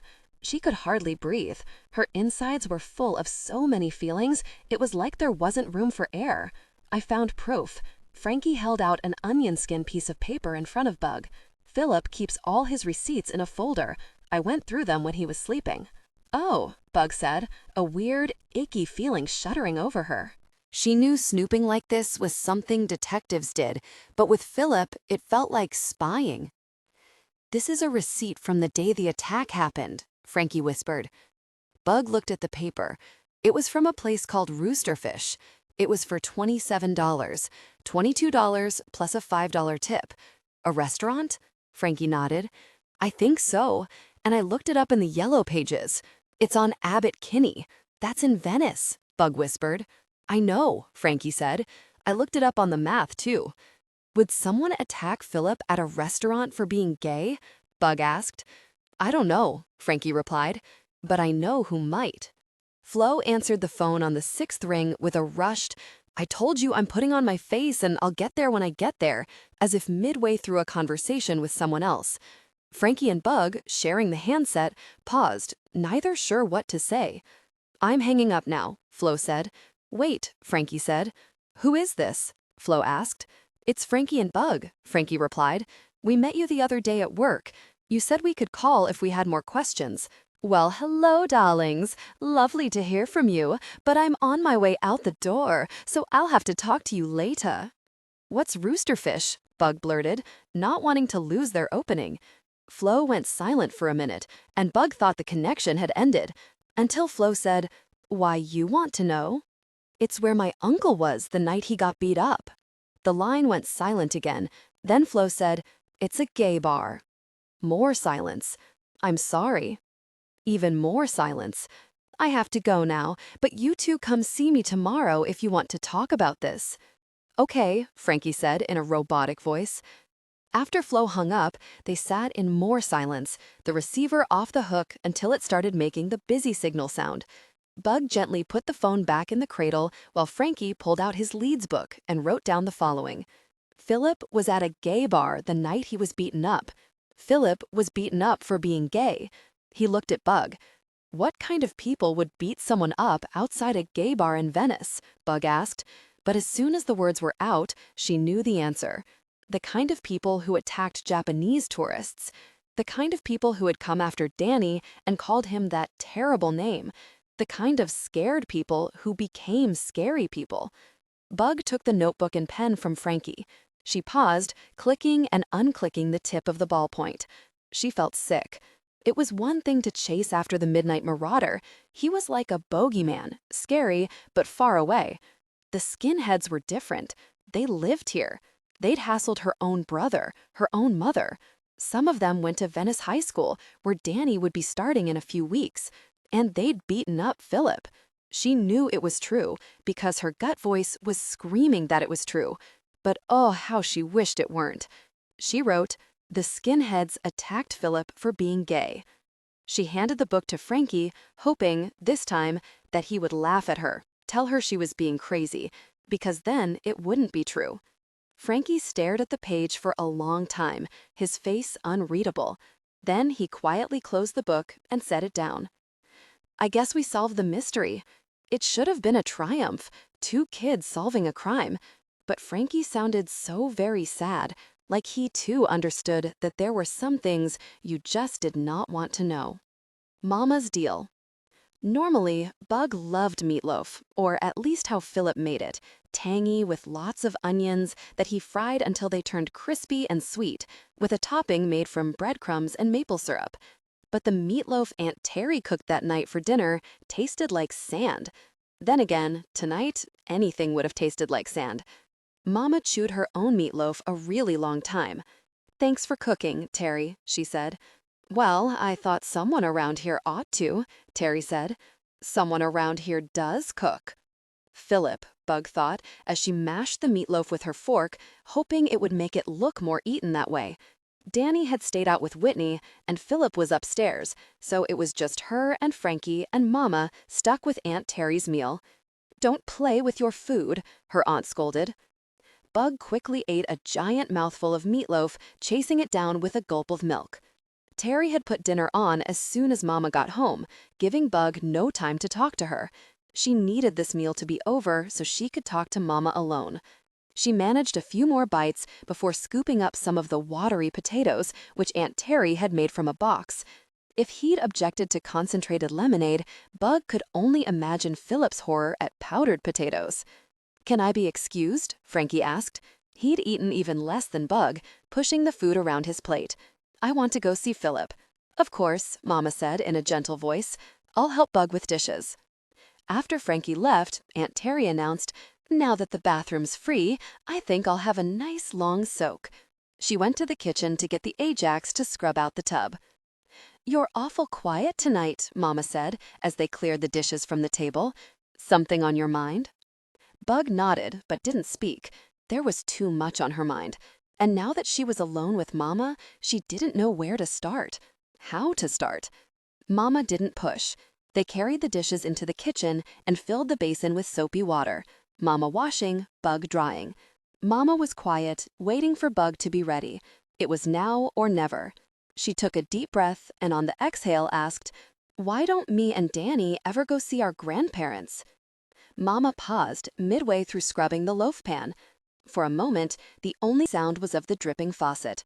"Why do you ask?" This was another of the tricks Mama used on reporters. Answer a question with a question.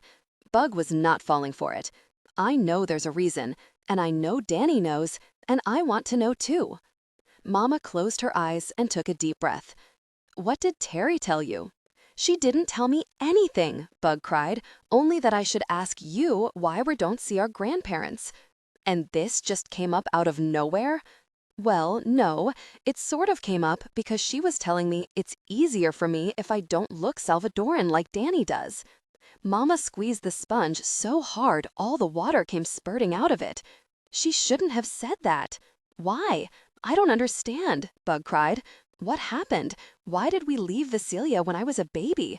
Why did you cry all the way down on the Greyhound? Why are you a refugee? Why don't we know our grandparents? What deal with the devil?" Mama replaced the sponge, dried her hands on the dish trowel, and turned to Bug. "You're too young."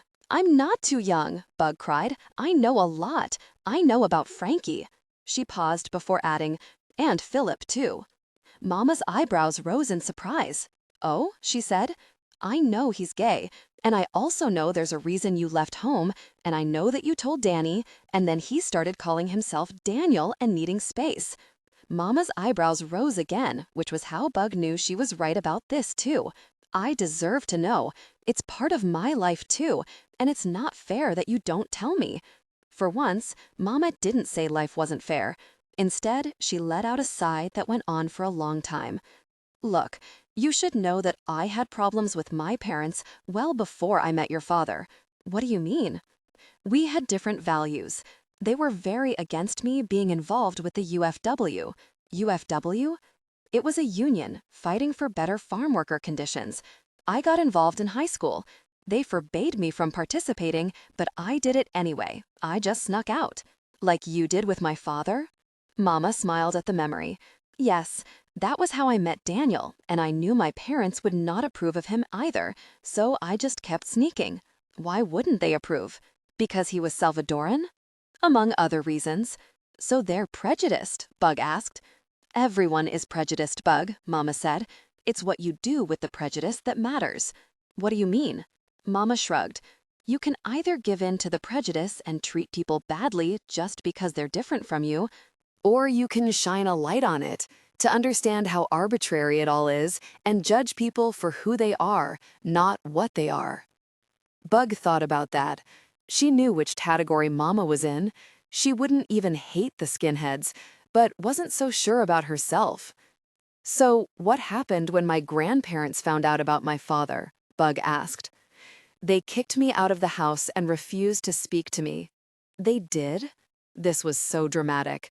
Like on As the World Turns, when Lucinda Walsh found out about Lily and Holden.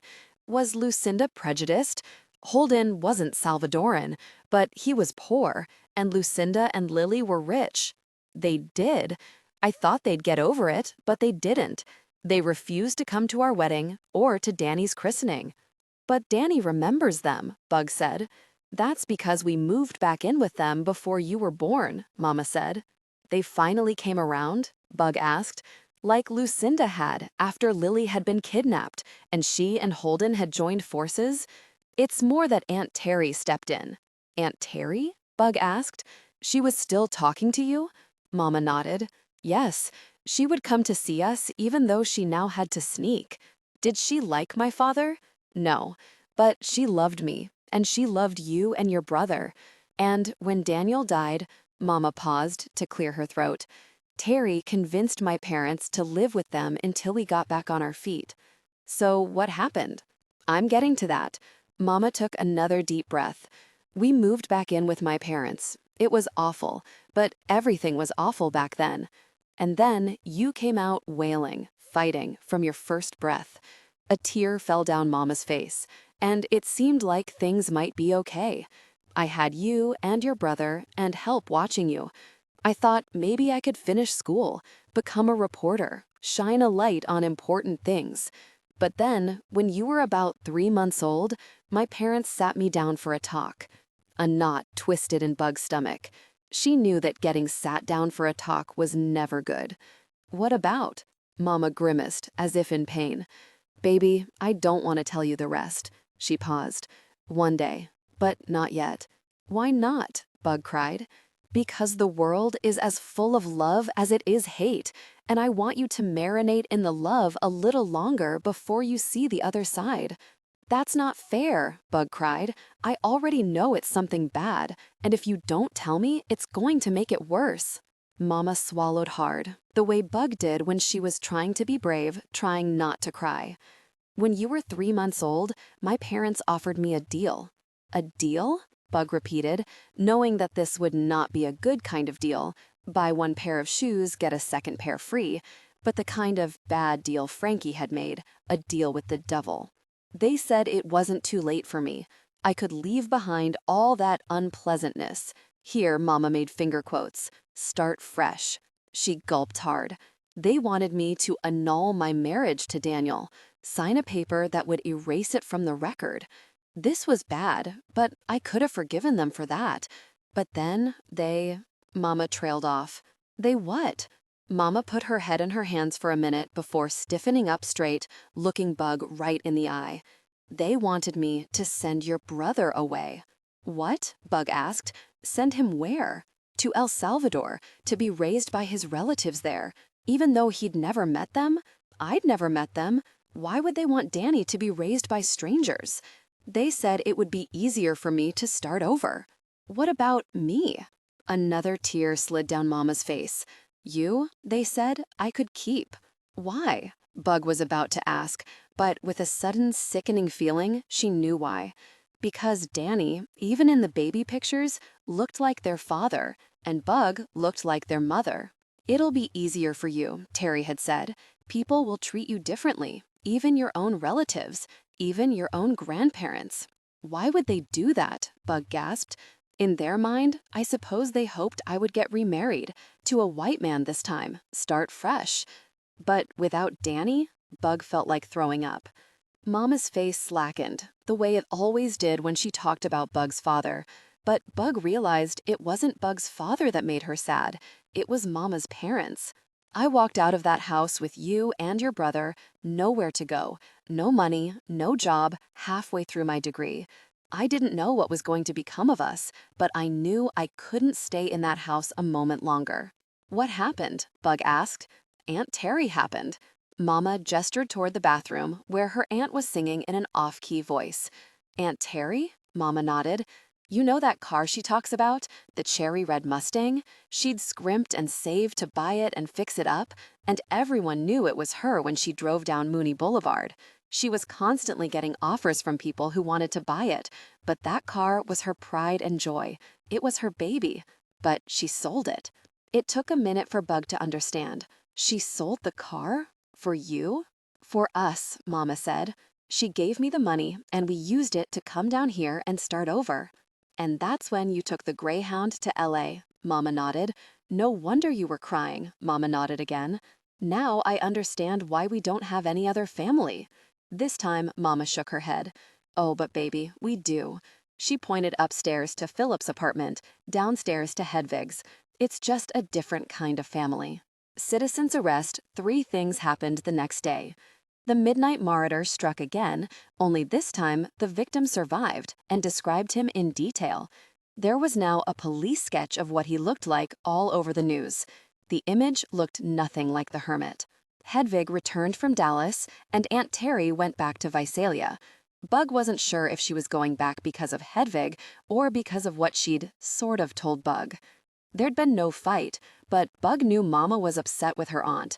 At the same time, she was also starting to understand how Mama could be angry at Aunt Terry and still love her. After all, Mama was the one who always said that people were complicated. The third thing was that Frankie confirmed that Bug was right about the skinheads. How do you know? In all the tumult of the previous day, Bug had not asked Mama about this, or maybe she hadn't really wanted to know. I asked Philip, Frankie replied, as the two of them played tetherball back at the empty playground. And he just told you? Bug thwacked the ball. He just told me, Frankie thwacked it back. Then why aren't we going to the police? Bug asked. The police already know. Are they going to arrest the skinheads? Frankie paused before palming the ball back. They aren't going to arrest anyone. Why not? Bug passed the ball back. Probably because they think Philip deserved it. Frankie held the ball so tightly his knuckles bulged. Bug was confused. Bad guys had committed a crime. The police knew.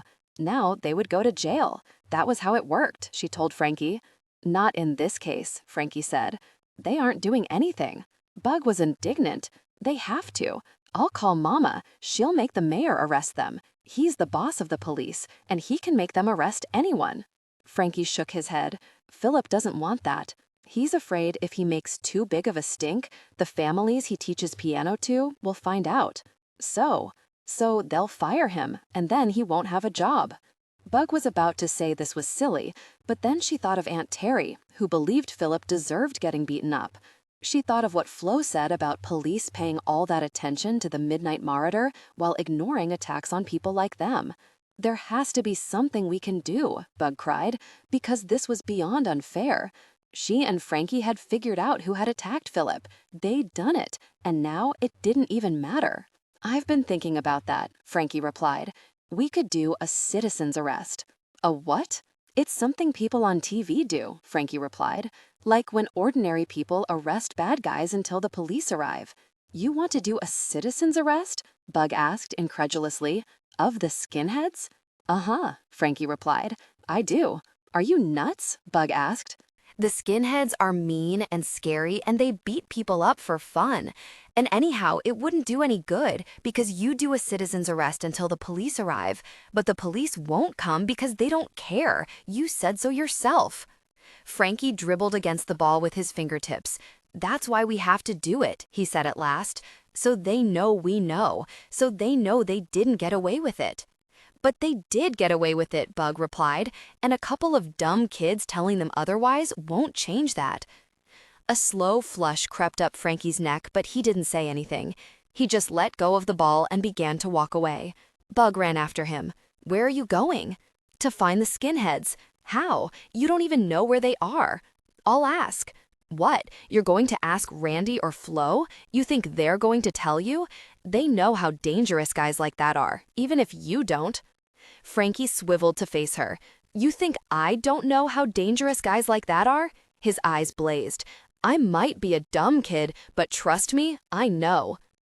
She watched Frankie, the bravest person she knew, march away. She did not want to go with him. There was nothing in the world that scared Bug more than the skinheads. Not serial killers or earthquakes or big waves or octopuses hiding in the closet. But Frankie was going to confront them, and he was her best friend, and rule number 4 still mattered. The abandoned lifeguard tower was far, maybe a half-mile past Tower 19. As she and Frankie walked on the boardwalk, past banana-boated sunbathers flipping their bodies to catch the best rays of late summer sun, past frisbee players skimming their discs across the water, past little kids building sandcastles, Bug felt like she was floating above it all. Once upon a time, she had been just like all these people on the beach, and now she wasn't. At the end of the boardwalk, the sand gave way to a spit of gravel at the narrow mouth of the marina. She saw the hollowed-out lifeguard station in the distance, looking scarier than any hermit house. Maybe the skinheads wouldn't be there, she hoped. Maybe she and Frankie would come all this way to find an empty lifeguard station? But then she saw the flash of sunshine reflecting against metal. They were there. She counted 6 of them, 2 of whom Bug recognized from the day at the diner. They were passing around a bottle of something in a paper bag and didn't notice them as Frankie marched right up to the tower, his hands planted resolutely, hands on hips. Bug remained several paces away, her feet refusing to go farther. It was as if the beach was made of quicksand. Frankie cleared his throat, and the skinheads finally noticed him. "You lost or something?" one asked. "I'm not lost," Frankie said, but his voice cracked halfway through the sentence. He cleared his throat again. His voice broke off once more. He cleared his throat a third time. "I'm here to make a citizen's arrest." "A what now?" another skinhead asked. This one had hair so short, Bug could see the black cross and circle tattoo on his scalp. "A citizen's arrest," Frankie repeated, "for assault and battery." Assault and battery? Bug was impressed by that. It sounded official. "What's he on about?" asked another one. "I'm talking about my uncle," Frankie replied. "Who you beat up." "We beat up a lot of people," another skinhead said. "You gotta be more specific." Then he laughed. Like beating up too many people to keep them all straight was the funniest thing in the world. "You beat up my uncle on August 14th outside a bar known as Roosterfish. You broke his ribs, collapsed his lung, and knocked out his tooth. And because of that, we are placing you under a citizen's arrest." "Roosterfish?" one of the other skinheads said. "Oh, wait, that's the bar for," another said, using a word that Bug knew was awful even before she understood that it was a hateful word to describe people like Philip. "Don't use that word," Frankie said. "Why? You won too?" asked the skinhead with the tattoo on his scalp. At this, the rest of them started to laugh. The sound of their jeering sent a shockwave of indignation through Bug. How dare they laugh at Frankie, who had come on an airplane across the country to spend the summer with people he'd never met? Who had roller skated past the hermit house? Who had faced the mighty waves of the Pacific head on? Who had to fight just to be who he was? Her anger catapulted her out of the quicksand and to her friend's side. "Don't you laugh at him," she shouted at the skinheads. "He might be a kid, but he's a million times braver than any of you will ever be." "Is that right?" asked the one with the skull tattoo. "Yeah, you act all tough, but deep down you're weak. Only weak people have to beat up on innocent people like Philip." "Wait, do I know you?" asked one of the other skinheads. "My name is Beatrice Contreras," Bug replied. "My brother is Daniel Contreras." "Contreras?" the skinhead repeated. "Is that Mexican?" "It's Salvadoran. I'm Salvadoran, descended from the mighty Aztecs."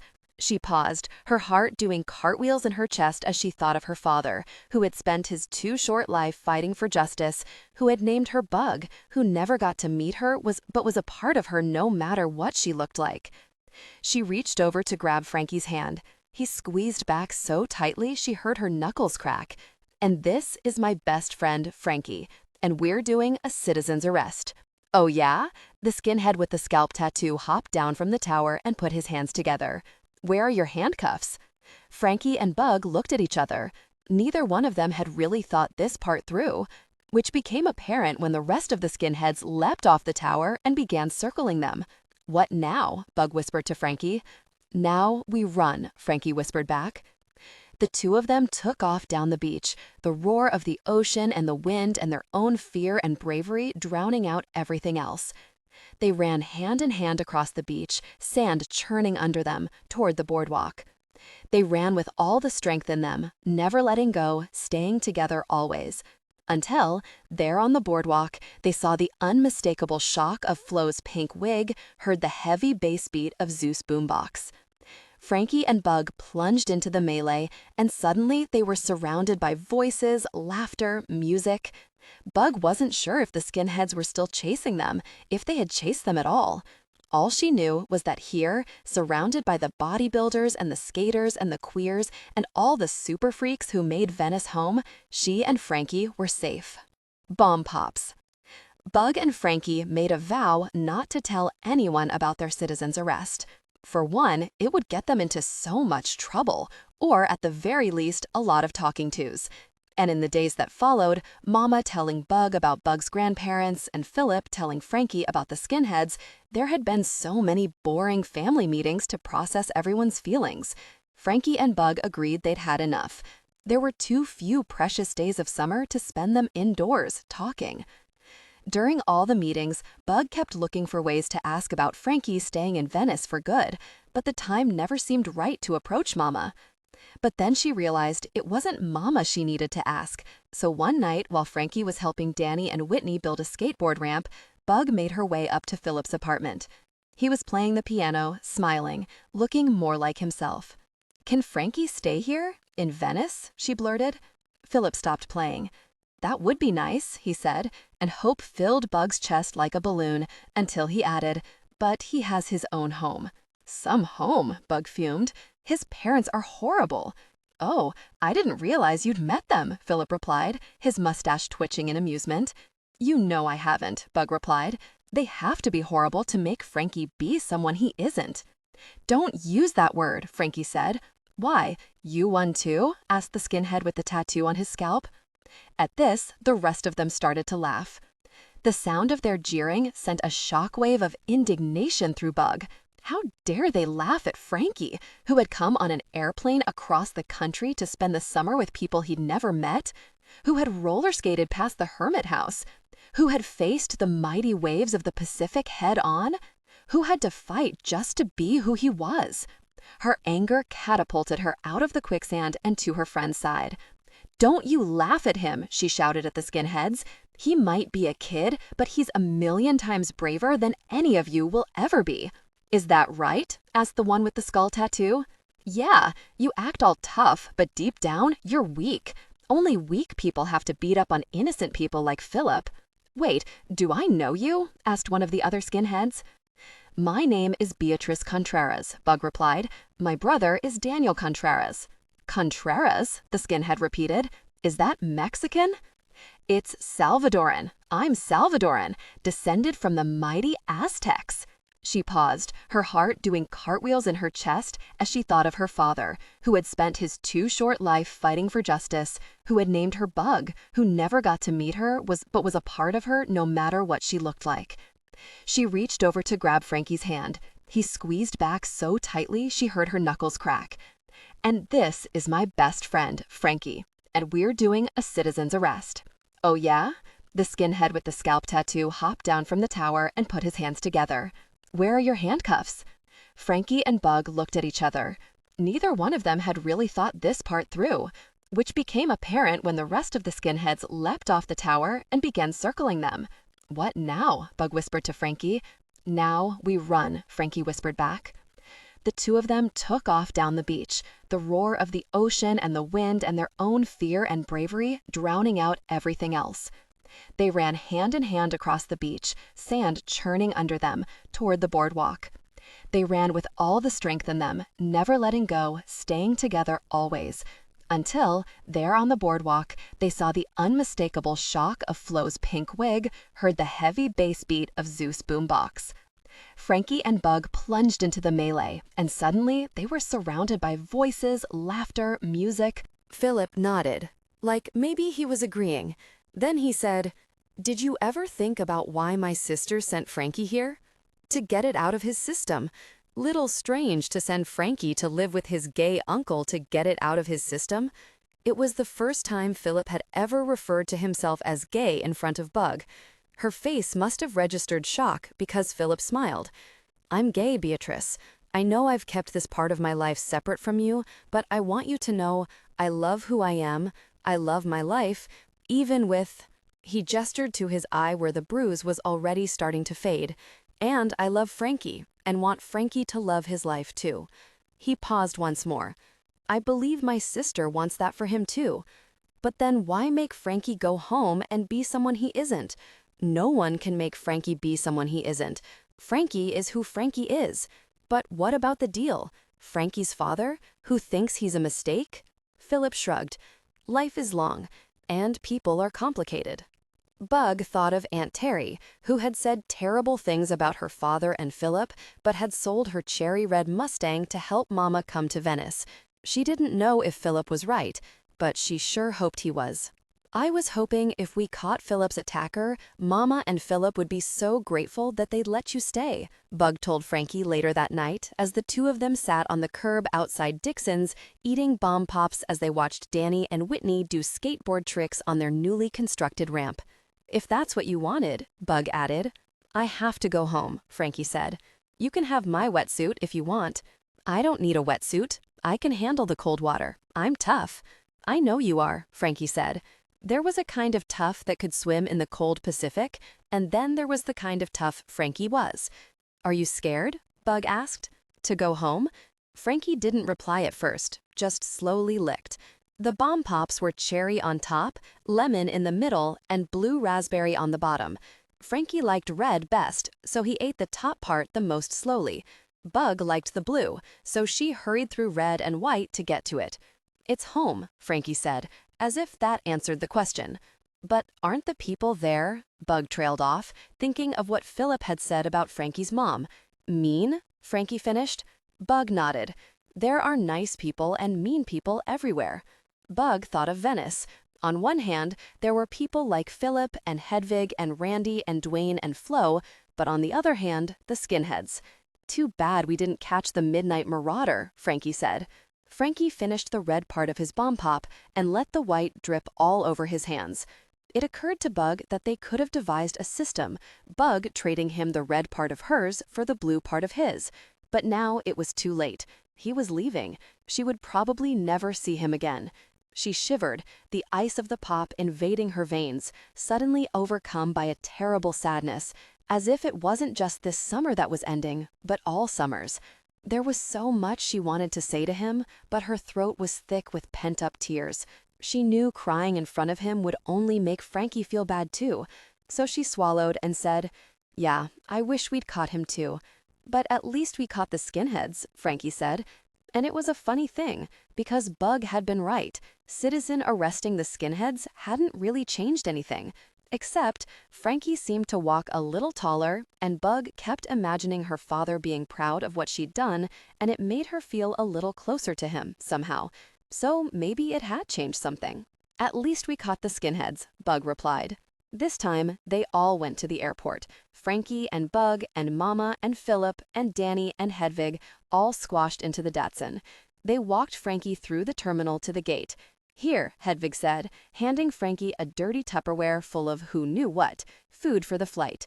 Though Philip had already made Frankie 2 pastrami sandwiches, Frankie accepted the Tupperware with a grateful smile. "Do you know that in my Magyar, my language," Hedvig said, "we have no, how you call it, pronouns for boy or girl. It is the same for he or she." "Really?" Frankie asked. "Really," Hedvig said, and hugged him. Then Mama did, and Philip. Danny shook his hand, using the complicated high-five handshake he and the guys at Muscle Beach often exchanged, but which he'd never deigned to use with Frankie or Bug. Finally, Frankie turned to Bug. "I have something for you," he said in a raspy voice. He pulled out his Los Angeles map, now coming apart at the creases, and handed it to Bug. "You're a really good detective." "So are you," she said, swallowing the giant lump in her throat. "I have something for you, too." She opened a small box to reveal the grain of rice she'd had inscribed with their names, Frankie Bug. It was so small she thought you could keep being Frankie and his family would never have to know. But he'd know. When Frankie's flight was starting to board, he turned to Bug and pulled her to him. He was shaking. Or maybe she was. It was hard to tell where one ended and the other began. They held on to each other until Philip said gently, "Frankie, it's time."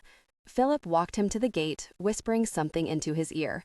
Frankie nodded solemnly and, shooting one more look Bug's way, disappeared onto the jet bridge. "I want to watch him take off," Bug said. Philip nodded. "If it's all right by you, I'm going to take a rest." "I'll go with you," Hedvig said. "Me too," Danny said. Bug and Mama walked over to the window and watched as the jet bridge was pulled back and the plane was pushed away from the gate. When the engines roared to life, all the emotions Bug had been holding back exploded into a great gust of tears. Mama stayed quiet, just rubbing Bug's back until she stopped crying. "We'll all miss him," Mama said in a soft voice. Bug sniffed. She would miss Frankie, so much. But that wasn't the only reason she was crying. She didn't even know why she was crying. She understood now what Hedvig had meant about being a refugee. She believed what Philip said about loving his life, and that no one could turn Frankie into someone he wasn't. But why then did Frankie leaving make Bug feel not just sad, but mad? She knew she was only 10, but she was so tired of other people making all the rules. You always say that life isn't fair, that the best we can hope for is that it's just. But how is what happened to Philip just? How is what's going to happen to Frankie just? Mama was quiet for so long, Bug thought maybe she wouldn't answer. She looked back out the window. Frankie's plane was third in the takeoff line when Mama finally spoke. Sometimes justice takes time. Bug exhaled a shuddering sigh. Why do grown-ups always say that? Don't you know how hard it is to wait? Mama nodded slowly. Maybe we forget. She turned toward the runway. Frankie's plane was now second in line. "Thanks for reminding me, and for reminding me that it's up to all of us to hurry toward justice." She looked at Bug. "Sometimes you lose sight of that." Frankie's plane was now at the front of the takeoff line. As Bug watched it accelerate down the runway, her tears dried as her sadness lifted into something else, something warm and deep inside, a promise to herself, to Frankie, to do whatever she could to, as Mama had said, hurry toward justice. Frankie's plane rose into the air.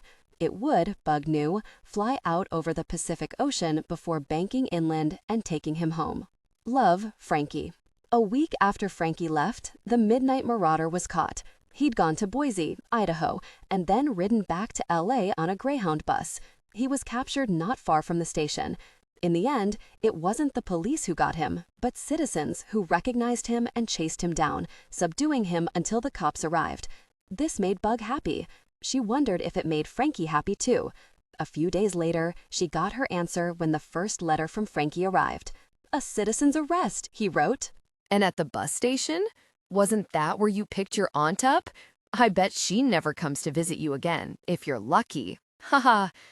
Bug had not told Frankie the whole story about Aunt Terry, who had been so hateful to Philip and Bug's father, but had also sold her cherry red Mustang so Mama could come to Venice and make a new family, one that included Hedvig and Philip and now Frankie too.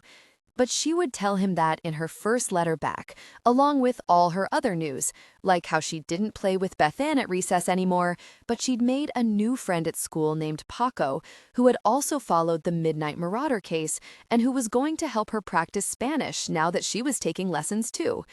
When the war ended in El Salvador, Mama promised they would all go there to see where Bug and Daniel and their father came from. Bug continued reading Frankie's letter.